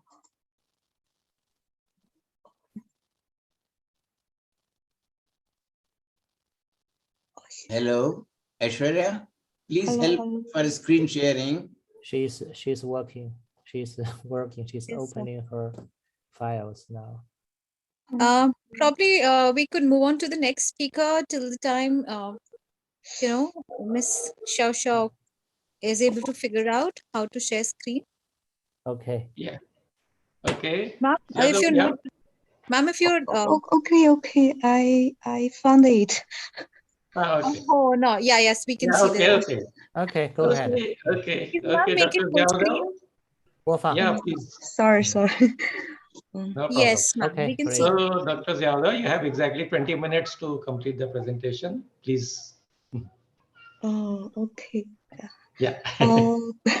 Good evening, everyone. I'm Zhou Xiaoxiao. I come from Singapore Sunli oil field. This is my topic of the topic of my speech. The origin of Paleogene condensate in the Dongying Side Bohai Bay Basin. This is my report content, including introduction, discussion, and conclusion. The discussion is further includes the condensate characteristics and the social characteristics. Dongying Depression is a typical half-graben Lacustrine depression located in South Jiangsu subbasin, East China. For rifting episode in the thin rift stage correspond to deposition of Kongdian Sas from Sashan to Shaerxiang and from Shaerxiang to Dongying intervals. The Asian Saheji formation is the most important source casing and reservoir, which can be further divided into 4 members, that is Sa-yi, Sa-er, Sa-za, and Sa-se. The Sa-se member consists of the upper and the lower subunits, that is Sa-se-sa and Sa-se-xia. Several oil and gas have been found in Sa-se-xia. The PVD chart can be seen that the oil in Sa-se-xia is mainly condensate oil. This is the bellmark characteristics.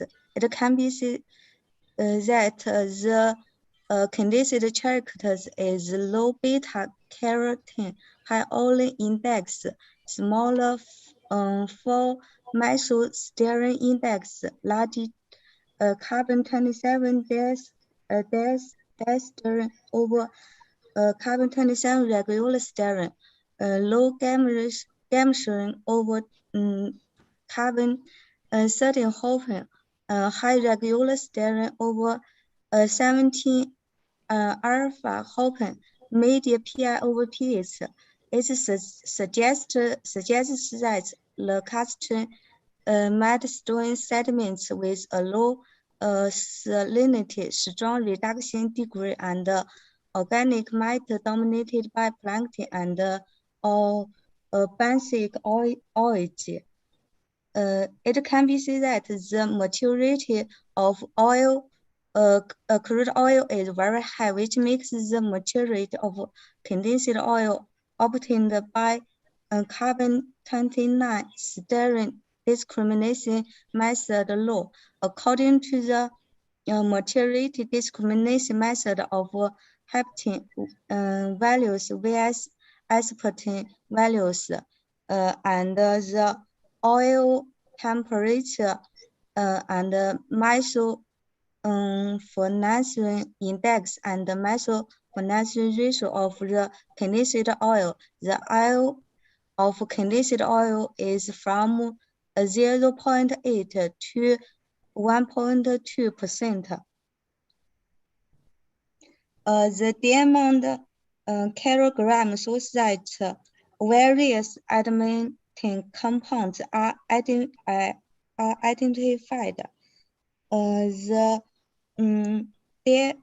The adamantine index and adamantine content in the concentrate are very higher than the other oils.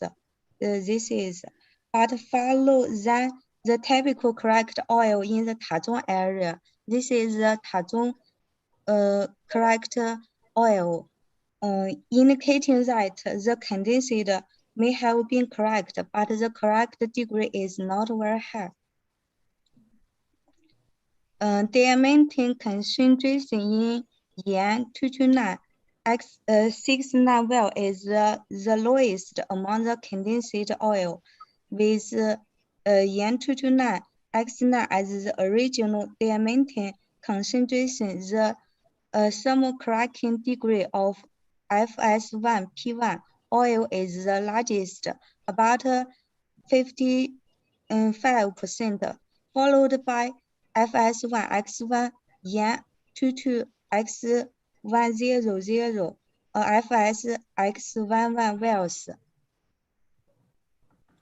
The salt rock in the Sasia are divided into salt lake laminar mudstone and gypsum salt mudstone, and the TOC of the two salt rocks is almost the same. The TOC of salt rocks is from 0.125 to 2.33%, and the average of TOC is 1.08. They are medium to high quality salt rocks.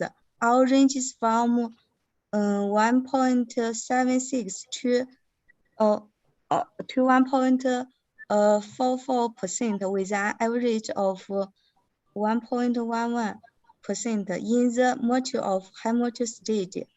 Due to the high maturity of salt rocks, S1 and S2 values are very low.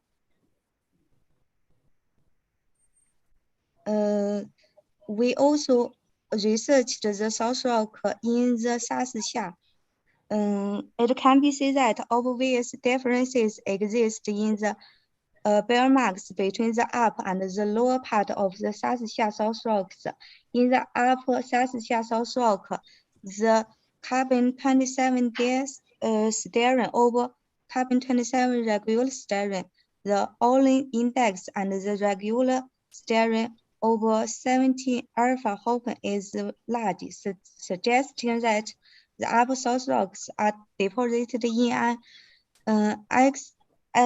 acidic and oxic condition, and the proposition of eukaryotic input is main, whereas the lower Sasia salt rock has the opposite geometric characteristics and depositional environment.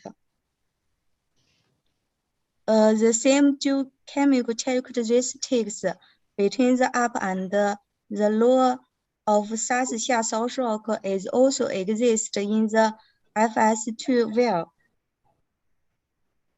In order to better research the source of oil, condensate oil, the lower and upper of Sasia salt rocks are divided by carbon-27 styrene over carbon-27 regular styrene of 0.7 as the boundary, and the depth from 3,900 to 4,300 meters.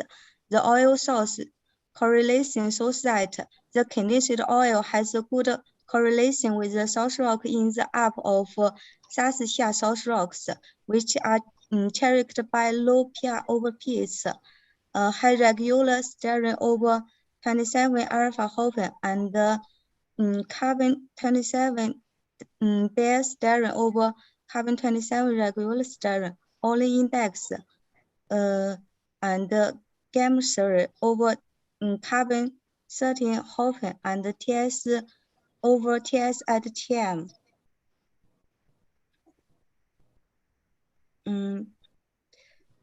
Microscope analysis of Sasia salt rock also shows that kerogen organic materials are dominated by sapropelite and axinite. Sapropelite is mainly sapropomorphous. Axinite consists largely of humic amorphous. Vitrinite is dominated by normal vitrinite. Kerogen types is mainly 1 and 2 types. The red is sapropomorphous. The yellow is humus amorphous, and the blue line is vitrinite.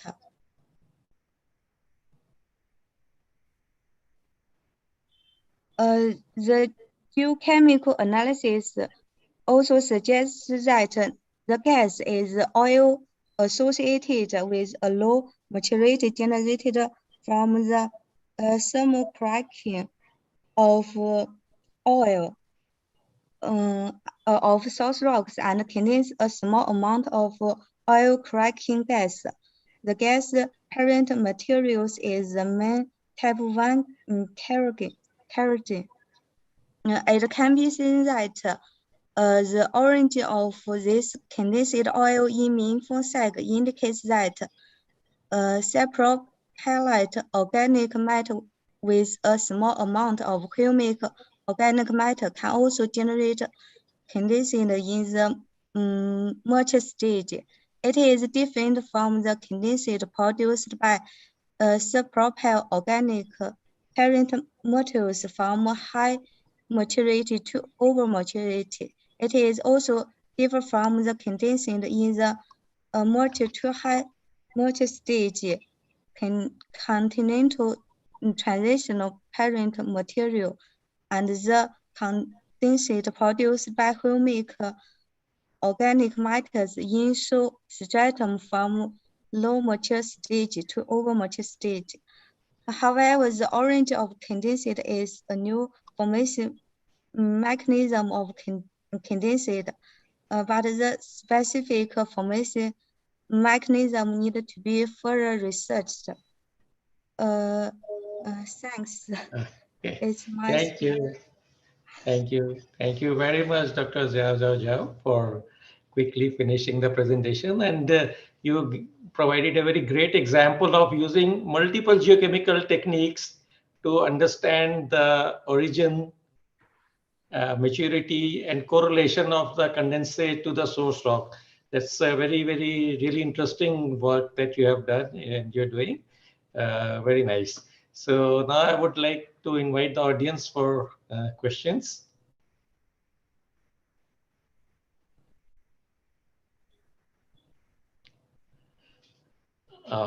Well, if there are no more questions, thank you. Thank you very much, Dr. Ziada. It was really a very interesting piece of work, and it truly shows how multiple techniques put together and interpreting it together really helps in understanding the geochemistry of oils, condensates, and source of. Really great. Thank you. Thank you very much. Thank you. Thank you. Thank you. So now I would like to invite Ms. Nidhi Sharma. She's from KDMIP ONGC, and I think she has a very interesting presentation on the use of tricyclic and tetracyclic biomarkers in Western Godavari Basin. Nidhi, please go ahead. Yes, sir. Thank you so much, sir.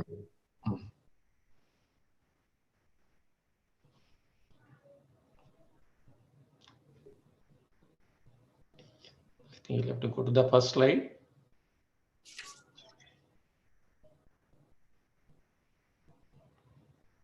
Puneet? Nidhi, you are on the last slide. So is it okay now? No, it's still, yeah, yes. that's fine. Okay, great. Yeah, that's okay.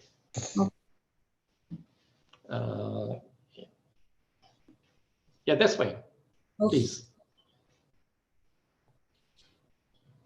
A very good evening to all of you. This is Nidhi Sharma from KDMIP ONGC India. First of all, I would like to thank ONGC management and AAAPG for providing this excellent opportunity to share knowledge in the domain of geochemistry. Today, I would be presenting on the geochemical significance of tricyclic and tetracyclic biomarker profiles in crude oils of West Godavari subbasin. These are my fellow co-authors. This is the presentation overview. And I would like to begin with a brief introduction to the Krishna Godavari Basin. Krishna Godavari Basin is an important petroliferous basin in the east coast of India, with commercial accumulations both in onland and offshore. In the onland part, the basin is divided into 3 sub-basins, namely Krishna, West Godavari, and East Godavari. The West Godavari Basin is further subdivided into Gudivada Graben and Bantumili Graben, separated by the Kaza host. This study is focused on the crude oils of West Godavari subbasin, where hydrocarbons are mostly reservoired in Permian to tertiary sediments. The tricyclic and tetracyclic terpenes are important biomarkers that are present both in source rock extracts as well as in crude oils. These are easily identifiable in M/Z 191 chromatograms. These terpenes are thermally stable up to elevated maturities, and they are not susceptible to overprint by recent organic matter in seed. C19 tricyclic terpene has been reported to be more abundant in terrigenous oils, while C23 tricyclic terpene is most dominant in crude oils with a marine source. The high amounts of C24 tetracyclic terpenes have also been reported in carbonate and terrestrial samples. Thus, we see that the distribution of tricyclic and tetracyclic terpenes is species dependent, and hence they can provide valuable information regarding organophases and for oil family classification. This is the experimental workflow that has been followed for organophases assessment, maturity determination, and oil family classification. I would first like to begin with the geochemical characteristics of oils from Tanuku host. These are light oils with low asphaltene content and paraffinic in nature. Some of the oils in this region depict high values of C29 hopane by C30 hopane and C35S by C34S homohopanes. High values of these 2 parameters have been reported to be characteristics of oils from marine carbonate source rocks. However, some source sediments in the West Godavari subbasin that are actually devoid of carbonates also depict these characteristics. Thus, high values of C29 hopane by C30 hopane and C35S by C34S homohopane can be considered as indicators of anoxicity during deposition. Another set of oils in this region suggests oxic to suboxic depositional conditions. High abundance of C30 diahopane in certain oils suggests clay-rich sources for these oils. Coming to source organophases of the oils in the Tanuku host region, oils of a certain group show low values of C19 tricyclic by C23 tricyclic ratio, suggesting marine organic matter input. This is further corroborated by ternary plot of steranes and presence of C30-24 N-propyl cholesteins. However, another group of oils in the same region suggests predominantly terrestrial organic matter input. Kaza host oils are again light oils and paraffinic in nature. All the oils in this region depict C29 hopane by C30 hopane and C35S by C34S homohopane low values, suggesting of source sediments in oxic to suboxic environment. All of the oils depict high predominance of C19 tricyclic over C23 tricyclic, predominance of C29 steranes over the C27 and C28 homologs, and absence of C30-24 N-propyl cholesteins, thereby suggesting terrigenous organophases for these oils. However, oil in well A2 depicts exceptionally higher values of C19 tricyclic by C23 tricyclic ratio and percentage C29. which suggests contribution from different type of terrigenous organophases for the oil in well A2. Bantumili graben oils are again light oils with low asphaltene content. In this particular region, there has been observed a wide variation in biomarker fingerprints. Some of the oils in this region depict high values of C29 hopane by C30 hopane and C35S by C34S homohopane, thereby suggesting highly reducing conditions during source organic matter deposition.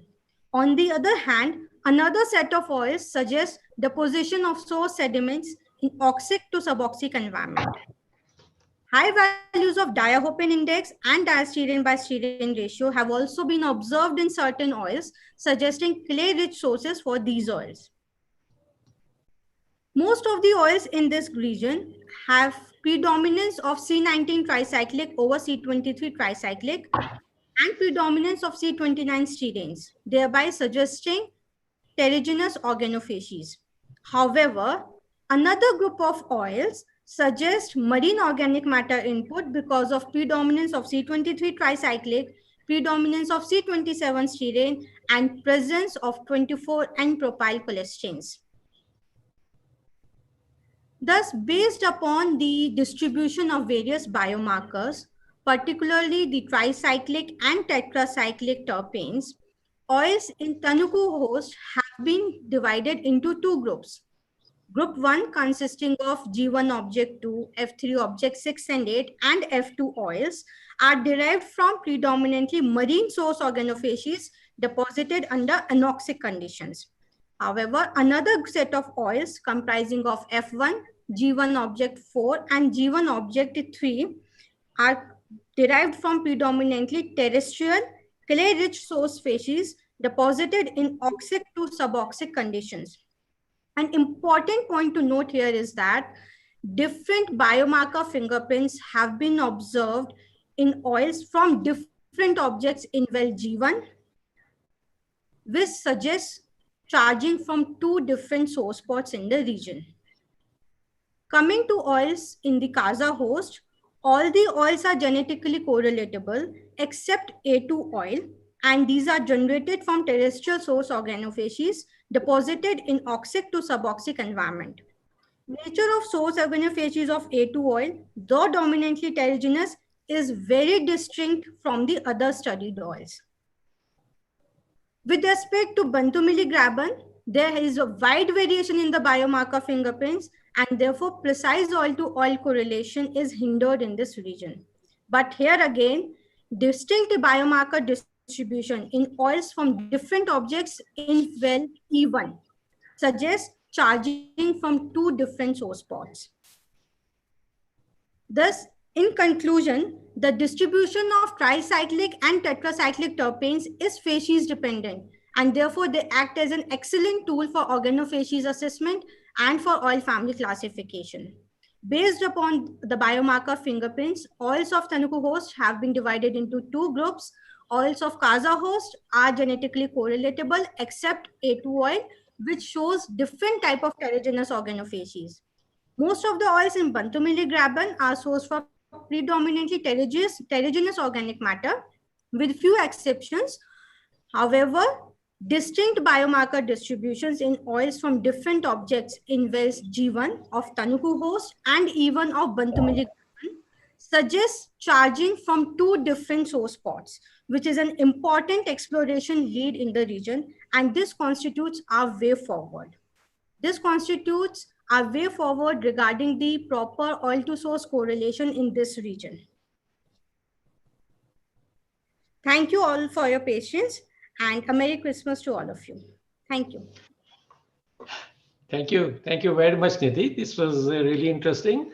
And this only goes to show that when you're trying to solve one problem, you end up with more questions than the answer that you were looking for. But you have really shown that oil to source correlation may not be always that easy as you see sometime in textbooks. And your work has really started the way, and you have already established truly in case of Kaza host you have established the origin of these oils. But for Bantumali, I think probably more work is needed. And this only shows you the way ahead. Maybe some other biomarkers may be required.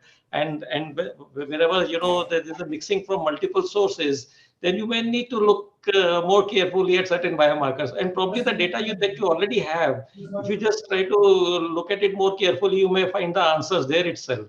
Or you may have to do some more analysis as well. But that was really interesting.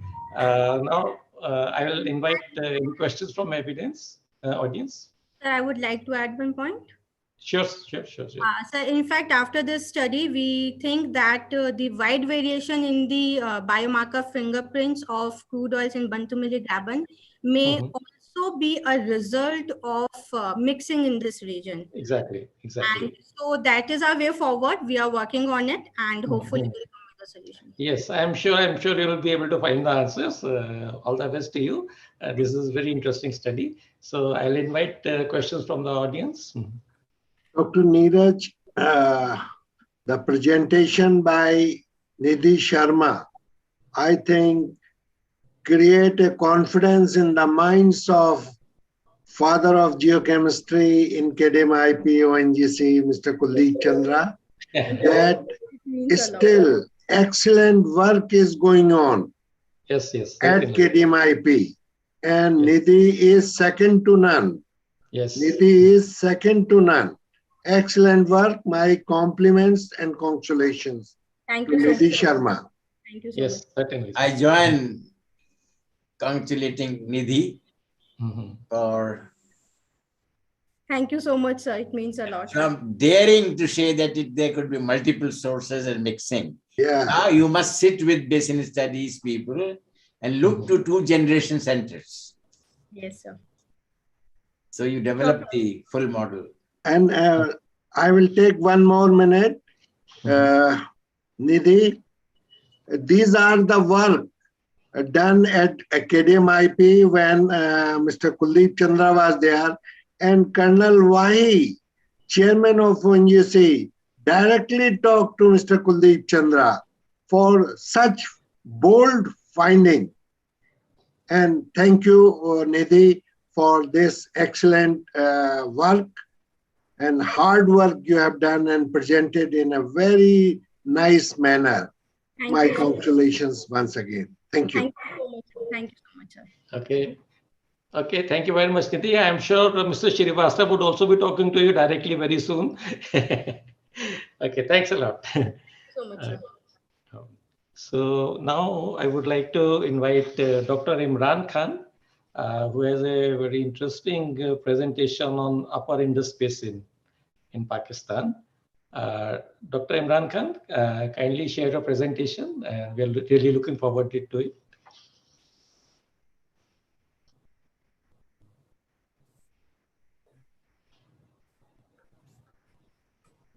Okay, sir, can you see? Yeah, we can. You can make it a presentation mode.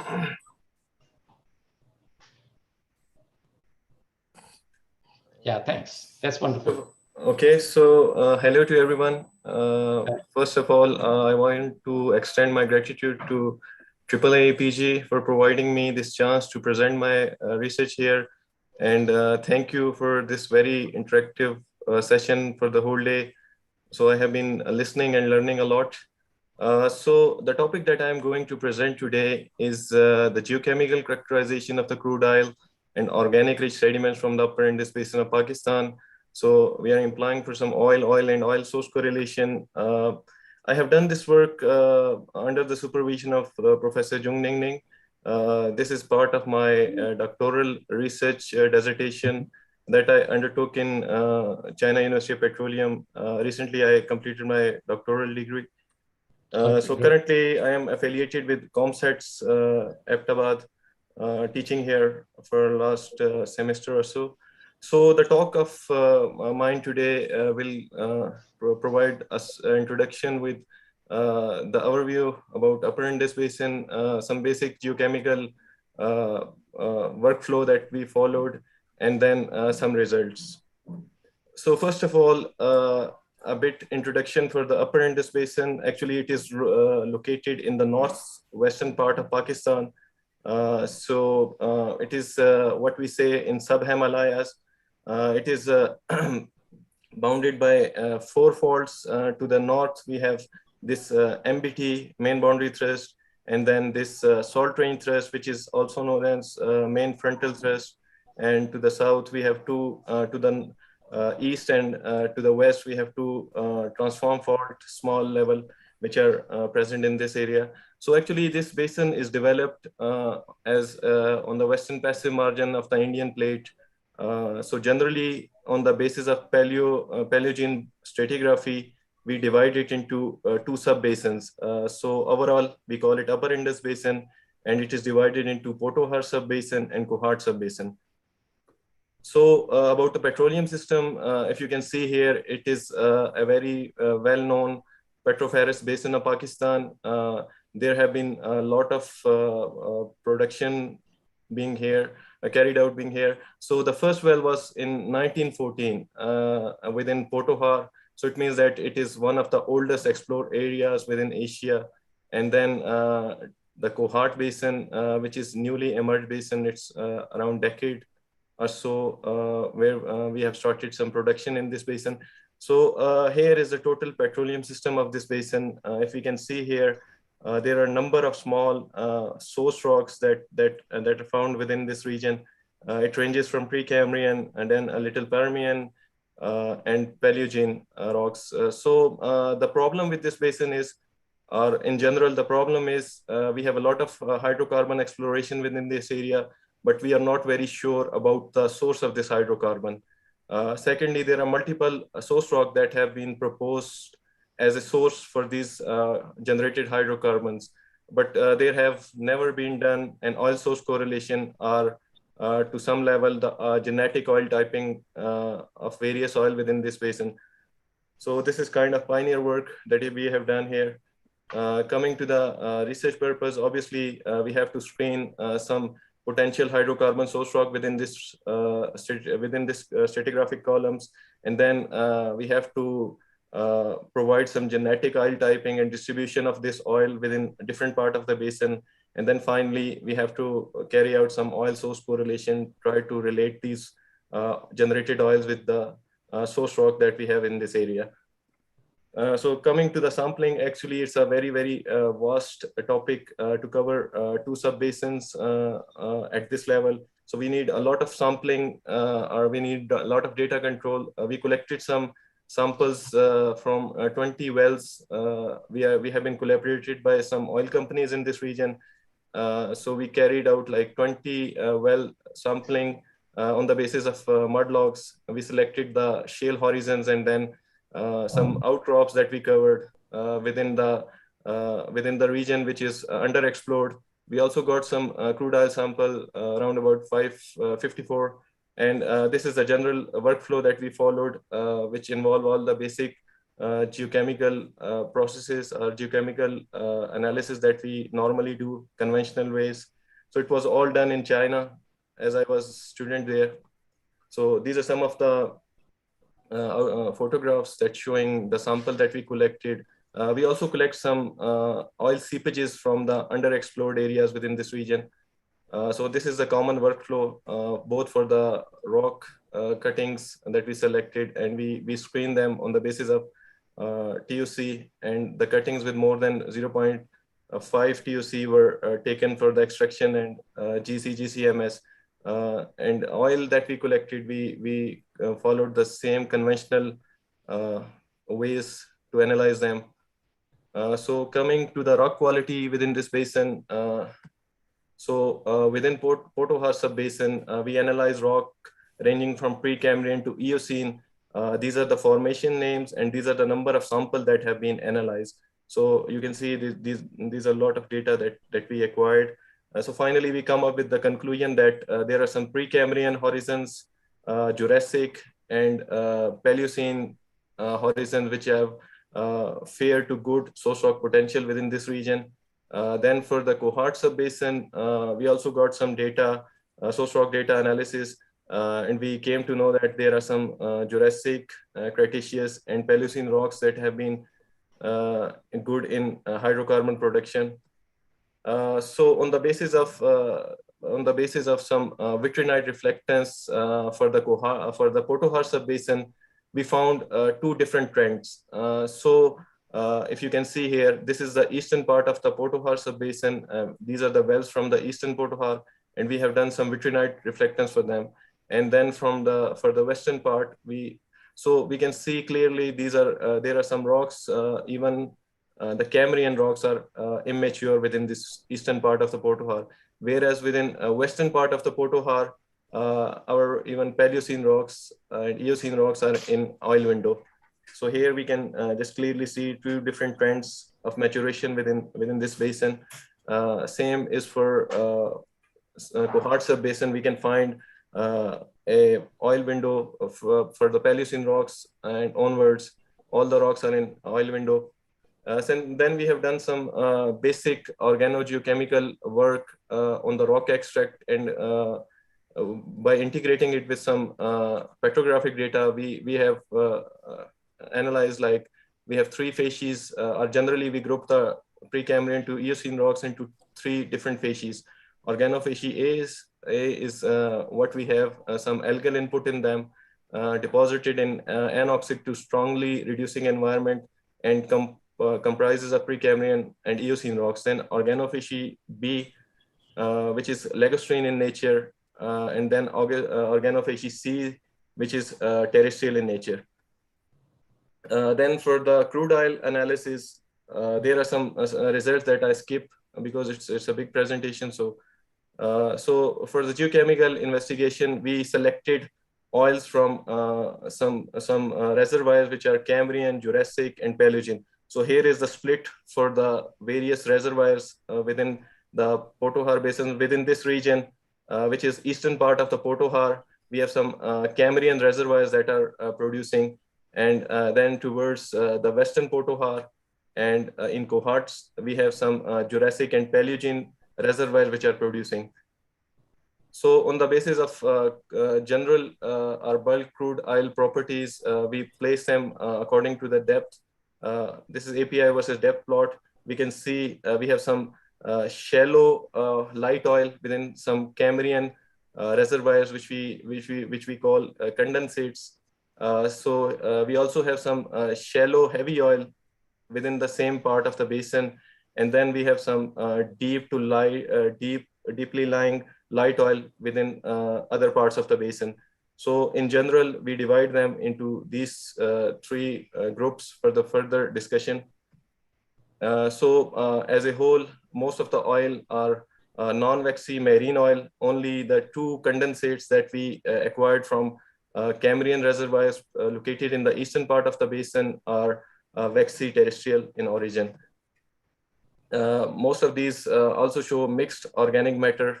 Only the same two condensates that we acquired from the Cambrian reservoirs show some terragenous organic matter.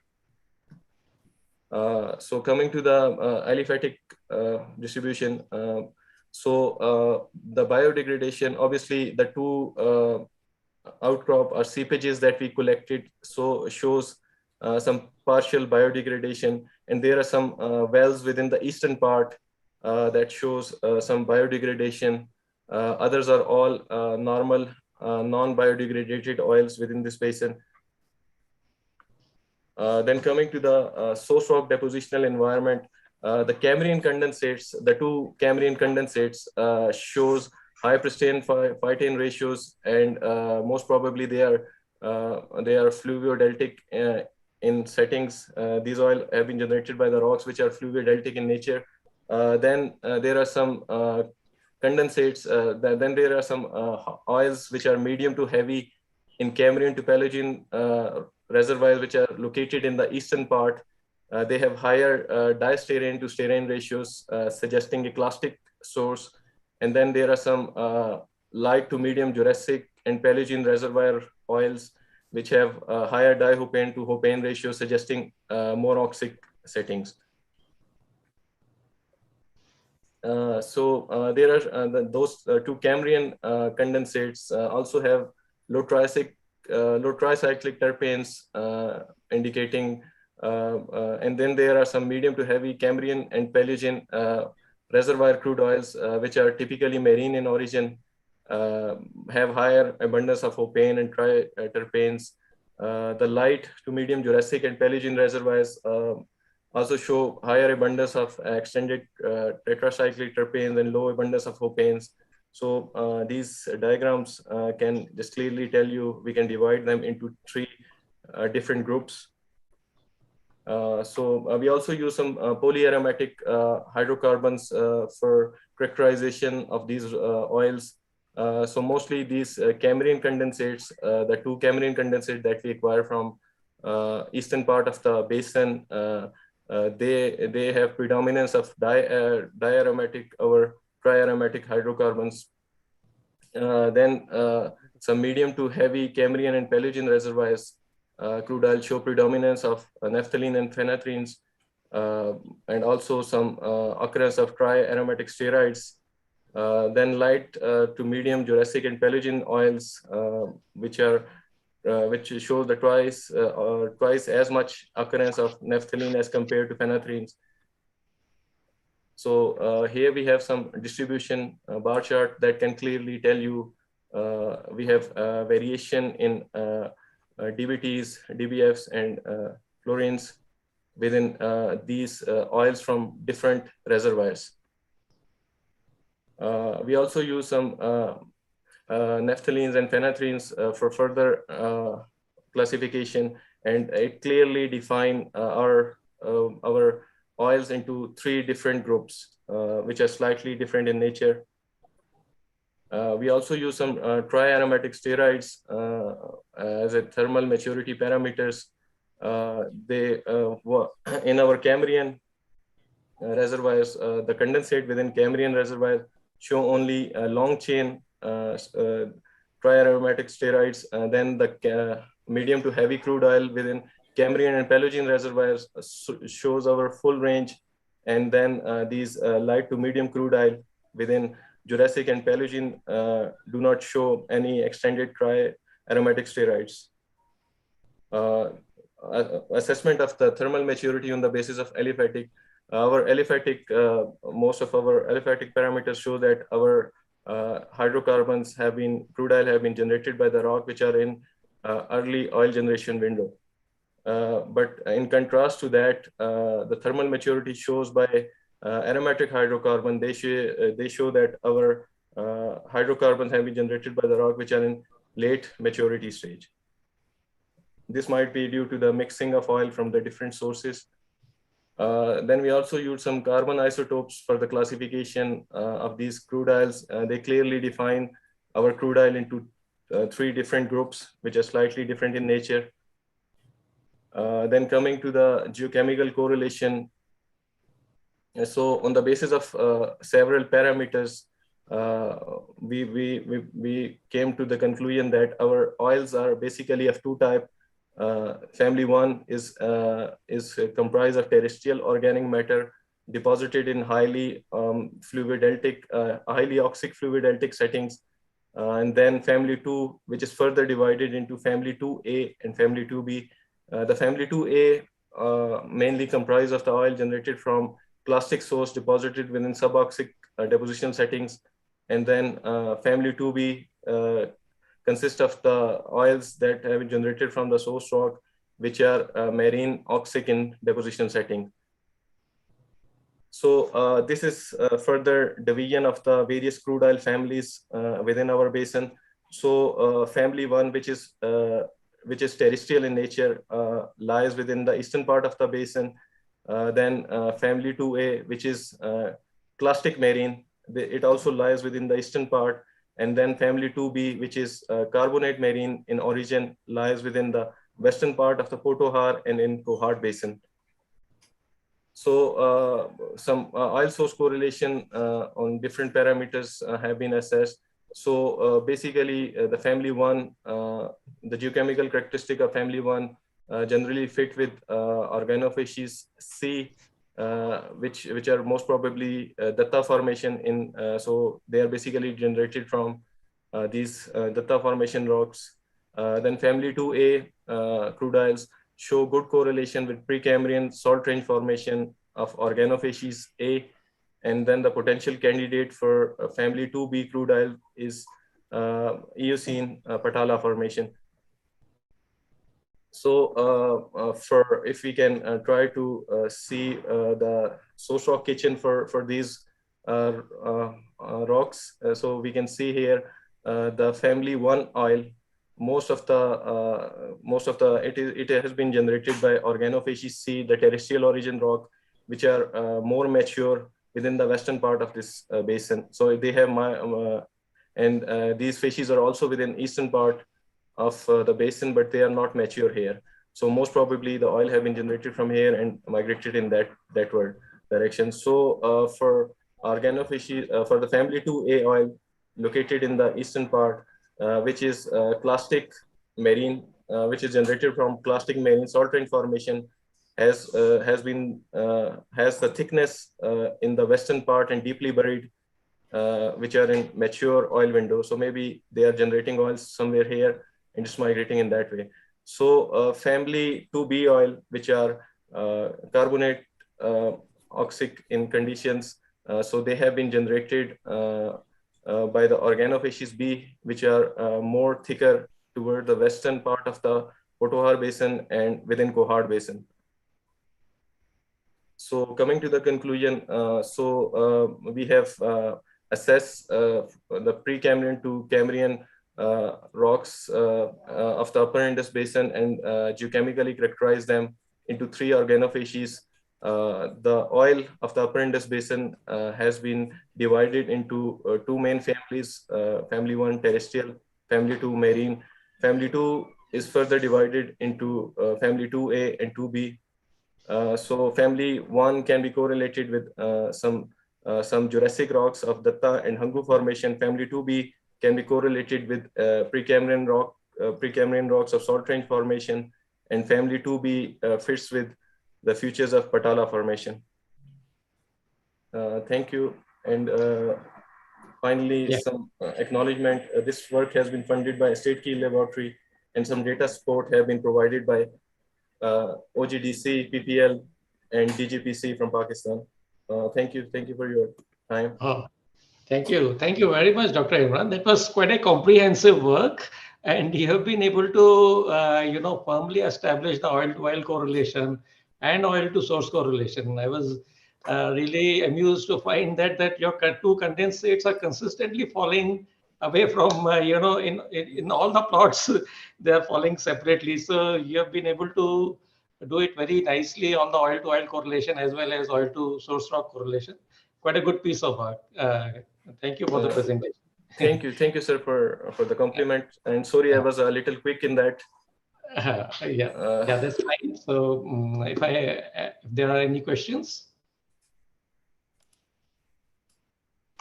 I have only appreciation for Dr. Imran. He has absorbed the technology and applied it. Thank you, sir, for the compliment. Very good. Okay, so I think Mala Janardhanan ma'am has a question. Please go ahead, Mala. No, I just want to convey that it's a truly exhaustive but very wonderful presentation. Dr. Imran, I've been always following your work. Wishing you the very best. Thank you, ma'am. Thank you. So nice of you. Yeah. Simon, please go ahead. Thanks, Chairman. Hi, Imran. Nice to hear your talk, and you did a very nice job with that. I have a specific question for you about the Precambrian rocks that you analysed. Firstly, what age Precambrian are they? You mentioned the formation name, but that doesn't mean anything. Yeah, and secondly, what sort of organic matter is in those particular Precambrian rocks? Actually, if you remember, we have discussion on this when you visited China. So most probably they are Edikaran. So we can correlate with this sequence with the Bikaner Basin of India. So it's actually the extension of the Bikaner-Nagar Basin of the India within Pakistan. So I think there is a formation name Hansira or something evaporites. So actually we do not have much of the age control in Pakistan here, but most probably on the basis of lithological correlation with India. They have done a very well developed. They have chronostratigraphic correlation. So on the basis of that, we can say that this is Edikaran. Organic matter, obviously, it's most probably, as we have already discussed, it's algal in origin. Most probably we have a lot of algal material in that. So it's hello. Yeah. Okay. And did you look at the organic matter down the microscope, and did it? Yeah. Actually, I have one published paper on that. So most probably we have alginides in there. You get most of these alginides. I can share the link of that paper with you. We have some bitumens, which we call proto-bitumens, and then there are some other stuff which we call succolides. So most probably it's alginide, predominantly alginides and bitumenite. So thank you. Many thanks, Imran. That's great. Thank you very much, Dr. Imran. So that was wonderful. So I think we have one more presentation by Professor Liu Keu. Yeah. Professor Liu, could you kindly come online and share your screen? 柯宇流 Yeah.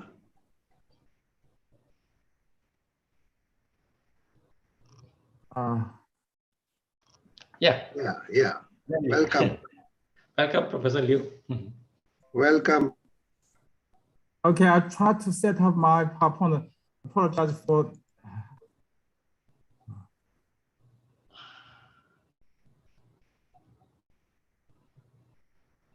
You can speak, my dear. Yes, I can talk. So can you hear me? Yes. Yeah, we can see you, but not the presentation. Yes. Okay. I share my screen. Apologize for. I promise it's going to be very short. Can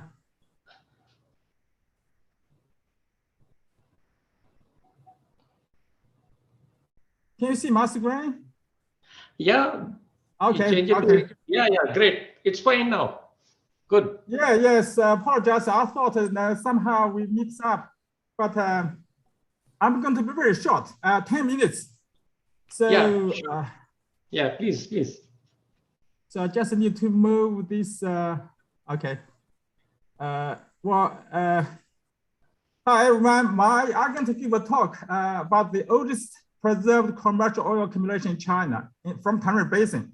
So this is the third talk in Tarim Basin. We have Professor Cai Chunfang and also Wang Yinpeng did a similar talk from Tarim Basin.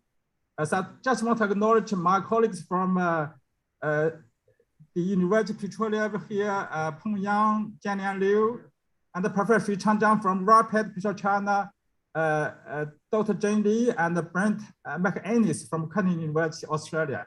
So, this paper is going to be published in the Petroleum Exploration and Development. It's going to be both in Chinese and English. So, in the coming issue. So, I need to remove this. Okay. So how long can oil reservoir be preserved? So, well, we know from this review paper by McGregor in 1996. So most oil is believed to be quite young and tertiary or Cretaceous. But there are some old ones quite dubious in East Siberia, in the Jurassic, or possibly in the Ordovician. But we know oil can be preserved for a long time. This is a paper published by our colleagues with Simon and myself, Adriana, who reported a 2.9 billion years old effluent inclusion in Australia.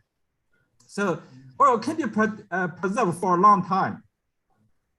So how deep can oil reservoir be preserved? So we know from the same paper, it said most reservoir be shallower than 5 kilometers. I mean, for the heavy oil, it's quite shallow, less than 1 kilometer. But what we have lately in Taiwan Basin, the runtime #1 well that Professor Wang from the Guangzhou Institute also mentioned this.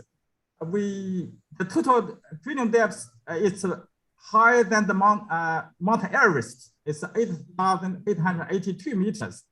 This is the deepest well onshore in Asia. So what we found that there is still a normal oil. This oil produced from 8,200 meters deep. So we actually did fluorine current studies, and we dated the oil. It's around 426 million years. It's the charge in the shallow depths and buried in the deep. So this Taiwan Basin is a crown jewel of China. It's produced lots of gas. There's 70 TCF gases from the Foreland Basin area. In this area, just south of Tianshan, and 20 billion barrels of oil in the basin. So currently in China, most of the oil and gas produced from deep, ultra deep wells. And we're talking about greater than 6,000 meters is wells occupied.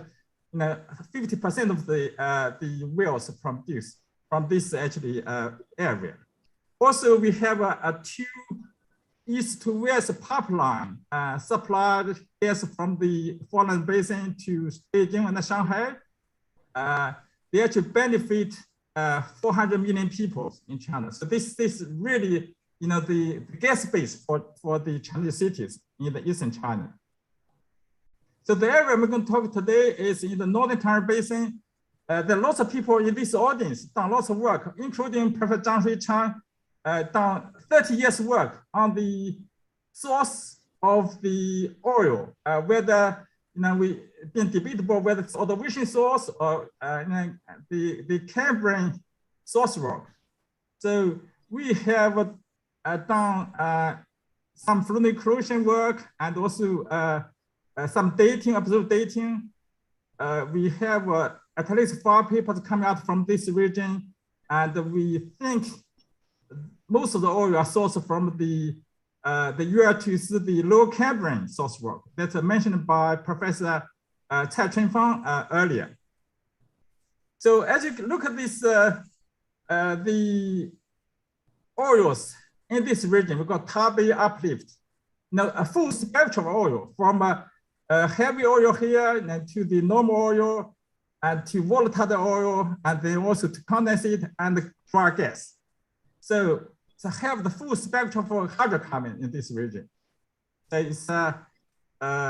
it's got most everything. The reservoir we produce most is from the ordovician reservoir, carbonate reservoir rock, platform carbonate rock, and this is the source rock is from this formation, the UL2, the lower Cambrian UL2 formation.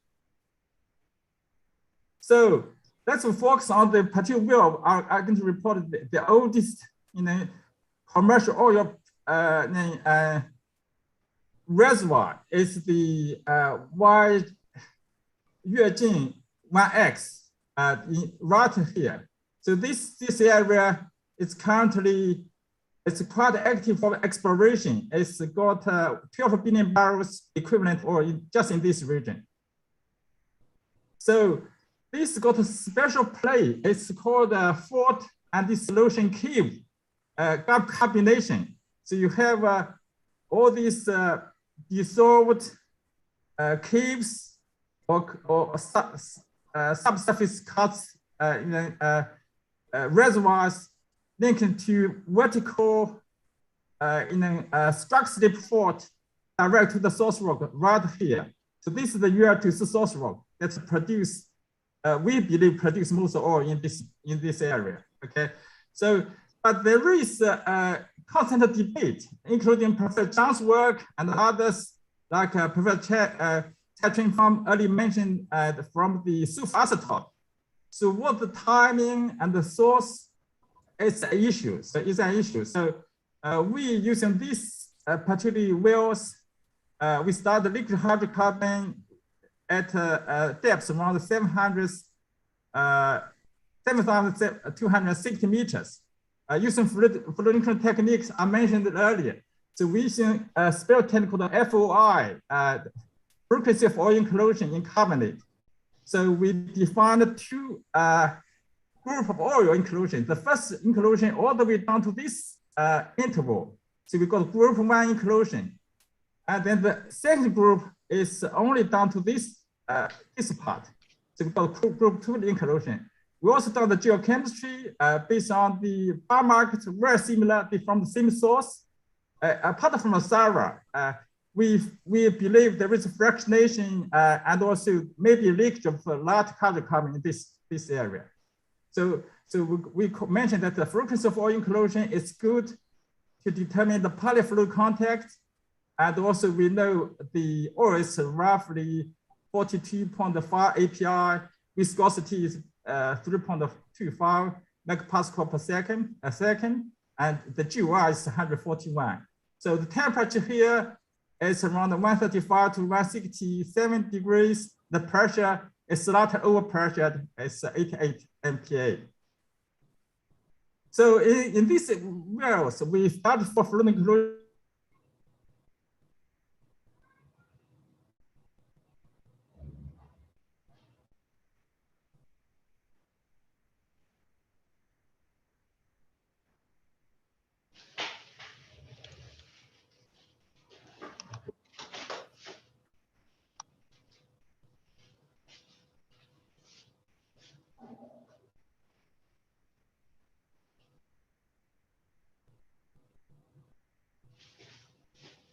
We cannot hear you. Please go ahead. We cannot hear you.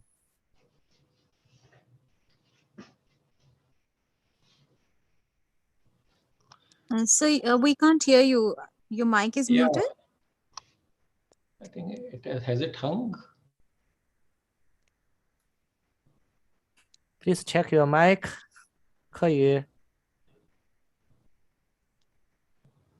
So are you there? I think there's some issue with the Yeah, I think some connectivity issue is there probably. So look at the cursors. He's still moving cursors, but it might be the microphone problems. Yeah. So can you hear us? Yes, we can hear.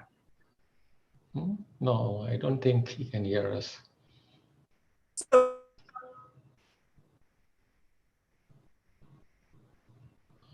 Slides are changing, but no voice.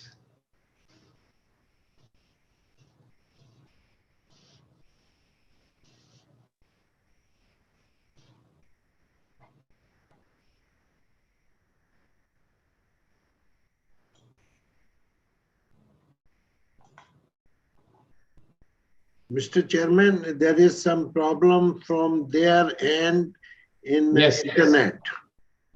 I think so. I think there's connectivity issue. So let's wait for a few seconds, then maybe we'll have to close it. It's already running out of time.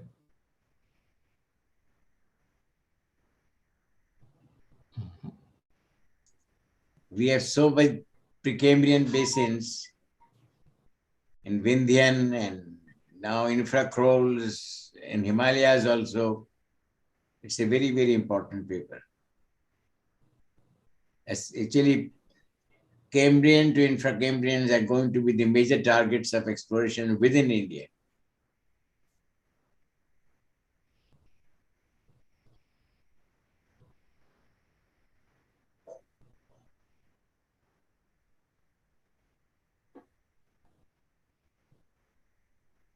Professor Leo, can you? Yeah. Yes. Okay. Yeah. Please go ahead quickly because okay.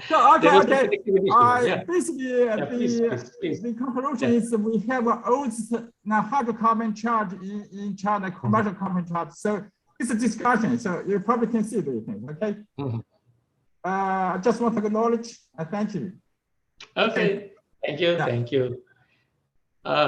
Okay, thank you, Professor Liu. That was really interesting, discussing about the oldest oil in China.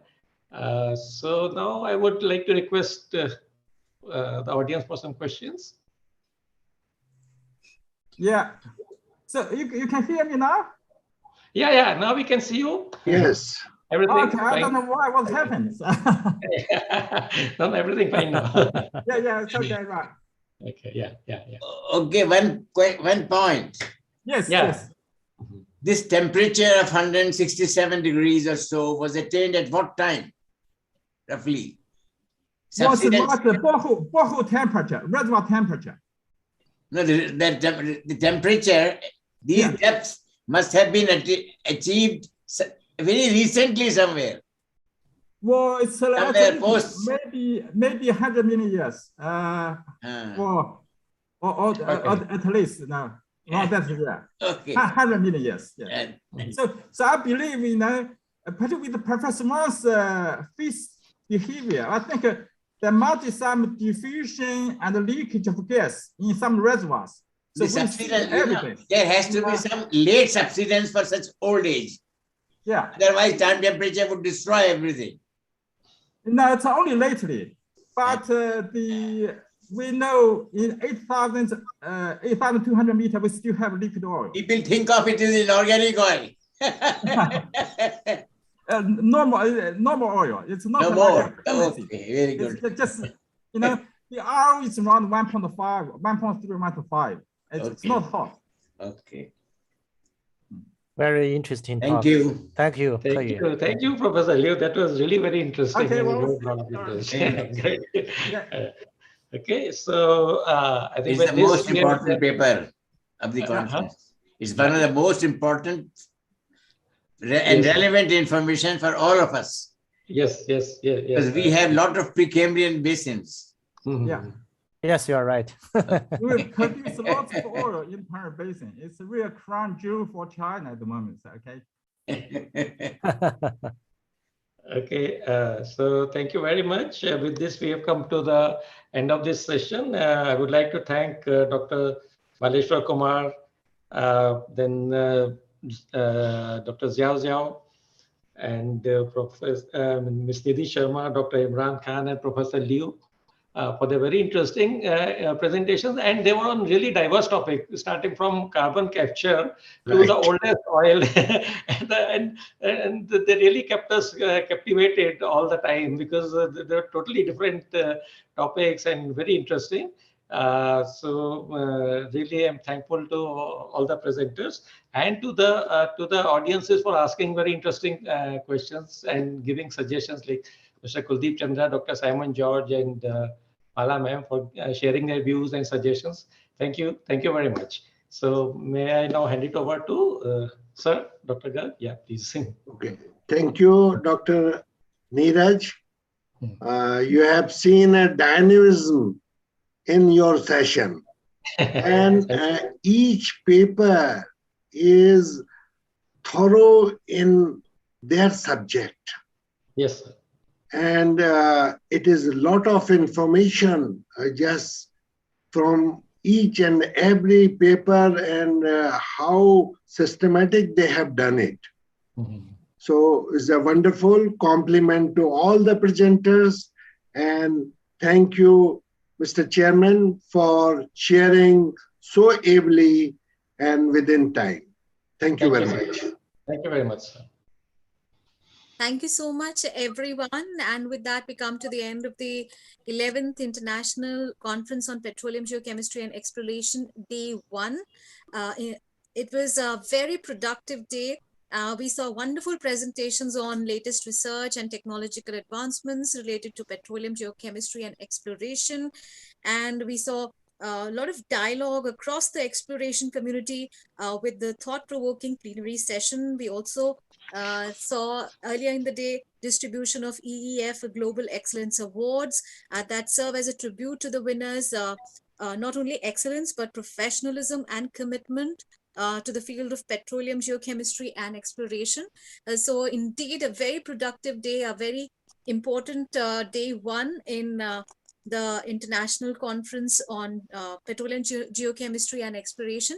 And thank you so much, gentlemen and ladies, for having joined us. It is indeed our pleasure to be in this eminent to be among all of you dignitaries and knowledgeable people. Indeed, thank you so much everyone for having joined us, and we look forward to your participation on day 2 as well. So thank you so much. Have a wonderful evening ahead, and looking forward for a great productive day 2 of the 11th International Conference on Petroleum Geochemistry and Exploration. Thank you so much, gentlemen and ladies, for having joined us. We'll see you tomorrow at 10 a.m. Yes, sir. Okay. Thank Goodbye. you. Thank you very much. Good evening, Okay, everyone. bye. Thank you. See you tomorrow, everyone. Thank you so See you much. tomorrow. Thank you, Aishwarya. Thank you, Dr. Neeraj. Thank you, sir. Bye. And all the speakers. Must thank Mr. Dr. Garg. I must thank Dr. Thank you, sir. Thank you. Hard work he has put in yes, getting sir. the papers and organizing the session. Yes, God bless yes. him. Yes, sir. Certainly.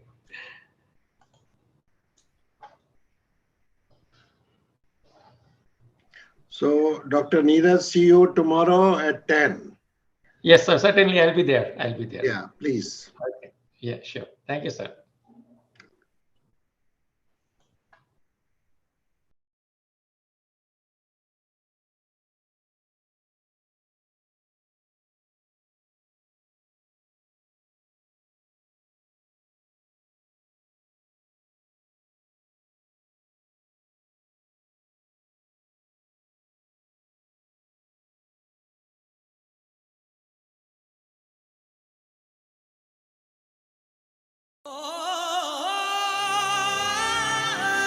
हमें है उजाला अंधियारा मिटाने का, हमें है हौसला नई उमंग बनाने का, हमें है एक जोश हर मंजिल पाने का, हमें है एक जज्बा हर जिंदगी सजाने का, हमें है जोश हर मंजिल को पाने का, हमें है